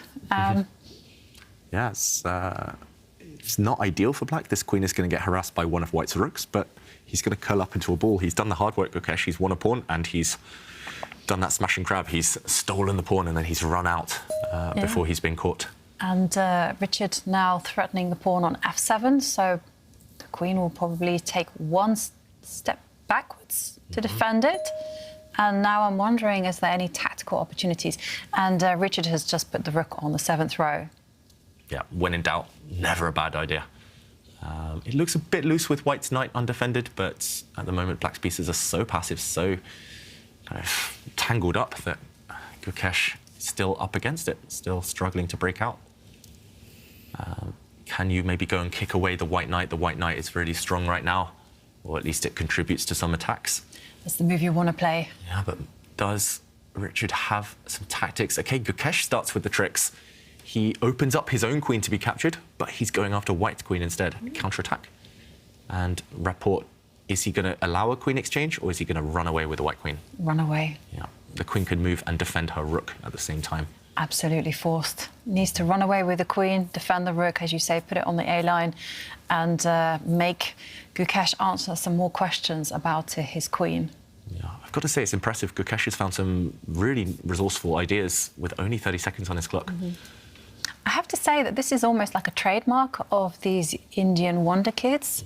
They're so resourceful. They're always looking at those counter-attacking possibilities, and they're very quick with their calculation. It just seems to me this is the way that they train from a very, very young age. Calculation, endgames, openings. Like you said, the resourcefulness, that comes from belief, and they're so confident, these Indian youngsters. Even if things go wrong, they'll keep looking for ways to confuse their opponents. And that's what he's doing with this move, trying to confuse Rapport, and it has worked. Rapport burning his time again. Time advantage almost completely gone. And if the white queen moves, black will block the attack against the black queen with a rook, most likely. Look at Rapport. He is nervous. Yeah. He wants to get this one. He doesn't want it to go to tie breaks where it's just 50-50, a bit of a random shootout there. I'm not even sure he would be the favourite in tie breaks. I mean, somehow I would prefer... Neither of these two players really known for their blitz, to be honest. Rapport, of course, really good at blitz, but maybe not his strongest. Would you call him a favourite, though? 50-50. Maybe I would say small favourite just because I've played them both at blitz. But OK, we did see the queens leave the board. White won the pawn back in the process, but now black's position looks pretty healthy. Coming out with a bishop, attacking white's rook, trying to kick it off the 7th rank. And Richard does not look happy with that one. He's got to start retreating, I think. Yeah, he has to, right? Yeah. White's rook. I was going to say probably to this 5th row, attack the pawn. And if the pawn steps forward, this opens up the c4 square to allow a check. Yeah. I think it's quite a good check. Yeah, and white still has that bishop pair. We've raved about the bishop pair today, but it's a key factor in all of these games we've seen. Game 4 is finished between Mamedyarov and Abdusattorov. Mamedyarov is ready for the semi-finals, winning a game against Abdusattorov to knock out the super talented 18-year-old. Mamedyarov on fire in this tournament. He makes it through to the semi-finals to play either Richard Rapport or Gukesh. Who will it be? Could be either of these Could players. be either of them. I mean, Richard attacked a pawn, Gukash took a pawn, so he's not even defending his pawn on b5. Yeah, and White's bishops have gone very passive, but we do know that even passive bishops have great potential, and there we go. The bishop springs back to life. And this is really scary now for Gukash. Suddenly, that black knight is attacked by White's light squared bishop, and the knight cannot move because that black knight defends its own bishop. And let's show this right now. Black's pieces, are they overworked? This was a massive threat. If the knight moves, the bishop falls. It was defending it, and it would drop. So this attack had to be blocked by Black's knight, but that's not ideal. This is a pin now. Two knights are skewered on the same diagonal, and Rapport instantly reacts. He's trying to overwhelm this piece. Again, knight takes knight would be met very strongly by simply taking the pawn, and this knight will drop, or the bishop will drop. Oof. Suddenly, Gukash, 5 seconds, he's got to react to this idea, and he just moves his rook, but he's setting up tricks. He's trying, hoping, for example, knight takes knight, and then he could meet it potentially with some bishop takes pawn check, because this rook is undefended, but it does look like this might be a blunder. Maybe, okay, he's going for it anyway, Richard Rapport, and after pawn takes, maybe he's got to move his rook. Move his rook, right? Attack the knight. Yeah, move the rook, attack the knight. You don't want to leave it loose on this square. And he's going for it, Richard Rapport, but he's allowing a trick. What's happening here? Bishop takes pawn has got to be played by Gukash. And capturing this rook next move, it's getting crazy. Wow. This position Plays is it. wild. Okay, king has to capture the bishop. Everything's disappearing, and at the end we'll see two bishops for a rook and a pawn. Should be good for the bishops, but Black's rooks are very active. Black's rooks look good. Okay, we've seen this whole variation, and okay, we can take a breath. It's an endgame now. Bishops against a rook. Who will triumph? What do you think, Jovanka? Maybe White's just running out of pawns. Should this be a draw now? I think White will have the better side of the draw. I think the king can step up. I mean, one of the things that worries me is that if you were to play, if you intercept the check, Anyway, the position is heating up. The White king should probably move. Don't walk into a pin. No. It's dramatic in this one. The final quarterfinal match going on. We're joined by Mamjaro because he is now ready for the semifinals. Congratulations, Shakhriyar. Thank you very much. Thank you very much. You played fantastic the whole tournament. What was today like? Okay, it was a good tournament, and now I played a good match. I hope I will continue. Just I enjoyed from chess and try to play good chess. I mean, I don't know what's the secret, but this time I played good chess. Do you feel, because you said after beating Anish Giri in that fantastic game a few days ago, that was the best game in your career. Are you playing the best chess of your life these days?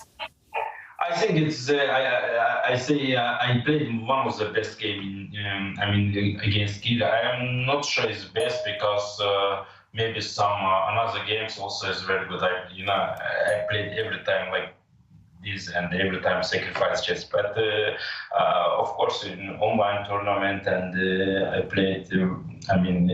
Many games, but against Anish I played. I think is. Much important and a very nice game. But of course, after this also against Richard, before against Magnus, Ergaisi. I just lose 4 games. In last 4 days, and I won 8 or 9 games. I forget. I lose 4 games is too much, but normally it is very bad results when you lose in one tournament 4 games. But I won 8 or 9 games, 8 games, I think. And for this reason, I'm very happy because I play fighting chess and the results is coming. Yeah, we love it as well. And now we are following game 4 between Richard Rapport and Gukash. You're going to play the winner, actually, of this game in the semifinals. I don't know if you can see the game and tell us what you think. Okay, I think I see board. This white is good chance to win. It looks easy winning, but it's not easy because every move you can miss something. But I think Richard is with white. Yeah, I think I don't know. Okay, I mean, I think it's white is a very good chance to win. Yeah. And if it is Richard's report, you guys will play in the semi-finals. Both of you just have the most fantastic, entertaining style. So what can we expect if it is a semi-final with you two? I think in this tournament, I think or Gukesh or Raport, they both play very interesting chess. I mean, all chess players try to play interesting because in every game, another chess player try to play for win, and for this reason, every game is very interesting. And I like online chess because it's really is very nice, and everyone try to play for win, not for draw. And for this reason, it's a very good tournament and very good games and very good opponents. For me, it's not very big difference against who I will play tomorrow because I can lose and I can win. But I wish just best of luck for Richard because he's my friend and I hope he will win. Yeah, we are looking forward to that match if it's Richard's report. Shakriya, congratulations on a great performance and best of luck tomorrow. Thank you very much. Thanks for joining us. And the bar shoots up for a report. Yeah, it's looking very good for him, although the bar shoots back down again. And, it's one of those types of positions where either you're going to checkmate the black king because you have 3 pieces, the rook and 2 bishops against just 2 pieces, 2 rooks, or if the black king escapes, black's probably fine. White is running out of pawns after all. Jovanka, we looked at each other there, we thought, oh, white's about to win, but... Yeah, but somehow the king has been let out of his cage. And I don't think it's going to be enough. I mean, he has to put his bishop. Okay, he attacks the pawn. I mean, those bishops are so dangerous. Yeah, one wrong step with the black king and you'll get checkmated. Do you have a feeling here? I just haven't.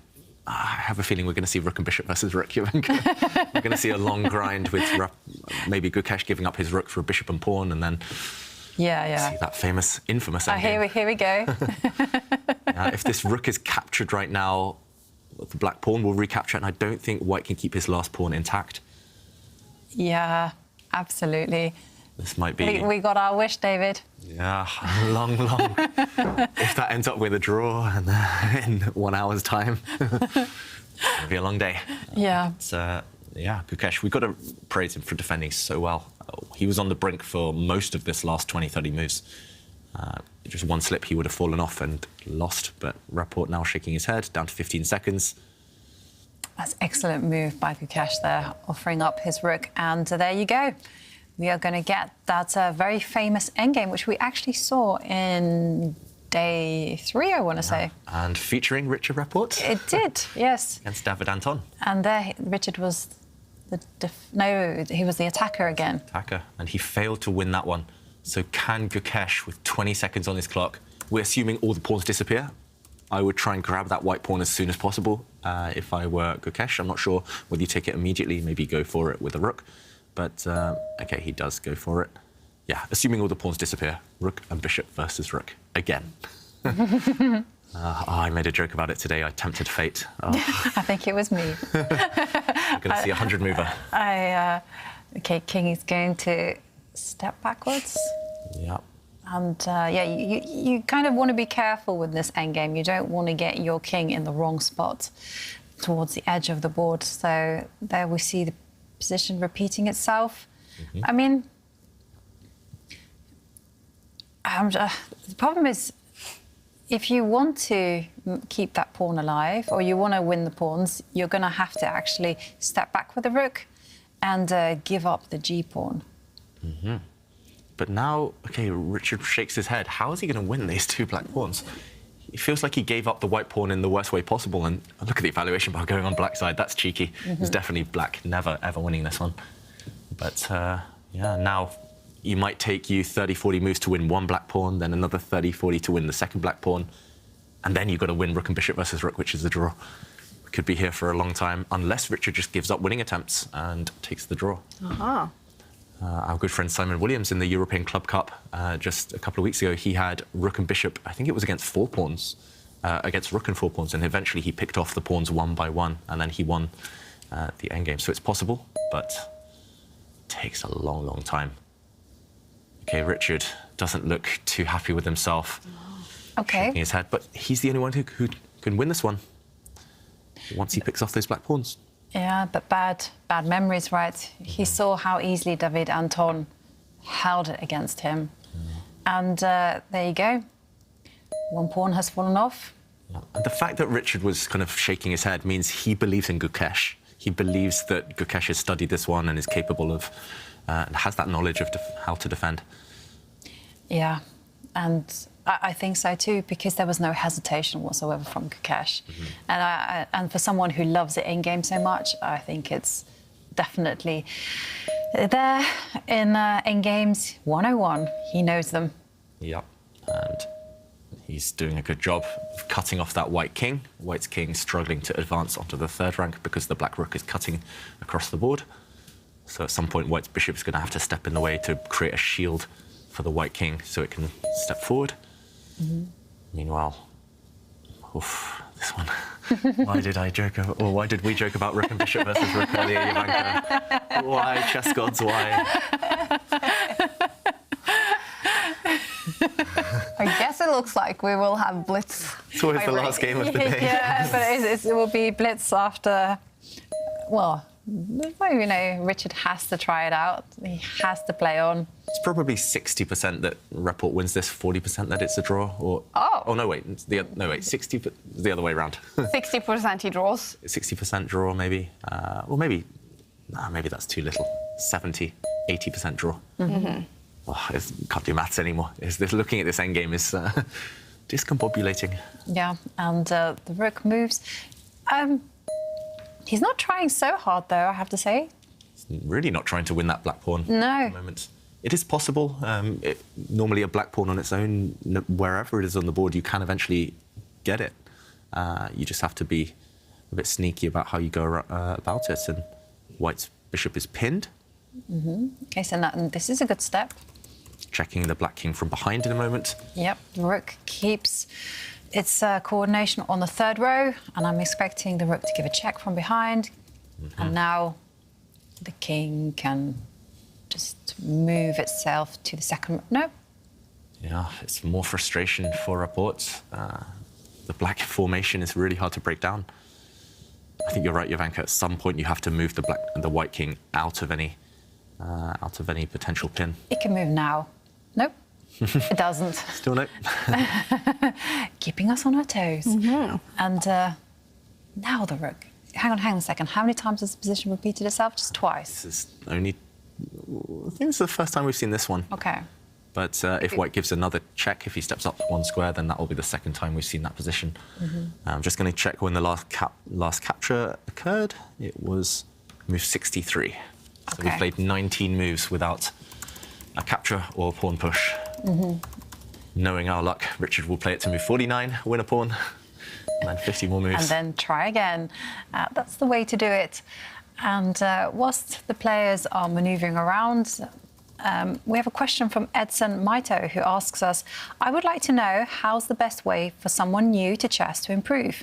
Is it to start with endgames, then middle games, and only when you feel comfortable with it going to openings?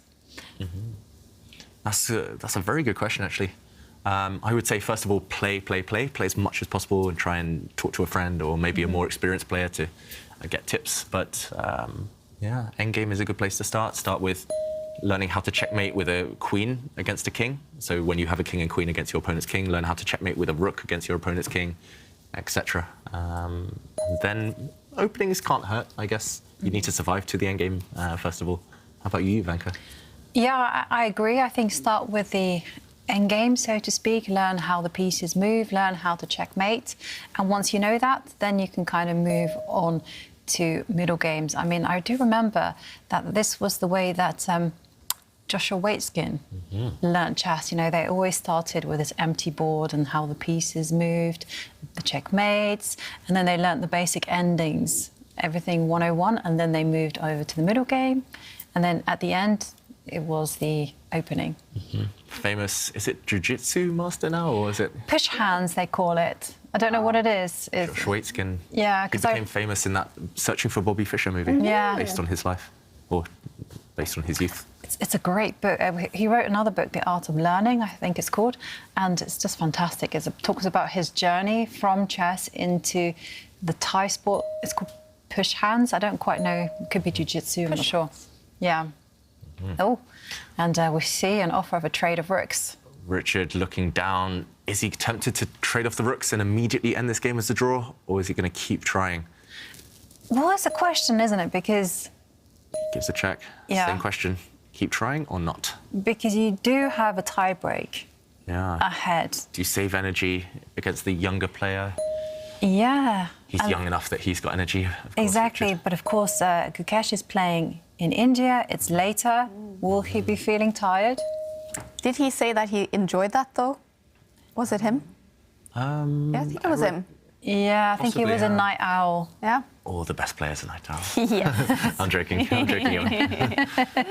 One day seems to be a trend, definitely. Well, that's because all the tournaments start really late. Yeah, that's true. I mean, why can we not have tournaments at like 9 in the morning? But it's the other way around. It's not they're good because tournaments start late.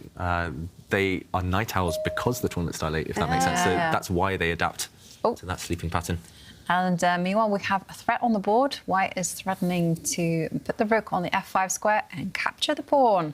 And then our countdown to the 50 moves will begin. Yeah, but Gukesh can prevent this by marching his king forward, or he could have blocked, offered another trade of rooks. We're going round in circles here.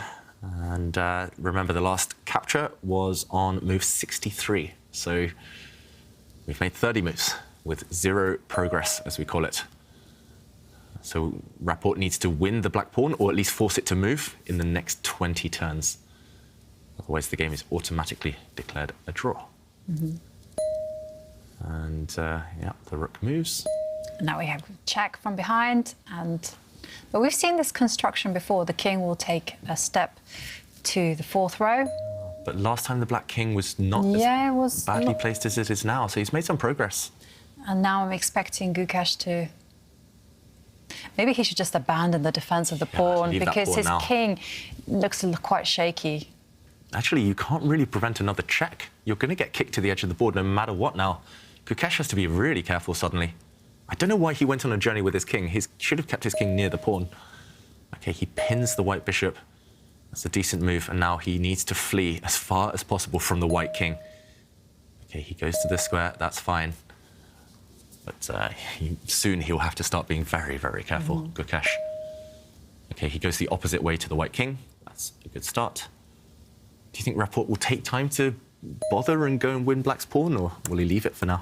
No, I think he'll leave it for now, because perhaps those stalemating tricks are not going to be available. It's true. Does the second-rank defense work when the opponent has a pawn? That's a good question. Yeah, no stalemate if the opponent has a pawn to push. But maybe he has no choice. OK, Gukesh with a nice defensive block there. So he's going to try and set up exactly what David Anton set up a few days ago against Richard Rapid, the second-rank defense. So black will use his rook on the g-file, for example, if the king is cut off, and he'll use it to block any checks or force the opponent's rook away. Rapid, meanwhile, nice move, using his bishop there. And is it time to take that pawn? Yes. Let's take that pawn and let the countdown begin. And I'm also curious to see whether Gukesh actually knows the endgame and whether he could do it like David Anton could do it. It seemed like David had just like memorized the whole thing. Wow. Actually, look at the clock time. Gukesh, he's up at 4.5 minutes suddenly. So he's played a lot of quick moves. I remember a moment where he went down to, was it 2 or 3 seconds for a move? That was about 60 moves ago, but still, to have played so quickly, amassed so much time, it's impressive. It shows confidence. Wow. It feels a little low on energy right now, you guys, but the drama is coming back, because 10 minutes after this game finishes, if it is a draw that it looks like, then the Blitz tiebreaks will start 10 minutes after this finishes. Yeah, looking forward to that. Yeah. If it happens, still a bit of an if. Rapid, he needs to pick up black's pawns soon, though. If he doesn't in the next 11 moves, the game is automatically a draw. Now 10 moves, 113 is the number we're looking for. I wonder if he's aware. I'm sure he's aware. Okay, he's going after that black pawn now. And then the counter starts again. 50 more moves. I'm waking up. Let's grind this one out. Win, lose or draw. It's going to be interesting. It definitely will be. And I suspect the king will just kind of get out. Yeah. Gukesh, is he meditating now? It looks like he's closing his eyes, just trying to envisage how to run out with the black king. Yeah. I see the grind like a grandmaster course there. I was going to say, do you talk about this endgame? We talk on about your course? various endgames. I mean, we don't go into the technical detail on rook and bishop versus rook, but we do discuss throughout that course various endgames. And Magnus has actually a lot of tips on which endgames to aim for. For example, if you're one pawn down, if you're one pawn up, which pieces you want left on the board. If pawns, for example, are on one side, or if they're pawns on two sides of the board, which pieces you want to end up with. So really fascinating stuff there. I learnt a lot recording that one. And there we go. Okay, the pawn pushes. So whether Rapport takes that pawn or not, the counter has reset. Back 50 more moves. Back to 50 more moves. Please take the pawn. Oh, no. He doesn't take it, Jovanka. Oh, David, have you been tutoring Richard? He's been studying my games. The art of... He's got another 100 moves to play with. Yeah, it's the art of annoying the audience. And the commentators. And could it almost go on forever, though? I mean... It could. For example, Rapport could play... For example, both players could play 49 moves, then the black pawn pushes again. Yeah. Then 49 moves, the black pawn pushes again. 49 moves, the black pawn pushes again. But then it's a queen. Then it's a queen, so it will get captured. And then it will be 50 move rule. Unless White then gives up his rook, for example, and then it's rook versus bishop for another 50 moves. Sorry, I'm not enjoying this at all. But you're not in it to make friends. Yes, you're not here to make friends, and Rapport knows that. Yeah. Okay, he's talking to himself. Rapport. Yeah. You mentioned low on energy. The players are probably feeling the same. They're probably both thinking, OK, I need to get myself in the zone for the blitz tie breaks somehow. And Gukesh, I feel he'll be really energetic if it gets the blitz because he knows he's dodged a bullet in this game. Rapport might be feeling a bit in a funk. Yeah, that's very true. And also Rapport has the chances, but I'm very impressed by how he refuses to take that pawn. Just trying to confuse Gukesh. Yeah. And if he takes that pawn, what then? It's still a draw, rook and bishop versus rook, but Gukesh will have studied that endgame probably tens, maybe even hundreds of hours. So he just wants to confuse him because some of Black's best defensive setups, they involve stalemate ideas. David Anton used that to draw against Rapport 2 days ago. And like Jovanka pointed out, if Black's pawn exists, then the stalemate tricks won't be relevant because you can never give up the black rook for stalemate if you have a pawn to push later. So I think he's trying to delay it, but once the pawn disappears, then we'll see the test of Gukesh's knowledge.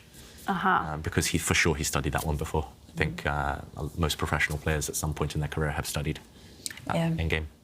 And I think the confusion is beginning because if the king moves across to attack the bishop, the rook will calm down to the second row. And again, Black is going to be in big trouble there. Yeah. For example, to show your point, Jovanka, suddenly your king is indirectly attacked, and the one thing you don't want to do is get stuck on the back rank, on the bottom row. I'm not sure exactly what White should do here, but for example, if you move the bishop, suddenly the king is cut off, and there'll be all sorts of checkmating ideas against it. So ideally, Gukesh in the current position, he wants to keep his king off either this row or this row. He wants to keep it as near to the center as possible. He doesn't want to be pushed in the wrong direction. So one idea, for example, am I going to try and defend this? I don't really want to. I was going to say one example would be to give a check, force the white king away, but White's bishop could block.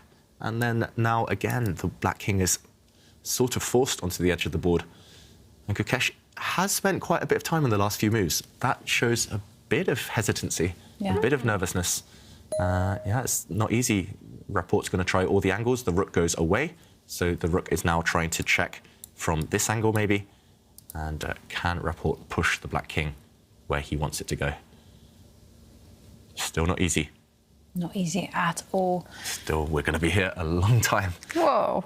Thank you, chess gods. I'm not gonna lie, this is not the most entertaining game because the thing is that it's probably a draw. Yeah. And then the action starts. This is just kind of waiting for the action to start. Yeah, somewhat. But I mean, the presence of this pawn, though, it's always. Well, let's put it this way, it just adds a little bit to the position because we know if that pawn went there, it would be a draw. Gukesh knows it, or perhaps doesn't know it, we don't know. We can guess that he knows it. But, you know, can White use this pawn as a shield? Can he trick Gukesh? Those are the questions. I mean, I'm checking the table base. Table base says draw. Literally every move. Literally. Yeah. And no, impossible to lose it at the minute. Yeah, I must say the first time I ever had to defend this endgame, when I had a rook versus my opponent's rook and bishop, I just played a bunch of quick moves just to bluff, to pretend that I knew how to draw. I mean, I think I did, but I hadn't studied it for at least 3 years at the time, and it was a bit foggy in my brain. So I was like, OK, let's pretend. And my opponent was like, he knows how to draw. And then he didn't try for very long. But yeah, I mean, maybe that's what Gukesh is doing. He's like, OK, take my pawn. I know how to draw that, I think. But yeah, the pawn's still alive. And he's got a black rook, a black pawn, and a black king. Is it easy to put them on the wrong squares that could lose him the game? Yeah, especially if you put your black king on a bad square. Especially if you break your connection. For example, if the black rook was on the other side of the board, not defending its king, then White would be able to coordinate 3 pieces with a mating attack. So the usual strategy, or the safer strategy, is to put your rook as near to your king as possible to stop checks. And also to use your rook to kick away the opponent's king, as he... Oh, I thought he was about to do that. But also, in general, decent strategy, if your opponent has a light squared bishop, put your king on the opposite colour. So put your king on a dark square, so it can only get checked by a rook, not your opponent's bishop. And would there be anywhere in the world where he could use his king and rook to guide the pawn to be a queen? No, that one, I'm afraid, is out of the equation. Unless Rapport's like really doesn't want to take the pawn, and then you can push it forward even further. But okay, Rapport playing with his food, as we say. He doesn't want to take the bite. He doesn't want to eat that e4 pawn. Well, it's down to 30 seconds now. Yeah, that's true. Rapport can make a bunch of quick moves, though. Gukesh's moves are slightly trickier to make. So if Rapport needs, he will add time. Oh, it's hard to find stuff to say about this position, apart from the clock times.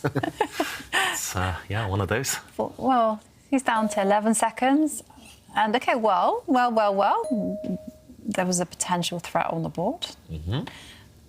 Not sure what. At first, I got very excited because I thought it was checkmate if the bishop lined up on the f1 and then threatened a check on h3, but it doesn't.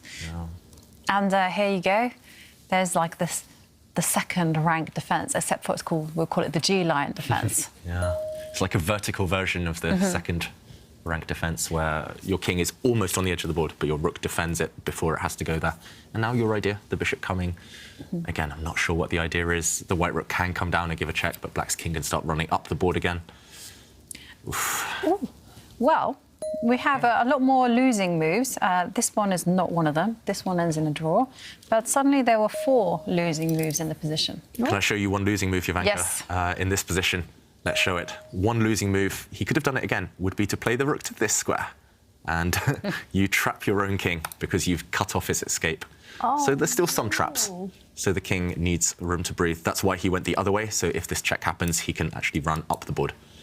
So you want to be close to your king, but not too close. You don't want to suffocate your own pieces. And Richard, down to 5 seconds. Is there any way he could lose this? If he forgets about the clock. No? So he could lose on the clock, but that's basically the only way. The problem is, for example, just to show one variation, if white, for example, eventually takes this pawn, even if we say white gives up his rook or mouse slips and loses his rook, rook against bishop is another draw, and quite a simple one as well. So even if Richard loses his rook, it will still be same result. Meanwhile, no progress being made. The last pawn push was on move 104, so we've Made 18 moves. Oh, we still got so long to go. Okay. Even David thinks it's long to go now. Okay, let's have a bet. When do you think Richard will capture the pawn? Or do you think it won't get Move captured? 136. Okay, it's 122. What about you, Kaja? When do you think? We've got to look for some way to keep this Yeah, exciting. we Let's make some bets. Let's definitely make some bets. And maybe everyone at home can also join in because, you know... Now is your time, viewers, to ask us questions. Just throw questions at us because we have a lot of time. And what did you say, David? 136. Was that the game 6? Yeah, Magnus Carlsen. I wanted to say that. Okay, I'll say... I'll say 1... What do I say?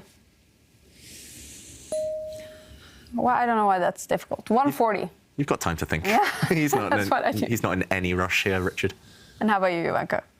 Yeah, I think 1-3. I suspect he will probably carry on that pawn. I suspect Richard won't even capture it for a long time. Maybe he'll capture it now and we'll all be wrong. And then we'll get super excited for like 10 seconds and no. No capture today. And then the rook will come to the other side, to the H line, maybe. Mm-hmm. White needs to... But that would be... Would that be... White's rook could swing across. I think now is the moment to take the pawn. Gukesh has shown he knows how to hold with that pawn alive. So he might as well try his technique without that pawn. Yeah. Not yet. Nope. Maybe next move. Okay, so you asked for questions, David, and we have some questions here. Okay, so first one is from Bharathwaj Murali, who asks us, how do you plan and play your first move? Do you play it based on your opponent or to your strength, or simply push instinctively and work from there? Ooh, your first move? Like yeah, your first move, yeah. So it's your strategy. They're all good. All 20 moves are possible in move 1. Yeah. I think it's what you're familiar with, so you don't want to just freestyle from move 1, right? Then you're on your own, you have to think a bit extra, and if your opponent knows their openings, it could be a disadvantage. Yeah. I recommend specializing in one. There's no right or wrong. Like, you could start with e4 while being a positional player, you can start with e4 while being a dynamic player. Same with d4. You can spin it to your own tastes. How about you, Jovanka? Well, I have a very limited repertoire, so I tend to open with the queen's pawn. But what if you notice your opponent's got a terrible score against 1e4? Yeah, then I can open with e4. I have some weaponry there. I tell a lie. Bar just went up to 0.1 for Gukesh, you guys. Oh, 0.1. Yeah. For Gukesh. Yeah. You were playing with us, Kaja. That's not possible. I promise. Look at the bar. Yeah. I kind of wanted to say that. Oh. Take that. I think he has to take that pawn now because it's actually about to advance. Oh, no. He doesn't, no. Gukesh is going to step it forward, maybe the pawn will step forward now. And then the 50 move counter resets. Yes. Oh dear. Nope, not yet. We should have like a midnight snack here. Yeah. This is gonna... Bring the sleeping bags, bring the... Where's the popcorn? We're gonna definitely need to snack up when this game finishes. We will have 10 minutes before Blitz tiebreak start, and that's when the energy comes back, you guys. Yes, we promise we'll be super energetic for those Blitz games. The players will have to be too. It will be about speed. But this one's not about speed. This one's about the opposite. Okay, attacking the black rook. Oof. So the last pawn push, move 104. So he's got to capture this pawn by move 154. So he's only got 17. He's only got 17 more moves to take this pawn, which has been sitting there for free for the last 30-something moves. Oh dear. Now it's like, this is my karma. I've tortured so many people. Now it's like, this is payback. And you're bringing us with you, David. Sorry, we're on a sinking ship together. We're all on that long, long journey. Come on, take it. Oh. No. Richard, what are you doing to us? Yeah. He owes us all dinner. He owes all the viewers dinner as well. Yes. Especially if he ends up winning. If he ends up winning, then we can all do a little dance. Then I'll be like, this is why you should always play on 200 moves. Exactly, this is good strategy. But I wonder what the record is for the tour. the highest. Well, this one's going to number of moves. beat it because what can I say? It's like 139. I remember there was a. I think we've hit 150 before. I think maybe 152 or roughly around there was our record for the tour. I think that was also a Rook and Bishop versus Rook endgame featuring Vidit. Remember there was one with Magnus, where Magnus was doing the business. It was against Levon Aronian, and then from nowhere, Magnus blundered a pawn. It's a Queen endgame. Oh, we have a pawn move. Yay! yeah. I don't know why I'm excited about that. Going round in circles again. But the bar also went up to 0.1 for Gukesh again. Yeah. He's giving away. Oh, it's off. Oh, it's off the board. So the maximum this game can go is to move 190. Okay. 50 move countdown. Let's count along, Start. viewers. Do-do-do-do-do. All right. Okay, 49. Yeah.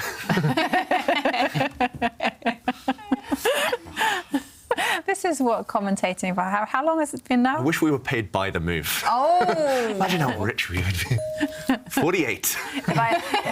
If I'm ever commentating on your games, David, I'm going to put a clause in in the contract. Okay, he's not going to accept that trade of rooks. He's not cutting this one short, Richard. Okay. And big threat on the board. The rook and the king, they're on the same diagonal. So the bishop can retreat to the c6 square. And, well, Gukesh has plenty of time, 2 minutes. Yeah. Just keep those pieces on dark squares. That's good advice. And he'll be fine.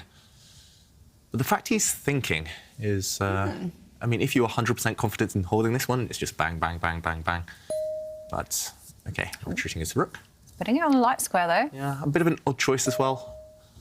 And usually, okay, he's going for the second rank defense flipped on its side. So the vertical second rank defense, which is on the G file, as Jovanka pointed out. It's a case of deja vu for Richard Rapport. What are the chances that someone has told Gukesh, hey, did you see the rook and bishop ending that David Anton played against Richard Rapport? Did you see how quickly he did it? Did you see how instructive it was? Yeah, maybe one of Gukesh's coaches told him to go and study it beforehand.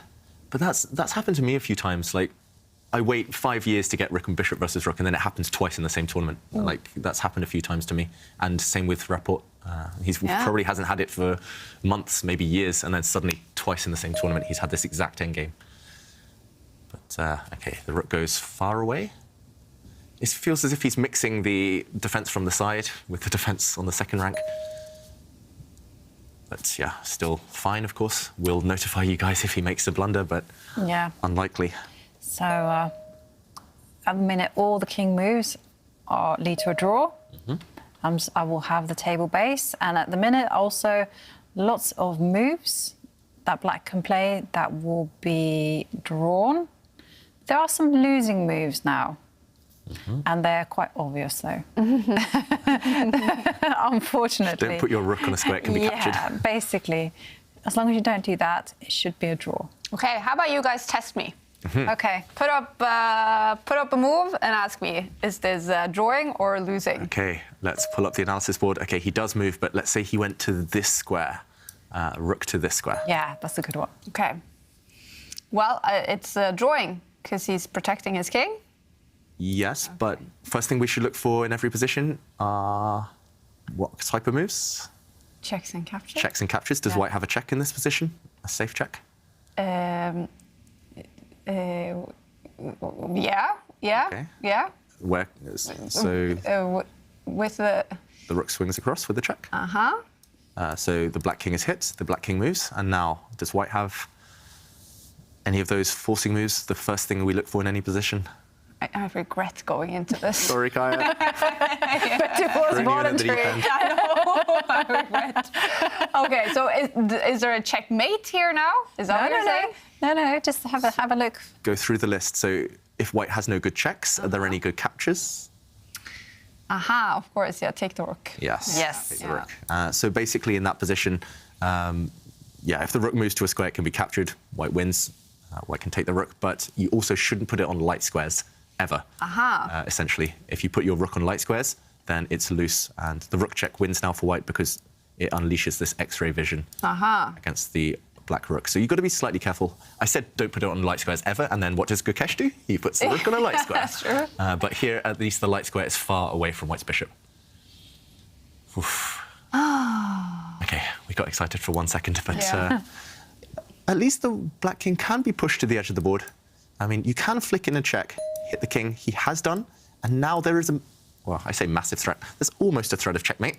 The black king is cut off, so this would be a check. For example, if the black rook moves, I think this would be losing now. There are various ways to win this, but the black rook could temporarily block this check. Let's go back to the game. Gukesh is doing a good job of checking from afar. So if your rook is not able to set up the second rank defense, you want to check your opponent's king. Okay, the king moved, but now the white king is further away from the black king. It's actually tricky though now. It is very tricky, and you can kind of see a scenario where if the rook, the white rook, got to the F line, it would be checkmate. But Jovanka, can you check now? Is there only 1 or 2 moves to draw, maybe? Actually, Really? two moves. Only 2 moves. Is it this one? Is this a move to draw? Rook to D2, stalemate ideas. So if the rook is captured, the black king is not in check and he has nowhere to go. But I think the easiest one is to stop a check on this square. That's the other one. Yeah, this is also a draw. Only 2 moves, otherwise he was losing. So the margin is narrowing. So he's put his rook here. You didn't want to allow this check from the front. And Richard, I have a feeling he's going to win.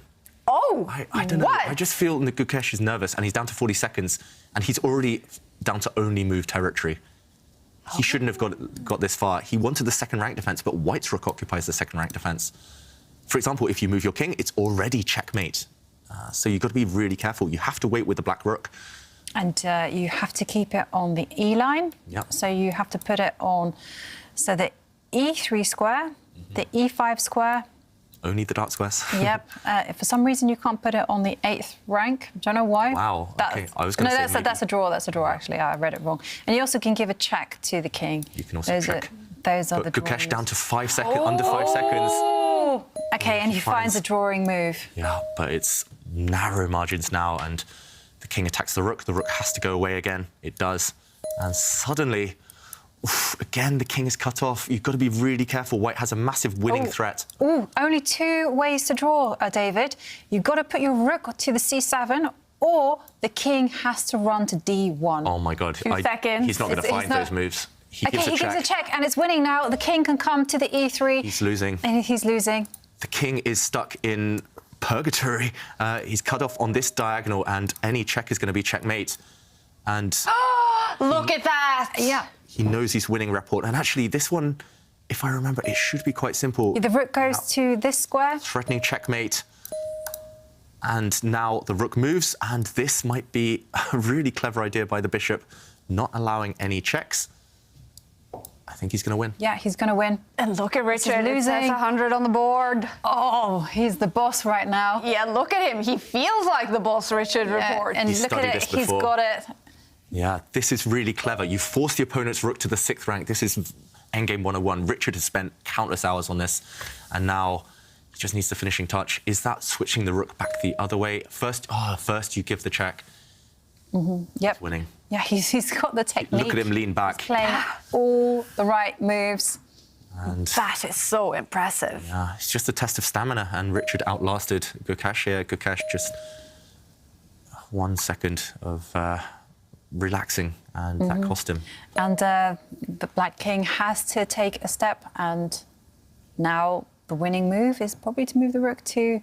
There's so many winning moves. Yeah, the problem is black's king is stuck where it definitely doesn't want to be. All you need to do is give it a check.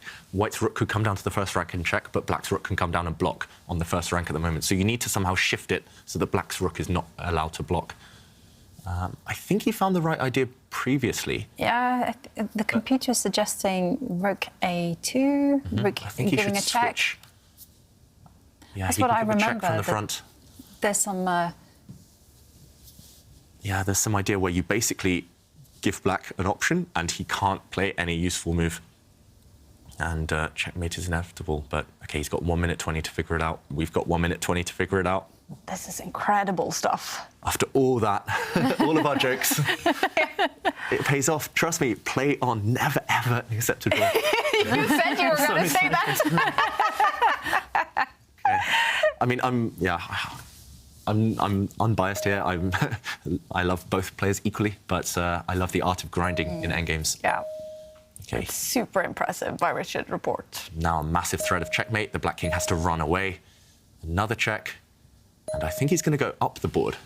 Yeah. He does. So again, big threat. If the black rook just moves, white's bishop is going to come back, check the black king towards the center, and then white's rook is going to come down and deliver the killer blow. I think black's rook has to pin the white bishop if you want to survive even another move or two. Okay, you can move your king as well. Still need that killer touch. Now, big threat of checkmate again. I think he's got it. Yeah. This is it. Now the rook is coming down to checkmate. Black can't prevent it. And Gukesh looks off to the side. Heartbreak for the young Indian. This will be a huge lesson in his development. Yeah.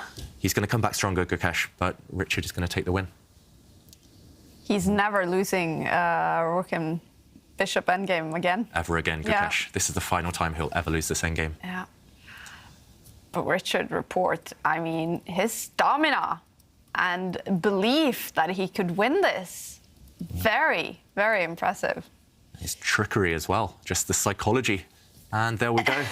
After 167 moves, you guys, it's over. Richard Report takes the quarterfinal match. He's ready for the semi-final after what must be, I'm not 100% sure, but it could be the longest marathon game we've seen on the tour.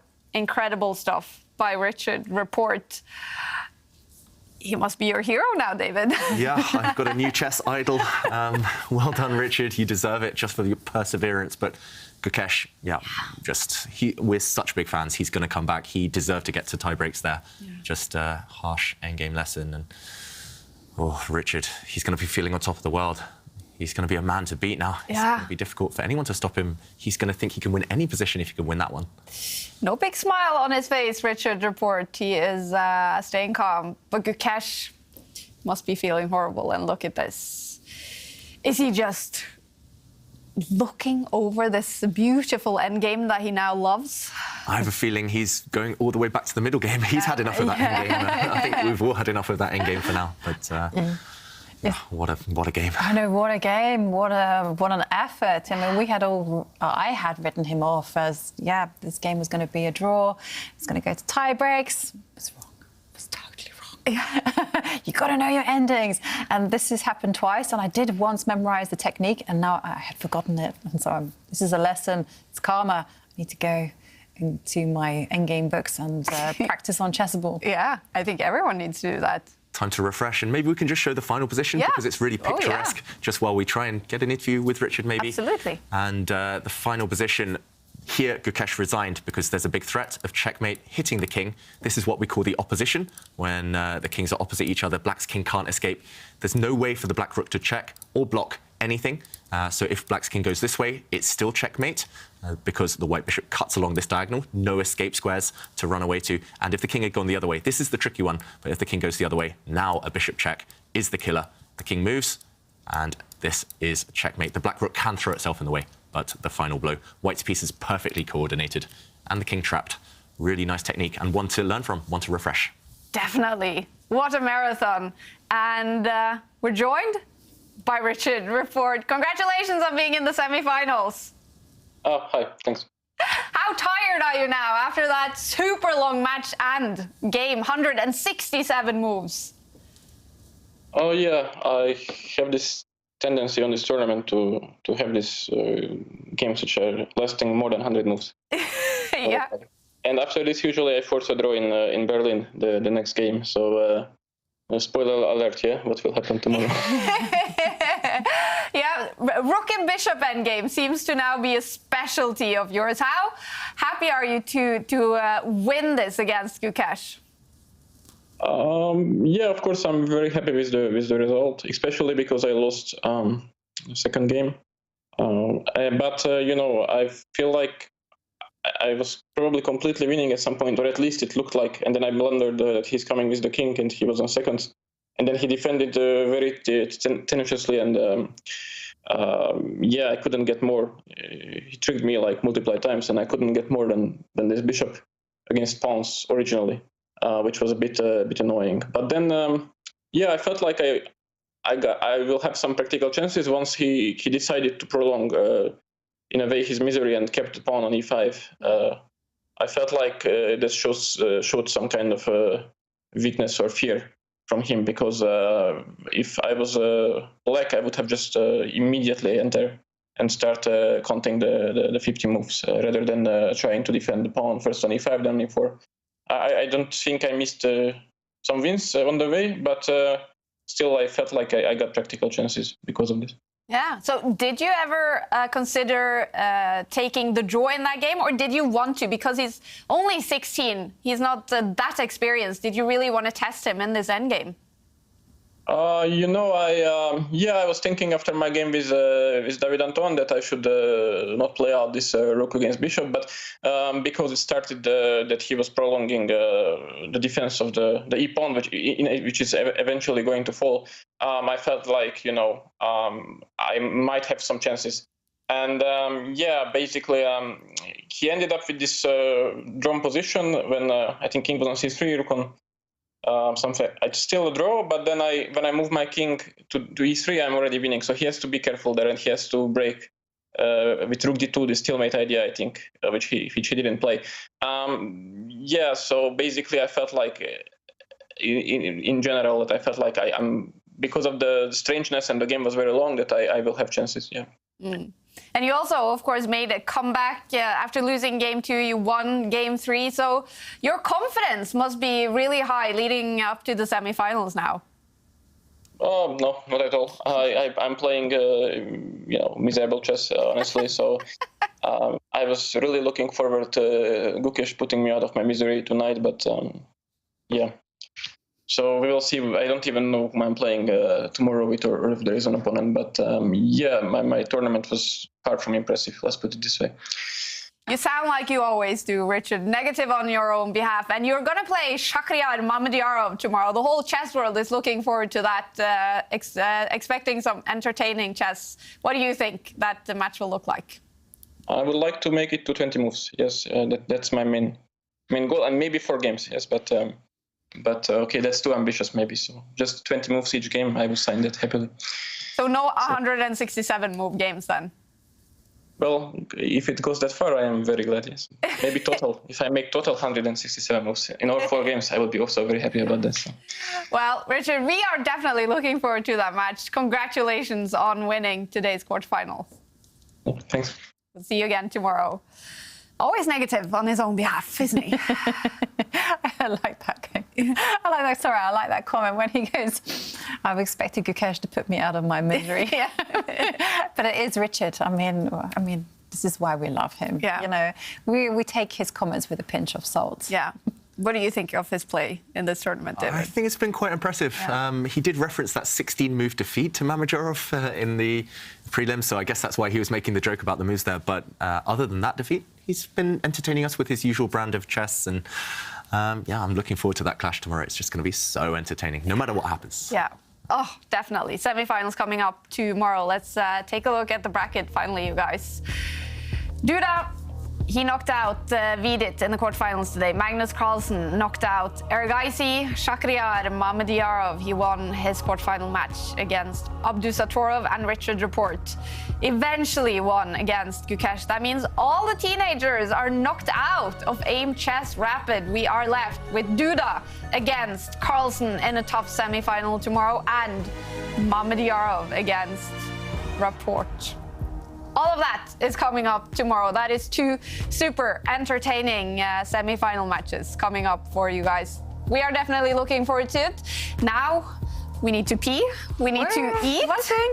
Ooh. There's a competition. And we need to announce the winner of our Caption This competition. And you guys were awesome as always. Fabulous entries. And the winner of our Air Things View Plus is Nikolai Skudsgård, who says, living without this will literally take your breath away. So congratulations, Nikolai. Very clever. You guys are so smart. Just as smart as our super smart chess players. Thank you for joining in on the competition, and we look forward to see you guys again tomorrow. Have a good night's sleep wherever you are in the world. See you tomorrow.